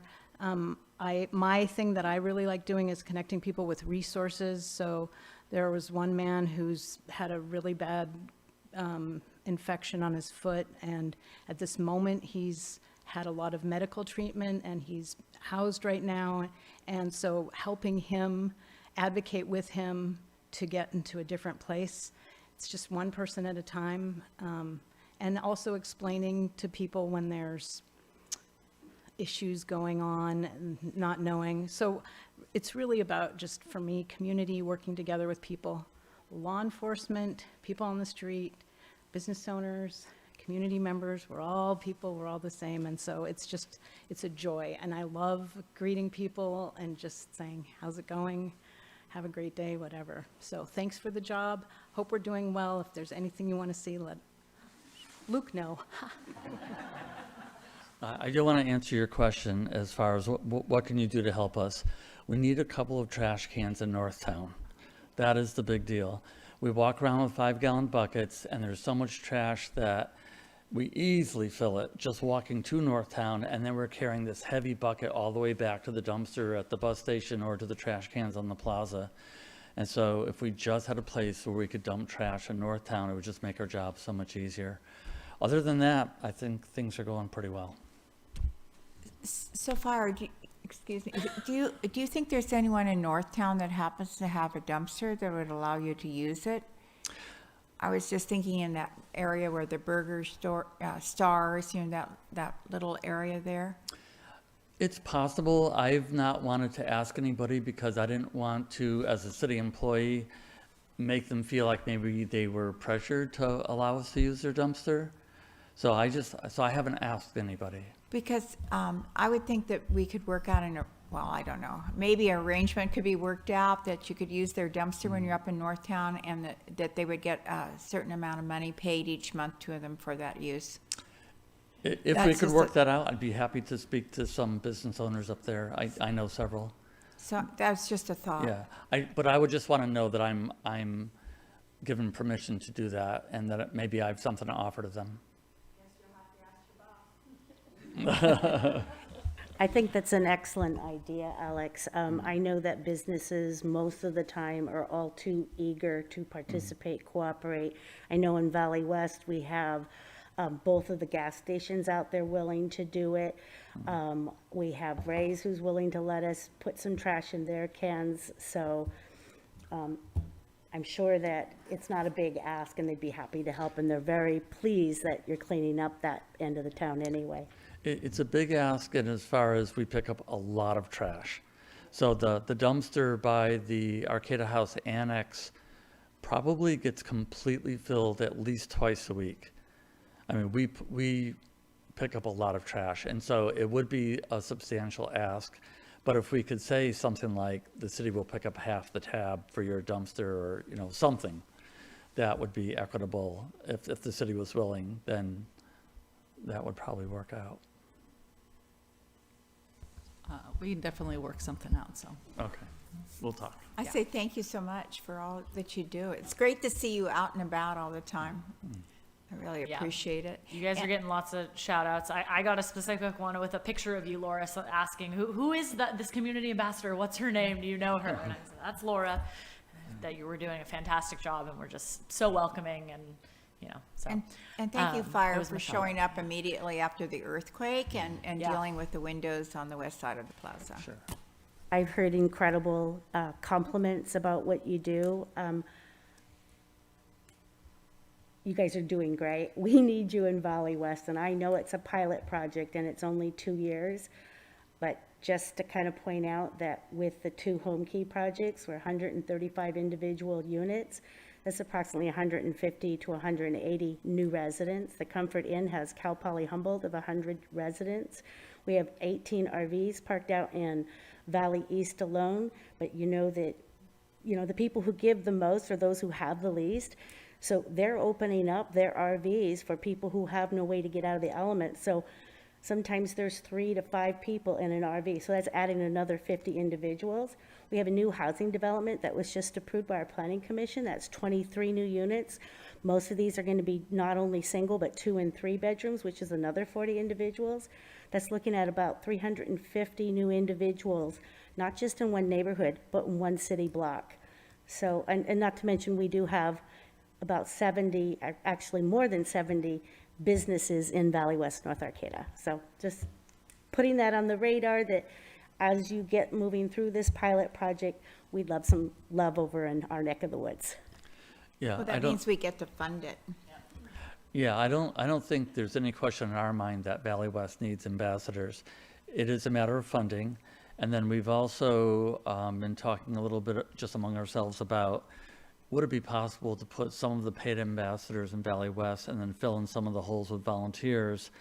But one of our concerns is that because it takes time to develop relationships with people and volunteers tend to come and go, we're not sure that that would work. So, you know, we're aware of the need. We want to fill the need. We're just not sure how best to go about it. I just wanted to thank all of you for participating in the program, and also for Sergeant Scown for doing a great job overseeing it. But also, when we were trying to work to come up with the program, we were having a difficult time getting someone to actually come and develop and write the program. And Chief Ahern stepped up and did that for us so that we could get this going, or we might still not even have people out there. So I just really want to acknowledge the chief and thank you for doing that for us. And also, I really appreciate the statistical component, because when we're looking for funding, those are the numbers that we need, and that was really important to me from the beginning. So thank you for keeping up on that. And it was the goal from the beginning is, and I'm glad that it is being successful, because we didn't know if it would be. So we hope that this is successful and that people are excited about it, and that we can find funding and expand it to all of, you know, all the important areas of the city, not just the downtown. So that's definitely, I think, the goal of that. And you guys really are so popular. I was just saying the other day, I think these are the new rock stars of Arcata. So, you know, you might be giving out autographs pretty soon. So who knew, right? Thank you. All right. Did we actually get to the end of this PowerPoint? Is it in the end? Okay, I didn't quite know. We kind of got off asking questions and talking. Okay. Any more comments, folks, or questions for our ambassadors? That is just a really nice note to end the evening on. So thank you guys for holding out, and thank you for all that you do for our community and everybody. So thank you. Yay. I want to clap for you. All right, and that will take us to, don't forget, we have closed session after this. Are there any other staff updates or council updates? Well, you know, I would like, can I go through my list? Okay, I'm sorry to do this, but if I can go first. Okay, so I really thought I went to the Missing and Murdered Indigenous People Conference that was here, and I was really happy to see that they've gotten $350,000 grant from the San Miguel Band and the Mission Indians to support ongoing initiative to have someone do their investigation. That was one of the big things. They didn't have any investigators, so I thought that was excellent. I also had an opportunity to ride with Officer Villarreal, and that was most interesting. I rode with her for about 2 hours, and if you have chances, it would be fun to do that, I think. I figured out what Gregory was talking about by loud music. I've heard from another citizen and that lives up in the area of H and 16th Street, and it's the cars. It's the loud cars and the music coming out of the cars. I know I went to FOAM, the last FOAM meeting, and one of the things we're going to get a letter from is about the camping that's going on at the marsh. They're very concerned about what it's doing to the environmental issues. Another item is that we had a presentation from the people that came to talk to us about providing needles, clean needles, and they do that on South I Street, just at the foot of the marsh, where we have that great big sign up that's a concrete block wall it's actually brown, and that's where they're doing it. And there's often, I was talking to George, and he was saying that he picks up after them, and he picks up needles, and he picked up recently a whole pack of needles that hadn't been used. So that sort of worries me, and I haven't gone out to talk to them about it, but I plan on doing it. I just want people to realize that Cal Poly used to be Humboldt State, 1914. And so it's not a new university or a new thing. It's been here for years, and it's made a big difference for many of us that live here. And I hear people, I feel like we hear a lot of people calling in, and maybe they don't have the whole picture. My final thing is, I went to the planning commission meeting, sat in the back, and I listened to the presentation from the fire department.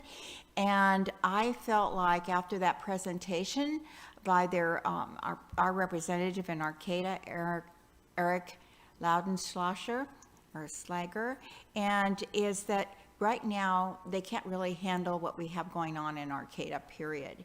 So it made me think about, he did a presentation slide that showed what all the different regions did, and how that when you look at the funding, that mechanism or the amount of money that each district gets, like Humboldt Fire, they can do a lot more in less money. And I would like the council to have an opportunity for our city staff to actually talk to Humboldt Fire. I'm thinking maybe it's time for us to think about a regional fire department, and we know the fire departments all give aid to one another, but possibly this is the time for Arcata to talk to Humboldt Fire, and maybe we need to think about regionalism, because our fire department relies on a parcel tax, and that came up, Fred mentioned that today, and I think it's $174. And one of the things that was mentioned by Eric is that we should consider, he mentioned urban sprawl, and that would bring them more money, but we know how costly urban sprawl would be for us, and that's not been something that Arcata's ever really looked at, wanting to have urban sprawl. We've thought about infill, and now we're looking at, we're going to have to go up. So I just wanted to mention those things. Thank you for my report, being able to give one. And I would like to know if there's any interest. Oh, I had one other thing. The League of Cities, I think we should contact them, because we can't be the only community in California dealing with fire issues as we currently have with a department or a district. It's not a department, a district that is having difficulty meeting personnel needs, etc. And maybe we can get some information from other entities about how they're doing it. And then I would really like us to have a chance to talk to Humboldt Fire Department. So, thank you. Down the line, sorry. Go ahead. I'll go on. I'll go down the line. Go on. You're next. Yeah, you're next. Okay. I kind of wanted to wait till the end, but I just would like to acknowledge the horrific tragedy that happened yesterday on Alliance. And my heart goes out to those families. They were 2 Cal Poly Humboldt students, one of which did not make it. And I was just hoping that we might just have a moment of silence to acknowledge them, as well as our 2 unhoused individuals, Nancy Barnes, and then more recently, Justine Rain. So, Thank you. Yeah, we can adjourn with a moment of, well, I guess we're adjourning into closed session, but we can adjourn with a moment of silence, yes. Okay. My update, today I had my first meeting on the Equity Arcata advisory team. It was really invigorating. There are definitely some changes to that program and just the structure going on, but also a lot of exciting things happening with just different community partners, and a lot of great work with a really great partnership with Cal Poly Humboldt with the Office of Diversity and Inclusion, and just the people that they bring to the table on that too. And so it was just really an enlightening and just reinvigorating meeting to be a part of, and I'm just looking forward to serving on that team. It'll be really exciting. And then as well, I'll be attending some sessions, meeting with some of the offshore wind partners, especially about the harbor updates that will be happening with Crowley Partners, I think is the name of the group that got the lease to do the harbor updates. So more to come on that, but I've been into the wind, so I'm going to keep going with it. Thanks, Sarah. I had the Houseless Services group today. I took about 6 pages of incredible things that Arcata House Partnership is doing. I'm not going to go through everything, but just agency-wide, they've served 55,326 meals, have had 250,000 pounds of food, 8,442 shelter bed nights across across Arcata, and 83 people have moved from shelter to housing. They're really desperate for volunteers, and we can, if we get enough volunteers, you can do a training on Zoom. We can arrange a training for people that want to help out. They're just desperate for volunteers. Also, the Arcata Chamber Leadership Awards is February 18th. I've had a quieter month. I've had some meetings be canceled for lack of a quorum, so I don't really have a whole lot to report out. So thanks to all of you for those. And now, before we adjourn to our closed session, we will take a brief moment of silence just to reflect on the lost members of our community. So thank you, everybody.